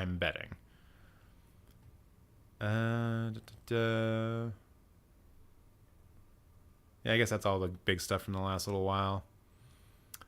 Marvel is extremely actor-friendly, but might not be director-friendly. That's Ethan Hawke talking about Marvel. I bet that's probably pretty true, although I don't know if Scarlett Johansson would refer to to Marvel as being actor-friendly. This was also announced today too. I posted this in the Discord. The Woman King, which you may have seen a trailer for already. It's basically it's basically a movie about like a troop of female warriors in Africa, like kicking a whole bunch of colonist ass. So probably gonna be pretty good. It's gonna be getting its world premiere at the Toronto International Film Festival. So hopefully, if I get press credentials, I'll be able to get a review on that pretty early. I think that's pretty much, yeah. I think that's pretty much everything. Wait, is there anything new? No, I don't think so. Yeah. All right. So that's all the film news. All right, I'm going to go back to here. I'm going to read through some of this chat that I was missing out on. The Clone Wars is fire. Late during the show, there are really dark murders, and a guy literally puts two clone armies against each other to watch them kill each other. Yeah, the Clone Wars cartoon is really good. Especially when you get into like season 4, 5, and 6, they start doing those like 4-episode arcs. Like, that's awesome. That's awesome. I think one of the things you're talking about here, the clone armies fighting each other, is that when like the Dark Jedi dude, like the shitty evil general, is doing stuff like that. Like that's just good. It's just good. I wonder if the Munsters was supposed to be theatrical and then Universal saw it and now it's just straight to video. I would not be surprised.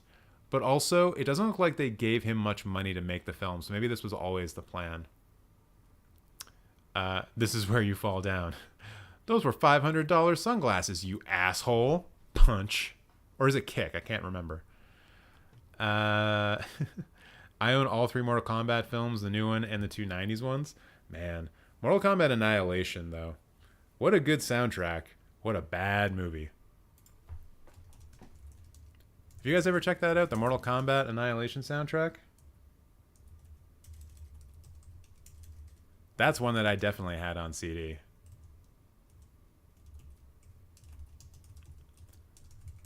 What's on that thing? Is this the right one? Yeah, it is. Okay. Let me see. Let me just flip this over for y'all. So we got... You probably can't see that very well. So we got, obviously, the theme from Mortal Kombat, which is sick. Fire by a band called Scooter. That is hilarious and like just a great pump-up song. I'm surprised we don't hear that as like a pump-up jam for like hockey stuff. Then we got KMFDM, which makes a lot of sense. A Megadeth remix for Almost Honest, which is weird because there are better Megadeth songs than this. Also Pitch Shifter, just a lot of like industrial rock type stuff on this. We got Rammstein as well. I think Fear Factory's on here too. No, they're probably on the first one. Yeah. Oh my God, Face to Face is here as well. They're like a punk band, I think. But yeah, this basically the first 2 songs on this soundtrack were very big for me when I was younger. What was on? Was Fear Factory on the first one? Must be, right? The album. No. Mortal Kombat, the album. No. Yeah, the soundtrack. Here we go. Track listing. George Clinton, Gravity Kills, KMFDM doing Jukebox Jezebel. Wait, a Giorgio Moroder mix? Yo, that's probably pretty good. I need to go back. This is great. Halcyon plus on. I think this is like a classic song from that time period. Like I think this song also appears in the Hackers movie. Fear Factory, Zero Signal, yeah, baby. Typo Negative, ooh. Oh my God, this one. Yo, guys. Napalm Death, Twist the Knife Slowly. One of the best uses of a song in a film ever, and I'm going to show you why. I make no apologies about being a metalhead. I'm going to give y'all a bit of an education. Ooh, and Rocco's about to use the litter. This is a great day for all of us. I wonder if he's going to poop. It'll smell real bad if he does. All right. So this is the song Twist the Knife Slowly by Napalm Death, and I want you to pay attention to the early part of the song, specifically when the lead singer does a yell, right? Here we go.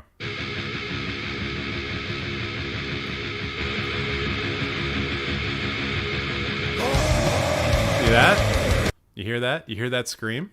I mean, how could you not, right?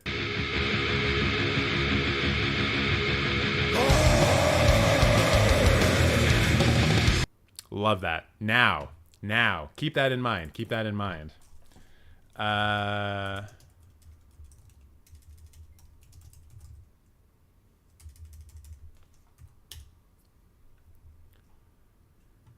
Yeah, cats are smelly. There's no way around it. So okay, I think this is it. I think this is when Goro comes into it. So see if you can recognize the song that they use. It shouldn't be that hard. He goes up to Goro and I think he says like, I think we've let the humans win long enough. Yes. Is it time? Yes.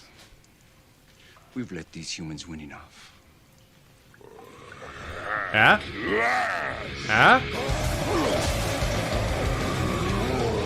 Love that. It kind of implies that the scream in the movie is coming from Goro as he's throwing somebody, but it's actually just in the song already. See? We've let these humans win enough.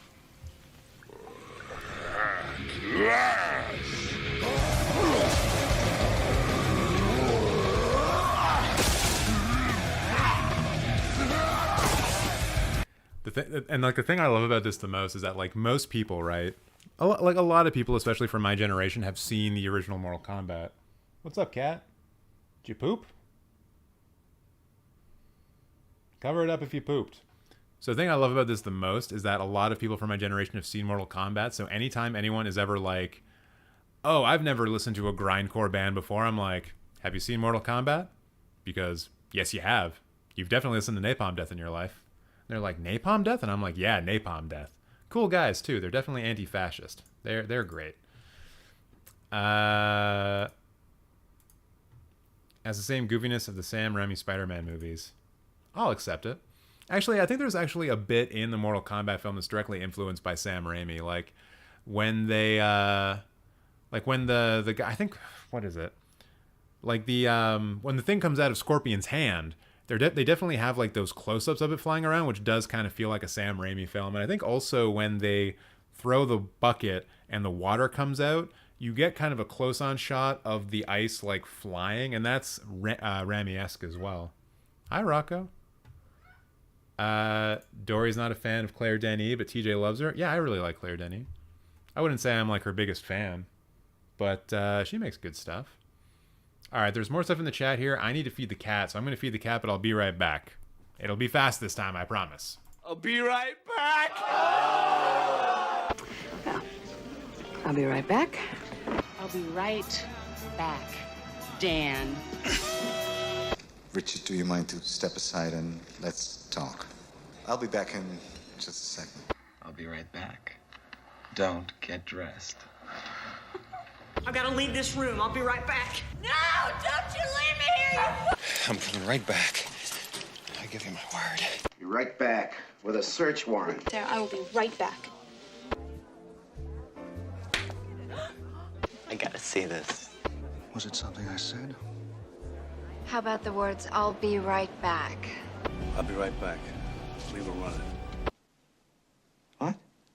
I'll be right back. I'll be right back. You understand? Hey, buddy, you pay for the drinks. I gotta go to the John. I'll be right back. Gonna introduce Mr. Thick Dick to Mr. Urinal Cake. Jeez. Never, ever, ever, under any circumstances, say, I'll be right back. Because you won't be back. I'm getting another beer. You want one? Yeah, sure. I'll be right back. I'll be right back. I'll be right back, Dan. Richard, do you mind to step aside and let's talk? I'll be back in just a second. I'll be right back. Don't get dressed. I gotta leave this room. I'll be right back. No, don't you leave me here, you... I'm coming right back. I give you my word. Be right back with a search warrant. There, I will be right back. I gotta see this. Was it something I said? How about the words, I'll be right back? I'll be right back. Leave her running. I'll be right back. I'll be right back. You understand? Hey, buddy, you pay for the drinks. I gotta go to the John. I'll be right back. Gonna introduce Mr. Thick Dick to Mr. Urinal Cake. Jeez. Never, ever, ever, under any circumstances, say, I'll be right back. Because you won't be back. I'm getting another beer. You want one? Yeah, sure. I'll be right back. I'll be right back. I'll be right back, Dan. Richard, do you mind to step aside and let's talk? I'll be back in just a second. I'll be right back. Don't get dressed. I gotta leave this room. I'll be right back. No, don't you leave me here, you... I'm coming right back. I give you my word. Be right back with a search warrant. There, I will be right back. I gotta see this. Was it something I said? How about the words, I'll be right back? I'll be right back. Leave her running. I'll be right back. And he's back in record time. I don't know if it was record or not, but I feel pretty good about that. The cat has been fed, so he's feeling great about things. So yeah, I'm just going to go back up here through chat, answer some stuff. So many people gatekeep Star Wars, and for what? Man, I don't know. Just watch A New Hope, you know? It's pretty sick. I also really liked Obi-Wan. I understand its flaw, but it was really fun. All right, maybe I'll check it out. Less than 3 loops. Anthony, thank you so much for counting. A better female director to watch is Kelly Reichardt. I mean, yeah, Kelly Reichardt's quite good. Also, her name just flew out of my head, but the person who directed Point Break. You all know who I'm talking about. Catherine Bigelow. There we go. Yeah, Catherine Bigelow also good. Like Near Dark, Point Break, of course. The Hurt Locker. Like, she's done some pretty good stuff. I've seen a lot of people shit on Citizen Kane, but personally loved it so much. On second viewing. First viewing, I thought it was boring. Also, over a year between watches. Yeah, there's actually this thing that a film professor told me about with Citizen Kane that I never had seen put into practice, but I think it's an interesting idea. Basically, at the beginning of like a film 101 course in university, the first film that you show is Citizen Kane, and then you do the entire course. You go through like film history, talking about like the different movements or like the different functions, the different kinds of shots, the different kinds of things that you can do in a film, and then at the end of the program, you show Citizen Kane again, so people can now watch Citizen Kane with the new understanding of all of the stuff, all of the academic stuff, and I think that's when for a lot of people Citizen Kane like really clicks because it's so important in a lot of different ways. But if you don't really know the history of film, it may not be as apparent. And I think that's kind of indicative of you saying that you were like, yeah, you liked it a lot more the second time around. Lynn Ramsey movies are always good. Yo, yes, Lynn Ramsey. Shit, what was that one that she did with Joaquin Phoenix? That movie rules. You Were Never There? Is that it? You Were Never Really Here? I think that's the one.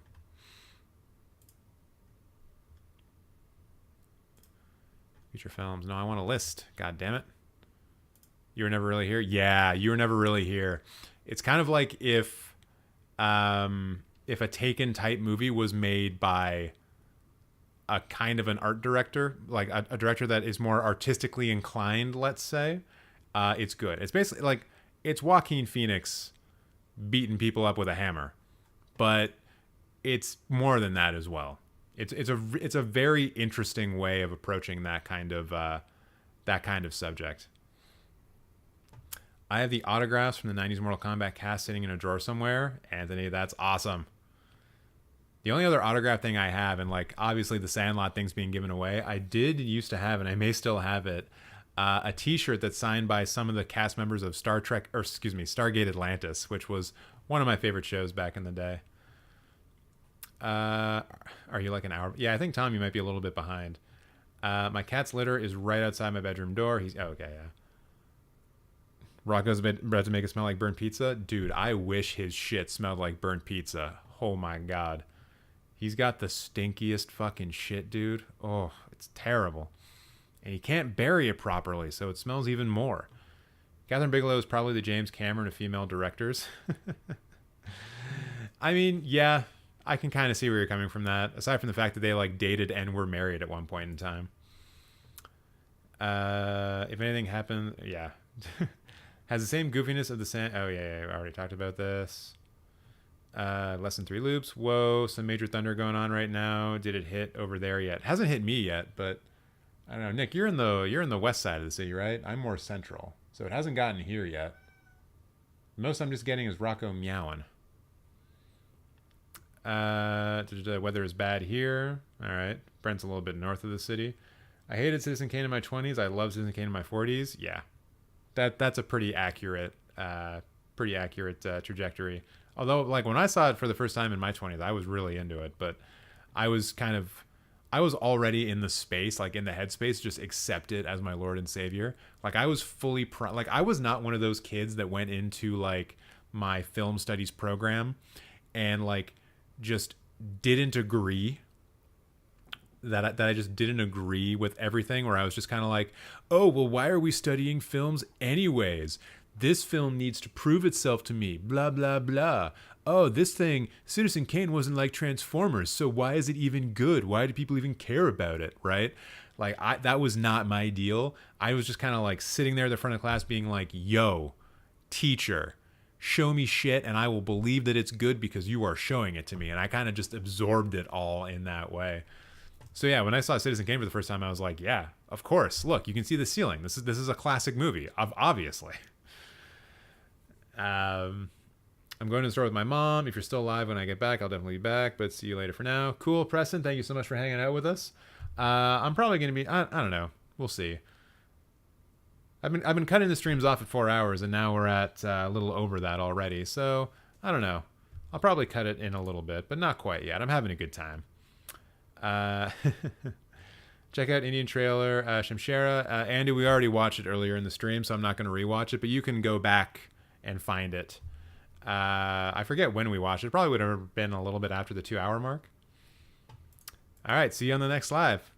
I'm going to try to live stream on TikTok a bit more as well, so maybe I'll see you there. But thank you so much for joining us. Appreciate it for sure. Yeah.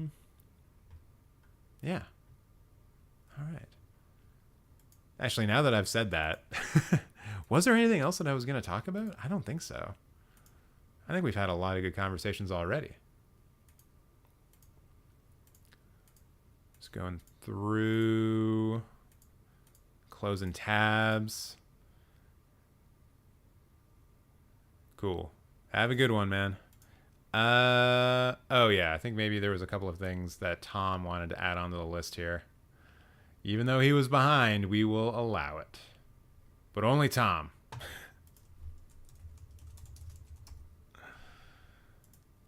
Marriage Story, Call Me By Your Name. Man, Call Me By Your Name is a tough one though, eh?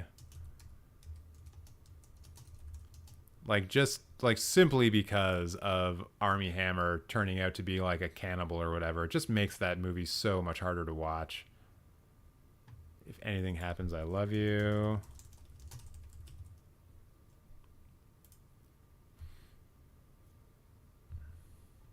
All right, we're good.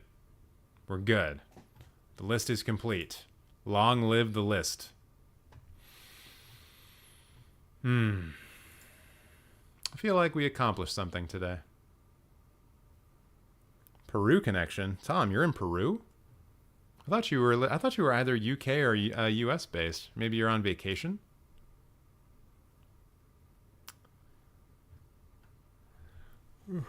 Also, how's the weather down there? Is it super hot or is it kind of okay?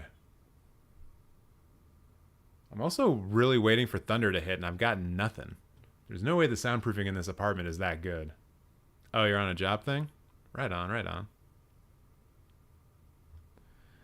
All right, everybody. Well, I think maybe that's going to be it for the day. We did the trailers. We checked the film news. We watched other trailers. Nothing was more cringe than seeing old Armie Hammer movies. Yo, for sure.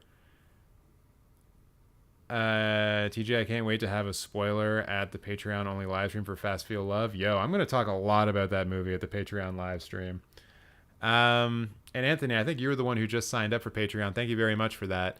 We do that live stream the first Monday of the month at 6 p.m. Eastern Standard Time. So that will be in, I guess, a week and a half? Yeah, August 1st. That is a holiday, I think, for me, but whatever. We'll live stream anyway. So August 1st will be the Patreon exclusive live stream. How many tries did it take for you for Frame today? Aw, Loney, I can't tell you that. It would spoil the surprise for Saturday when that video comes out. Alright, looks like Brent's heading to bed. I missed the Sandlot thing. Who won it? Oh, Nick, I'm not giving it away yet. It's going to be part of like the giveaway. It's going to be a thing that we do with the voting on the best films, like to add into the Cinemateq Archive of Excellence. It's going to be part of that. So it hasn't been given away yet. That's more of a down the line thing. Like maybe end of August we're going to do that. So I'm going to keep mentioning it. So just start your mood board or, you know, whatever you need to do in order to figure out if you're going to win it or not. What do they call that? Not projection. What's the thing? The thing. Manifest it? Yeah. Time to start manifesting. Always nice having you talking on in the background. Thank you so much, Tom. Always great to have you here in the chat. No doubt. No doubt. All right. So, yes. I think it's time. I think it's Vader time. Got to be a wrestling reference at least once in every live stream. I am going to call it a night. Thank you so much, everyone, for watching. This was a great live stream. We had a lot of people in here chatting. Hopefully it'll be like this next Wednesday too, and every Wednesday after that. It's only going to get better. So until the next time that I see you, whether it be on TikTok or here, have a great weekend and stay dry and cool if you can, because I think maybe it's bad outside. All right. Have a good one, everyone. See you later. Get off my plane. He's looking at you, kid. I have been, and always shall be, your friend. The Force will be with you, always. In case I don't see ya. Good afternoon, good evening, and good night. Hasta la vista, baby.